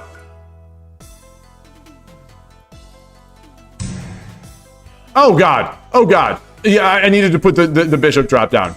Yeah, good game. Good game. Good game. This is a classic 3-minute game amongst beginners. Just hope shogi non-stop. Just all hope shogi all the time.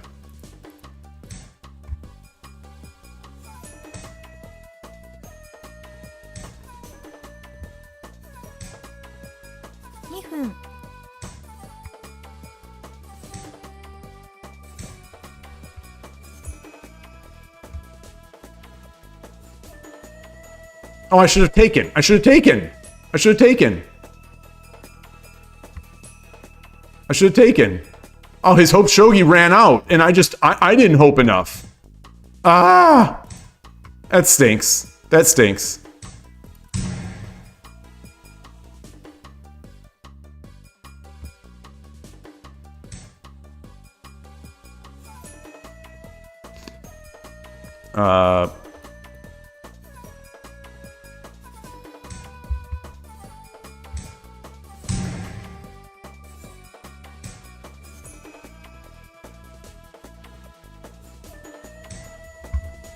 He's got a gold? Yeah, he does.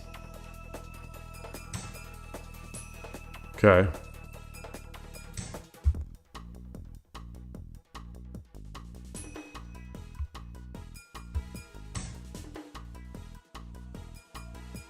So what's he gonna do? What's he gonna do? What can I do? Can I do anything? Can I do anything?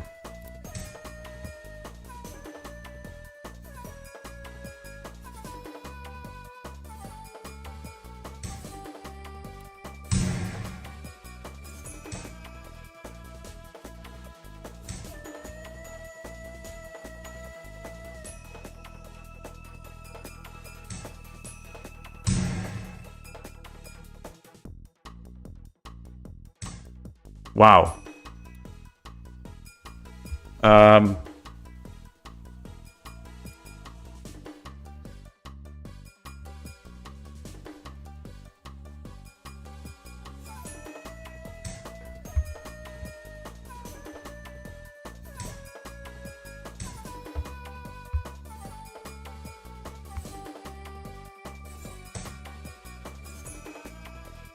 分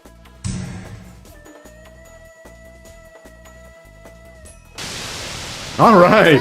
All right. All right. The resilience. Oh gosh. Win.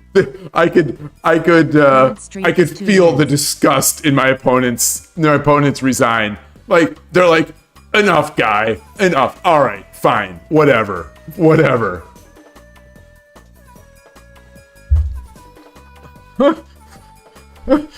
Icy Foxtrot, welcome to the channel. I apologize in advance if anyone is just joining now. I apologize in advance for potentially some of the worst shogi that you'll ever see. This has not been from the very beginning of today's stream. It's been a rough stream. Been very rough.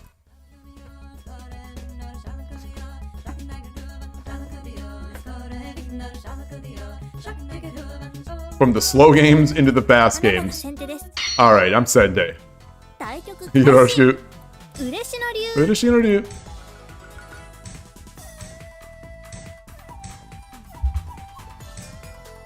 Okay, we got another one of these. All right.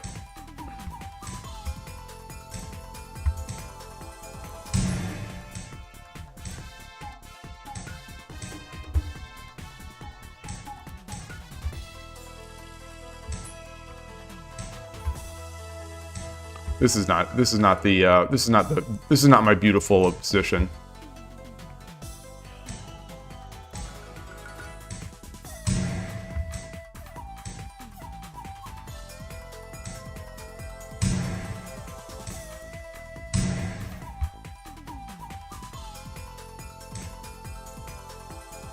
What can I do?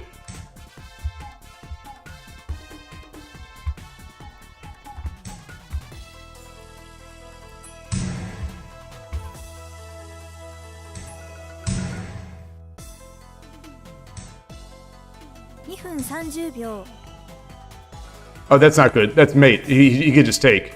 He could just take. Nope. I'm gonna give him another chance to mess up.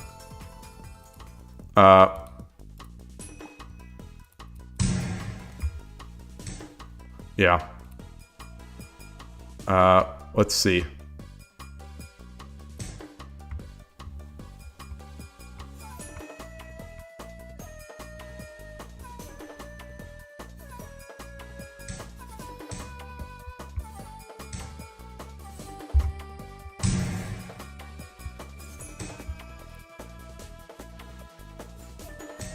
Shoot, I think he's got it, right? Yeah, he's got it. No, he doesn't. No, he doesn't.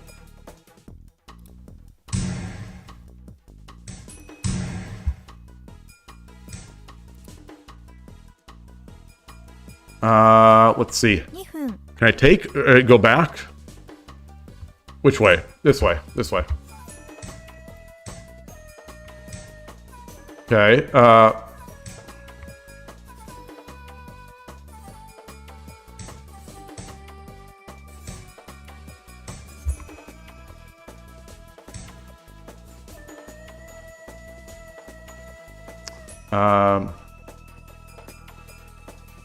Shoot. Let's see. He comes up here. I just go straight. 1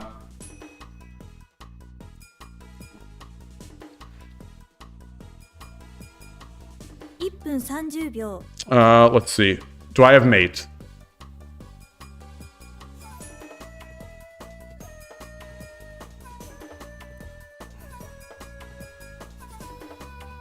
Let's do this.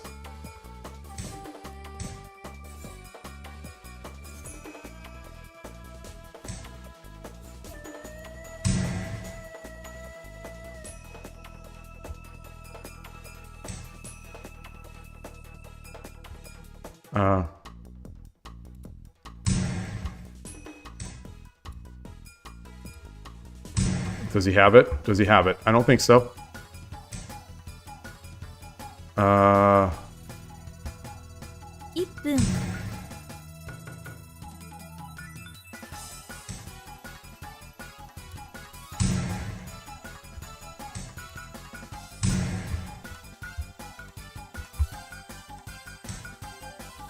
Whoa.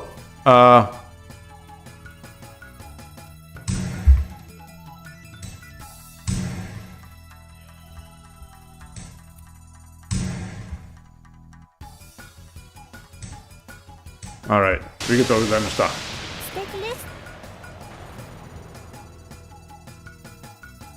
Win. Current streak is 3 wins. Oh, it is 3 wins. Okay, we're back at 3. We're back at 3. Can we get this? Can we do this? Can we do it? Can we do it? I've got it. It's got to happen soon. It's got to happen on this run. Oh gosh, a new player. 対局開始 Yoroshiku onegaishimasu. 嬉野流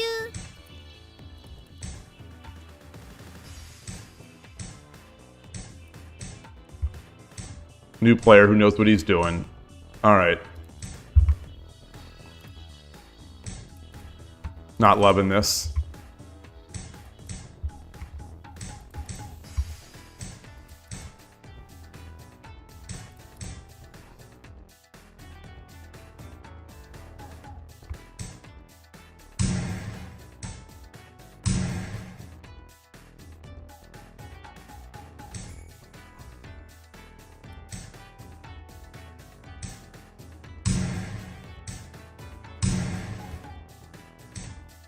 Okay.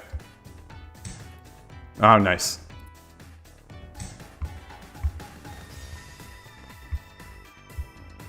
Was there anything else? There's this bishop. So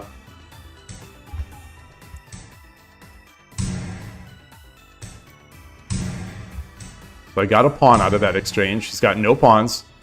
He's gonna have to drop the silver again, but he's got no pawns.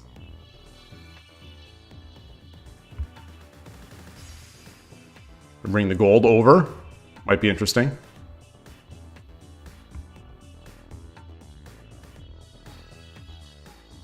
I've got a bishop potentially drop, coming in at some point. 234. I'm up 30 seconds. Okay. 2分30 Let's 秒 do this.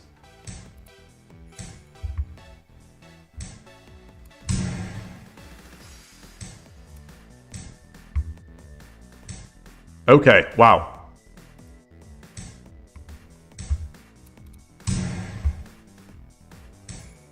Whoa!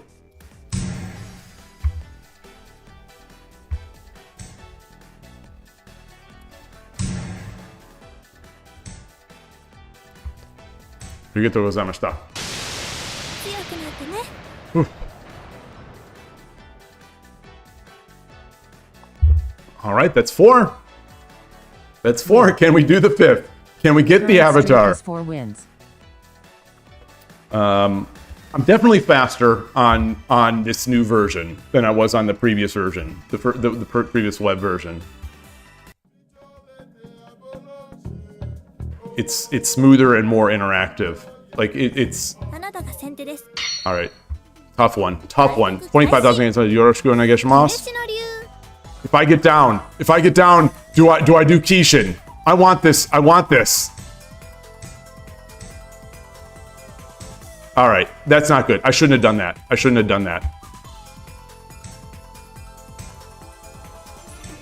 Okay.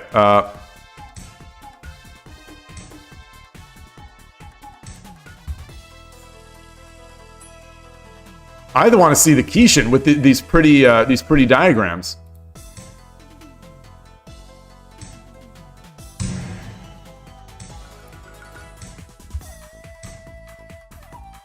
Okay, let's get our king over.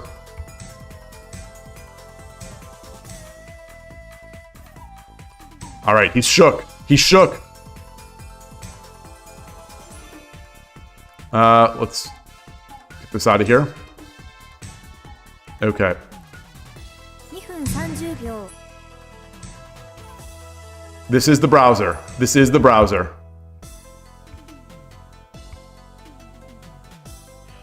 Oh, I should have just taken.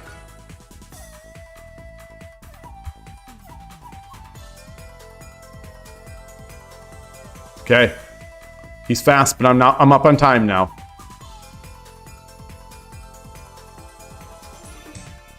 Wow. What's he gonna do? That comes with check. I mean, that comes with hitting his rook. Interesting.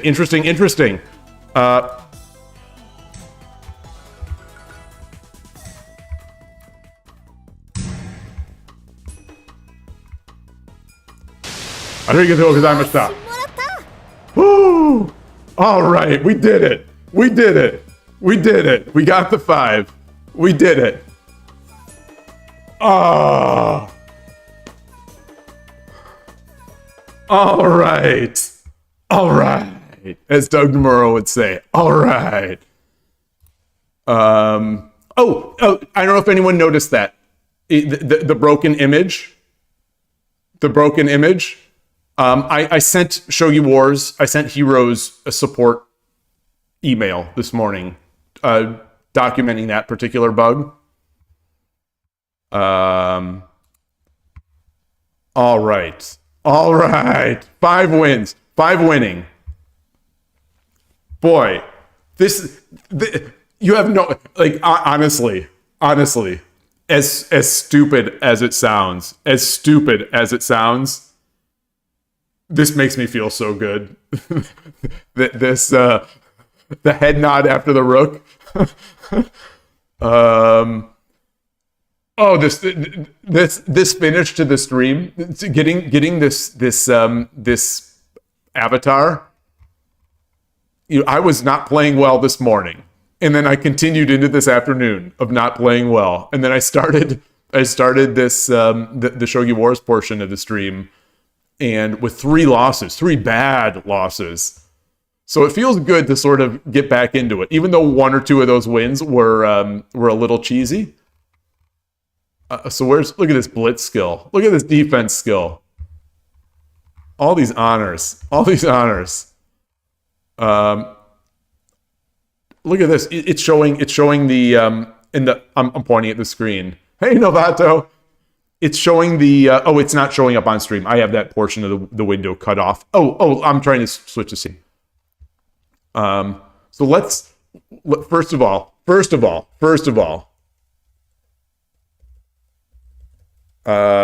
it's strike through, right? Oop. Okay. Got that. We got that.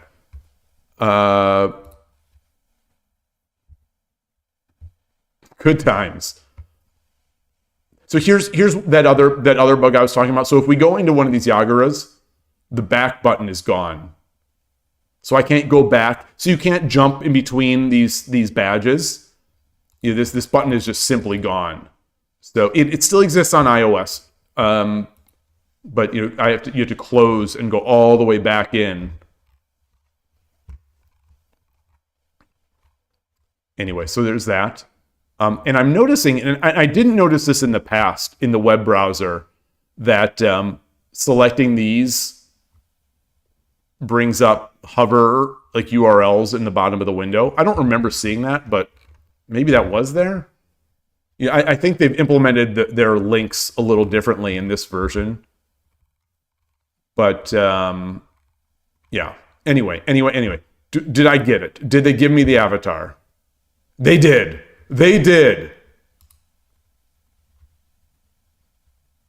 Who is this again? This is Yama, right? This right here means Yama. This is Yama-ro. This is Ro, right? 1Q. So she's 1Q, just like yours truly. She's 1Q. I'm 1Q on Shogi Wars. She is 1Q as well. This is Yamaguchi. So this is not Ro. I was right that this is Yama. But this is not Ro.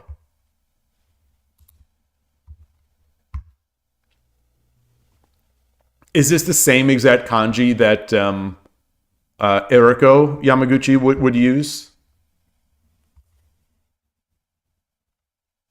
Let's read her bio again.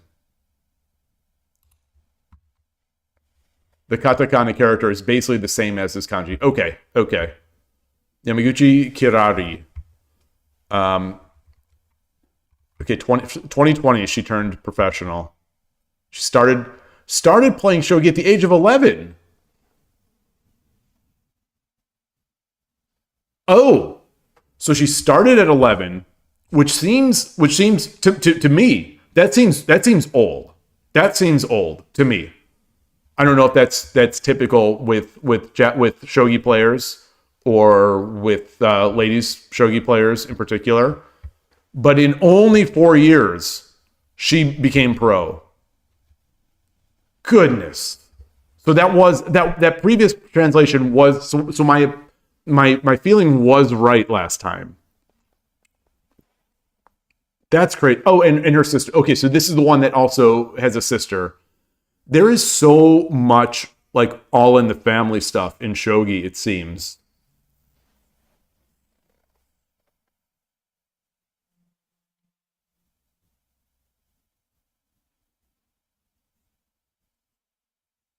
It's so admirable. I'm thinking about that, and and I think, how much I had to pull teeth to get my kids to play Go with me, or shogi, or chess.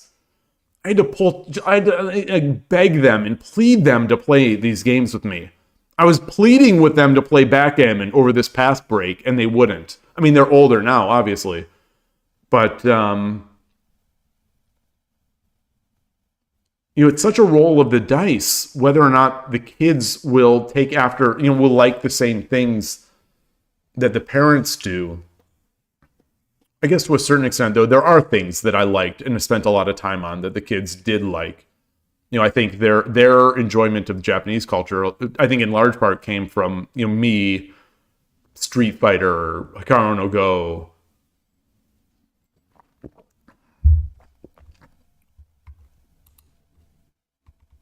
But still, there seems to be just, at least compared to chess, there's a lot like Larry Kaufman, Grandmaster Larry Kaufman, American Grandmaster, and one of the greatest Western shogi players of all time. His son is an international chess master. So maybe there are plenty of stories in chess, and I just don't think twice about it. What's my rating in Street Fighter? Hey, JM. Not good. Not good at all.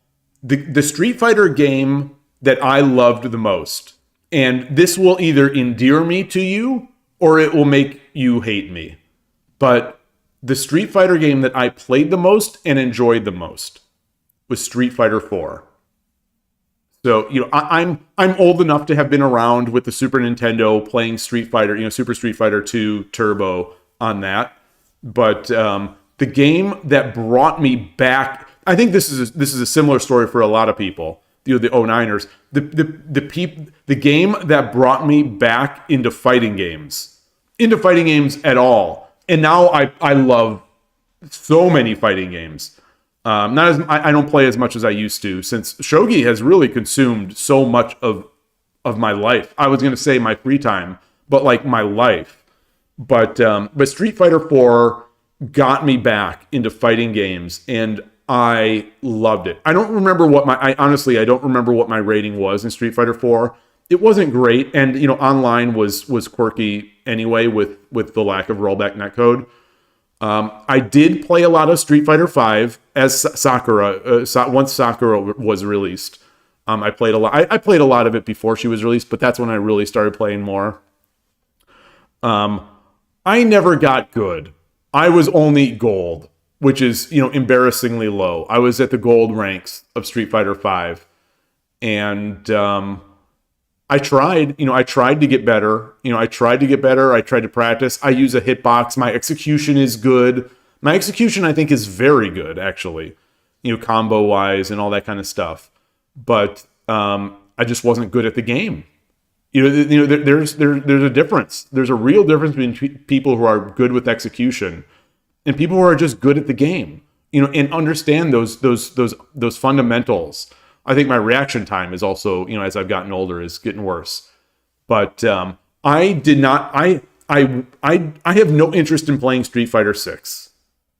So I saw the new Tekkens, all this stuff. Arxis games, Foradun, I love.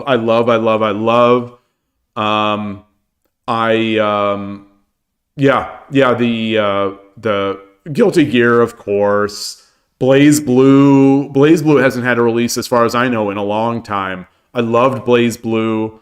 That's a very execution-heavy game, but you also have to be good at fighting games. So I was pretty good at execution, so I could do the big combos and all that kind of stuff. But setting it up to actually get into place to do it, I was not so good at. So Guilty Gear, Blaze Blue.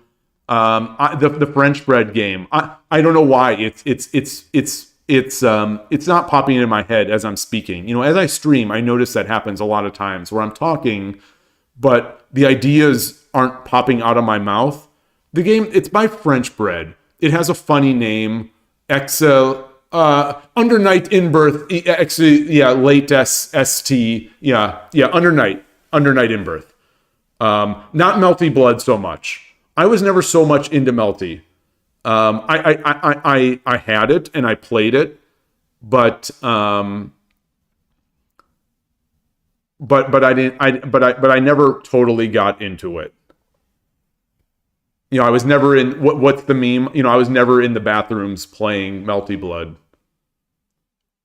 Smash Brothers, talking about fighting games. I guess we can call that a fighting game. I played that, but. I thought Grand Blue was pretty good. The first game, I played the first game a lot, but the netcode was terrible. The second game, I guess, apparently has great netcode, but I only played it a little bit. I know Rico was real heads down playing that game. Persona 4 Arena Ultimax is a gem. Agreed. Even as someone. So, there are usually like a couple schools of fighting game players. The people that love the tag games, and then the people that like the 3D games, and then the Street Fighter types. But anyway, I was never really a tag kind of person, but I really liked Persona 4 Arena Ultimax. Even though I wasn't that much into Persona 4, I have never beaten Persona 4. I have Persona 4 Golden on Steam. I have it on PS Vita, PlayStation Vita, and I've gotten far in both of them. I just never finished it. I don't know why. I have no great explanation for it. I don't know why. What are some other great fighting games? What are some other great ones? I don't know. I'm struggling to come up with some of these that I've been playing. I mean, Tekken, I think I mentioned, I'm not sure. Tekken, Virtua Fighter. Interesting to see that Virtua Fighter is making a comeback. I hope it's great. because Virtua Fighter is incredible. Soul Calibur. Oh yeah, I played a lot of Soul Calibur. So again, this may make you dislike me. This might make you like me. I liked Soul Calibur 4 a lot. It was really the first Soul Calibur that I started playing a lot or really enjoying. I think a lot of people prefer Soul Calibur 2, but Soul Calibur 4 I loved. The later ones, not so much. Yeah, really fun. I was Amy. So we were the exact same. SC4 and Street Fighter 4, 39. I am older than 39. I'll just say that I am older than 39. That's all I'll say. But yeah. I am yeah, I'm older than 39. Oh, you were Ken in Street Fighter 4. Ken was so fun. Ken is almost always so fun. Ken is almost always so... Yeah, I'm 39 and a half. Thank you, Foradune. Thank you. Yeah. That's... Oh, gosh. I remember... So, I remember the days... you're old when the age that you lie that you are is old. So I remember the days when I would say, if someone would ask me at work, I'd say 36. And I think I was probably like 39 at the time. And when someone asks you how old you are, and you undershoot them, you lie and you tell them something lower. But even that low number is still old. That's how you know you're old. That's one of the ways you know you're old. Like, man, once I hit like 80, people will be asking me, how old are you? I'm just 76. it's oh gosh. Especially in a young man's game like programming. You've got to keep that edge. You can't show any sign of weakness. You can't. You just can't. But yeah, Ken was fun in Street Fighter 4. So I was an Amy player in Soul Calibur 4, Sakura player in Street Fighter 4 and 5. And my understanding is she's not even in 6. Which would definitely make me not play it. But Street Fighter 6, yeah, I don't want to talk about Street Fighter 6. There's a lot that just doesn't appeal to me as a fighting game player. But I know that some people like it a lot. But some people like every game, and that's the great thing about some of these fighting games. They all get their own communities. Oh, I forgot to mention Dragon Ball FighterZ. Also a tag game, also an incredible game. Like I said, I don't really play tag games all that much, but that one I played a ton. I can't even remember the name. The team that I was. I can't remember. It was Tien. It was Tien because he's handsome and he has a good hairstyle. I think his name is Tien, right? In Dragon Ball, the Tien, and I think I was one of the Gokus. And then I can't remember her name. The female character, the one with the dragon tail. She's like a creature. I can't even remember. It's been so long. But that was my team. I could probably still do those combos. Yeah, the bald guy. Yeah, Tien, the guy that looks like me. That's why I'm in there. The guy that looks like Watanabe. Me and Watanabe. Shogi Dads. Those were good. Those were fun days. Android 21. Thank you, Transport. Yes, Android 21. So there was an Apple service. One of the services, I won't say which, but it's gone. So one of the services that I wrote at Apple, there was a route to be able to hit this route and receive back a JSON response. And it returned, among other information, my Dragon Ball Fighters team. So Android 21 was in there. Oh, your favorite was Dragon Ball Z Infinite World. That's one of the 3D ones? I didn't play much of the 3D ones. I was definitely more of a 2D guy. Though I did love, like I said, I did love Soul Calibur in Virtua Fighter 5 and Tekken.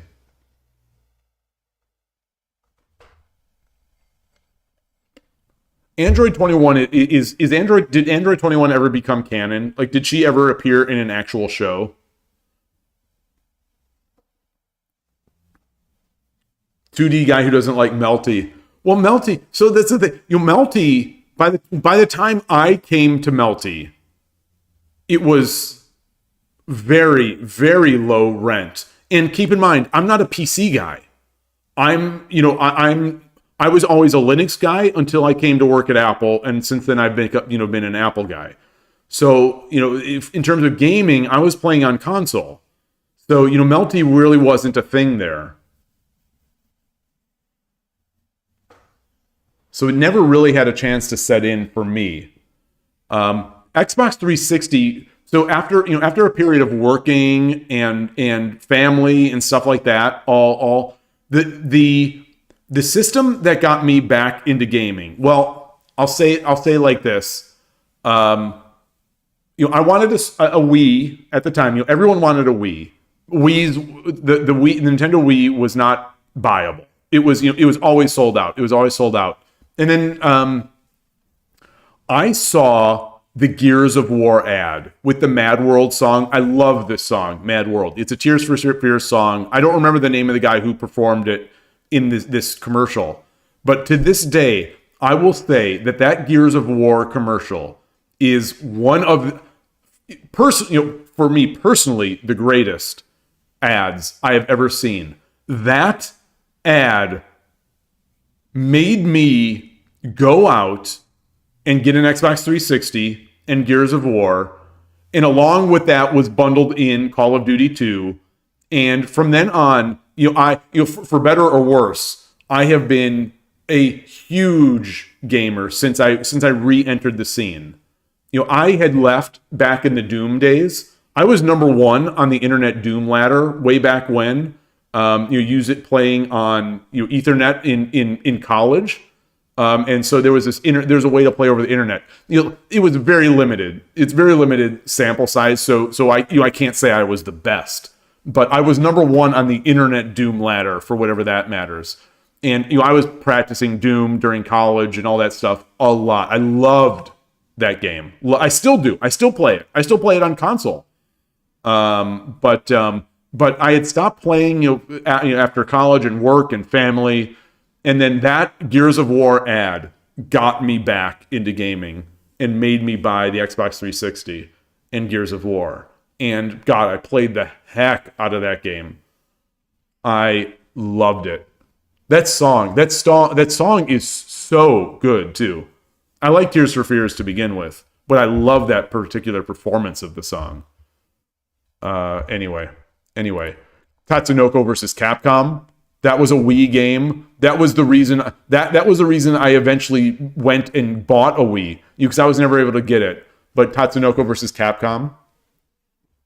So I bought the Wii so that I could get it, and then I had the hardest time finding it. Once I could get a Wii to play Tatsunoko versus Capcom. This was way later. This is way after it had been in shortage. But anyway. Tatsunoko versus Capcom, really cool game. Marvel versus Capcom 2, I enjoyed. Yeah, Foradun. That's Foradun. You say, how could I forget Marvel versus Capcom 2? As I started talking about Tatsunoko versus Capcom, in my mind, I asked myself the same question: how could I possibly forget Marvel versus Capcom 2? But all this said, if I wanted to play a fighting game now, I honestly think I would play Third Strike. Like if I wanted to get good at a game and play a fighting game in 2025 as me, I think I would get into Street Fighter 3 Third Strike. I love the game. I've never been good at it. I've never played it like competitively. I played it with my son a few times. Every year there is this thing called California Extreme. It's going to be coming up this January. I think it's going to be the 30th anniversary, maybe 29th or 30th. It's become a tradition for me, my son, and some people at work that we've been going for over 10 years now. And it's this huge. They rent out a hotel. Or rent out. The hotel is a convention center is the site of this, and there's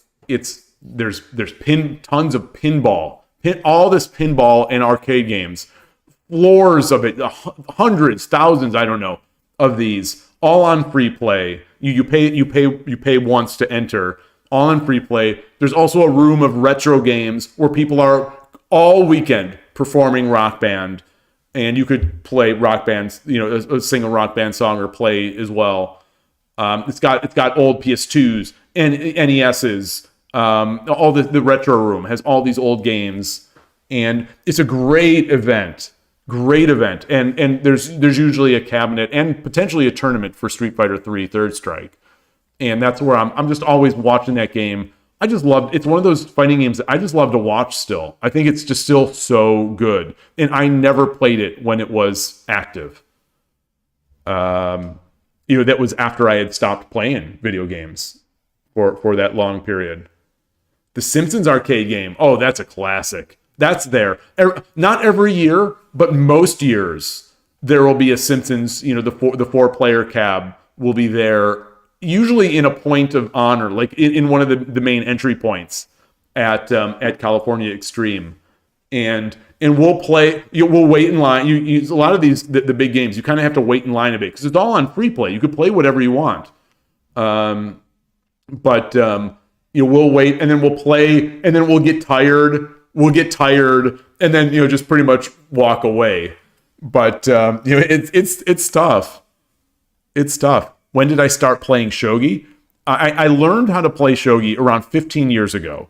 I was a Go player for a while, maybe between 20 and 18 years ago. I was playing Go, and I learned of Shogi and learned how the pieces move, and then didn't really do much with it until during the lockdown. In this recent COVID situation. There's a local club. It was called the South Bay Shogi Club. It's now called the Silicon Valley Shogi Club. And I got on their Discord. Once lockdown lifted, I went to the house of the president, and people were playing and having a dinner. And then one day, I just asked in the Discord randomly, is anyone playing today? It was a Saturday, and the leader of the East Bay Shogi Club, which is about an hour away from me, responded and said, not today, but tomorrow we're going to be meeting up. So I met up with him and with an 8-year-old kid from Japan. And we played, for 6 months, every week we're playing Shogi. And then the kid had to go back with his family. And then the two of us just ended up, the leader and I, playing each other like 3 games a week at the club. And then now more people have joined. So long story short, that's around it. So 3 years is how long I've been trying to play it and get good at it or get better. And then I started streaming in December 2023. So a little over a year ago. And that's where I've really tried to start getting good. Obviously I'm not, but I love it. And so I play a lot, and I'm really trying. JM used to play Third Strike in SF4 in an outdoor storage unit at night. Oh man. You would know the storage unit number and open it up and it was packed with Chinese guys playing us at your golden years. Oh man, are you in New York? Are you like, I hear stories similar to that. Like that sounds like a New York thing. That sounds like either a New York or a Los Angeles thing. But oh man, Toronto! Wow. I didn't know that Toronto had a big fighting game scene. There's also a game called Fantasy Strike, that I used to play a little bit, especially during the pandemic. Like a simplified fighting game, but I enjoyed it. A lot of people hated it and made fun of it, but I liked it. But there was a streamer who would stream tournaments in Toronto. Oh gosh, I can't remember the name of this Toronto stream. Yeah, the cat just came out and is looking at me. I'm just gonna let her out the door.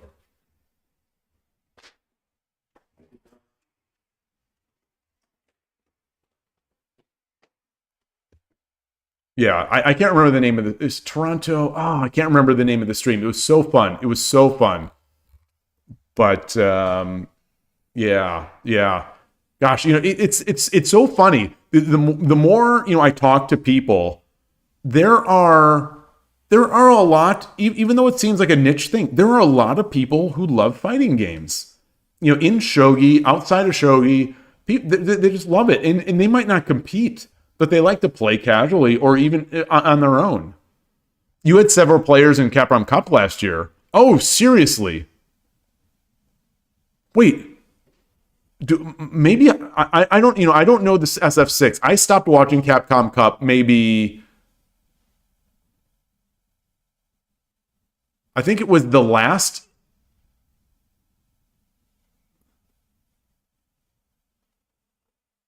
Did Punk win Street Fighter 6? Was his first Evo Street Fighter 6? Or I don't know. I don't know. But so I haven't watched for at least a couple years. Who is the name of the player? I'm trying to think of who would be in Canada, who would have been really strong. Because I'm sure I would have known the name, because it's like these Street Fighter players, they don't usually come out of nowhere.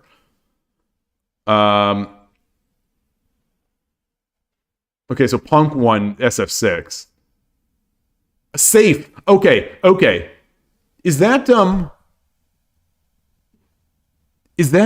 a Guilty Gear player? Or is that an Arxis player? Have they always been a Street Fighter player? That name sounds familiar, but it doesn't. It's definitely familiar, but it doesn't ring a bell to me in Street Fighter circles. Street Fighter 6 had a huge success. There's a ton of new players and old guys come back. Okay, interesting. It's just so much. It's so heavy and so mechanics heavy, and there's so much flashing. That's just, especially as I get older. But like that style of fighting game is just doesn't appeal as much to me. Daigo, yeah, Daigo from Toronto. Daigo, does Tokido still play? I'll always love Tokido. He's doing the Akuma. Momochi, of course. Gosh, talking about fighting games. Oh, man.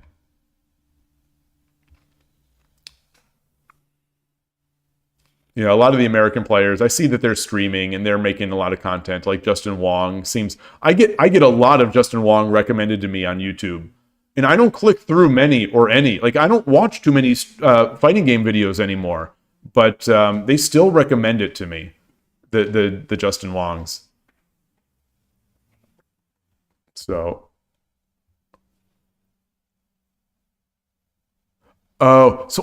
yeah, you talk about the modern mode. I'm too stuck in my ways. I've got to. If the game has advanced mechanics, or has classic controls, I feel like I have to use the classic controls. Same thing in in Grand Blue. I've got to use the classic controls. I can't use the modern. And there is a lot of satisfaction for me. As someone who's never been good at the games, but is pretty good at execution and likes to be in the lab working on combos. There's obviously that satisfaction of being able to hit your combos and do your things. But I'm just bad at the games. anyway. It is late here. It's 5:20. Chrono Trigger. So oh gosh, I need to get going, but I want to talk about that. I have been hearing on podcasts and whatnot, so many people these days, I am hearing more than ever. People say, oh, my favorite game is Chrono Trigger. And I never played it, even though I had like every game or used to rent every game on those systems. I have never really played Chrono Trigger. And my understanding is that there is a version, there's a PC version on Steam that is not so good. Or people seem to think is not so good. So every time it's like, what's the best way for me to play Chrono Trigger? I'll search and then I'll get a bunch of conflicting answers and then I kind of give up on it. But one of these days, I feel like I need to play that game. I feel like I have to play that game. Emulate it.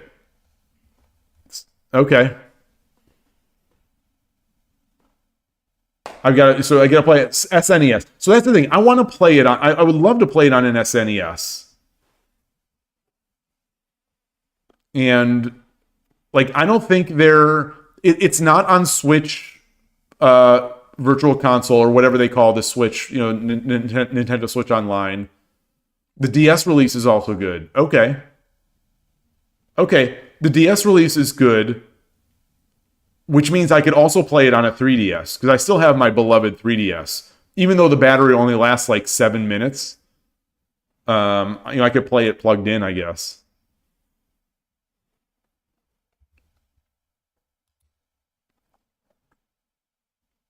All right, that's a plan. That's a 2025 goal. Chrono Trigger. So, all right.